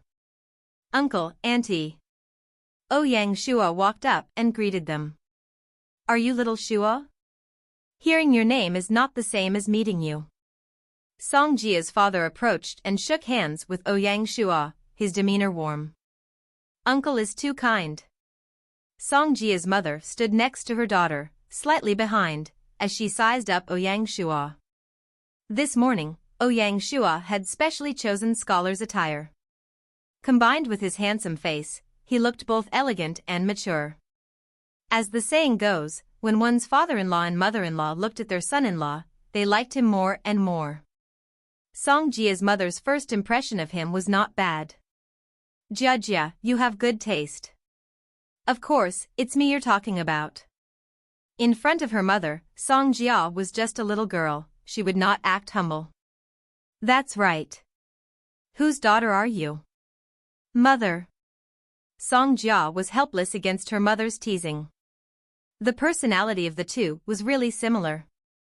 It seemed that when her mother was young, she was as playful as Song Jia. Please. Ouyang Shua led the way. When Shanghai city expanded, they also rebuilt the imperial city. On the square in front of the Governor-General's house was a pond. In the middle of the pond stood a statue, the symbol of Shanghai territory. From the dragon's mouth, water spurted out. Under the sunlight, a rainbow appeared. Ouyang Shua led Song Jia and her parents to the back hall. After a short rest, they went to the back garden. The entire back garden was constantly reconstructed, making it increasingly exquisite and scenic, with the feel of an emperor's garden. In the current season, the garden was filled with blooming flowers, chirping birds, and swimming fish. On the grass, there were even little deer playing around. One could occasionally see rabbits, mountain goats, peacocks, and other animals. Needless to say, all of these animals were domesticated because of Binger. The entire back garden was her playground. Ouyang Shua had even built a modern playground at one corner. Inside it were swings, slides, and the like, including a small-sized castle. Ouyang Shua's love for her was simply like no other. Hence, only those especially close were invited to the back garden. On the loft, Zissou had already asked the servants to prepare afternoon tea. The four of them walked on the stone path and headed to the loft. From a distance, one could see the lakes and the mountains. Drinking and eating in this environment created an exceptional feeling. At the side of the loft, a girl played the zither. The soothing zither sounds merged perfectly with the sounds of the birds. All of these aspects were meticulously planned. Ouyang Shua had done this to especially welcome the two. Little Shua has planned everything well. Song Jia's father nodded, pleased, and said, we really made you busy. Given Ouyang Shua's position, to put in so much effort truly showed his sincerity. Of course, Song Jia's father was subtly reminding him not to be materialistic. Although the sights and scenery were beautiful, a lord should not focus on such aspects. Ouyang Shua understood these words and kept them in his heart. However, in truth, he rarely visited the back garden as he had little time to spare. As they talked, 2 hours passed in the blink of an eye. Jia, show me around the garden. Song Jia's mother was very perceptive. She knew they should give the two men some time to talk alone. Sure. Song Jia smiled and got up. After the two of them left, Ouyang Shua finally began discussing the detailed matters. What Jiajia's second uncle is thinking, I believe Jiajia has already told you. Yes, she has. What are your thoughts on it? Song Jia's father looked up at Ouyang Shua, his expression was complicated. Ouyang Shua smiled slightly. The key isn't how I see it, but how you see it. Silence, a long silence. Haze. Song Jia's father let out a long sigh, picked up his teacup, and drank. His ambitions are too great. If only his second brother opposed, Song Jia's father wouldn't feel afraid. The problem was that even his father was not taking a stand. The entire Song family had an impetuous air about them. It was because Ouyang Shua noticed this that he refrained from expressing his views. The internal affairs of the Song family were not his to interfere with. Uncle, you should step up. Seeing his indecision, Ouyang Shua spoke up. Oh. Song Jia's father raised his head, his sharp eyes seemingly about to pierce Ouyang Shua. Ouyang Shua remained calm. His words were carefully considered, they were definitely not random. With the current state of the Song family, the only way to resolve the matter was for Song Jia's grandfather to fully step down and for her father to take over. Only then could Ouyang Shua work with them without worries. Otherwise, both sides would harbor mutual distrust. Another period of silence followed. Ouyang Shua was helpless. Merchants were like that, considering so many factors. He was not a merchant, but a lord, a future king. He preferred spontaneous action when he deemed it necessary. You are right. Perhaps sensing Ouyang Shuo's ambition and determination, Song Jia's father finally made up his mind. It's time to lay my cards on the table with my father. The moment he said these words, Song Jia's father visibly relaxed. His father was the mountain looming over all their heads. If one wanted to challenge him, they needed plenty of courage and ability. When Ouyang Shua heard this, he nodded happily. He had a rough outline for the Song family's future plans. After taking over Zhaoqing, the Song family would have to leave Tianshuang County. As compensation, Ouyang Shua would allow them to continue their old profession. The Shanghai territory would not restrict the Song Chamber of Commerce. This was the promise Ouyang Shua made to Song Jia's father. Additionally, Song Wen and his brother would hold high positions in the territory's structure.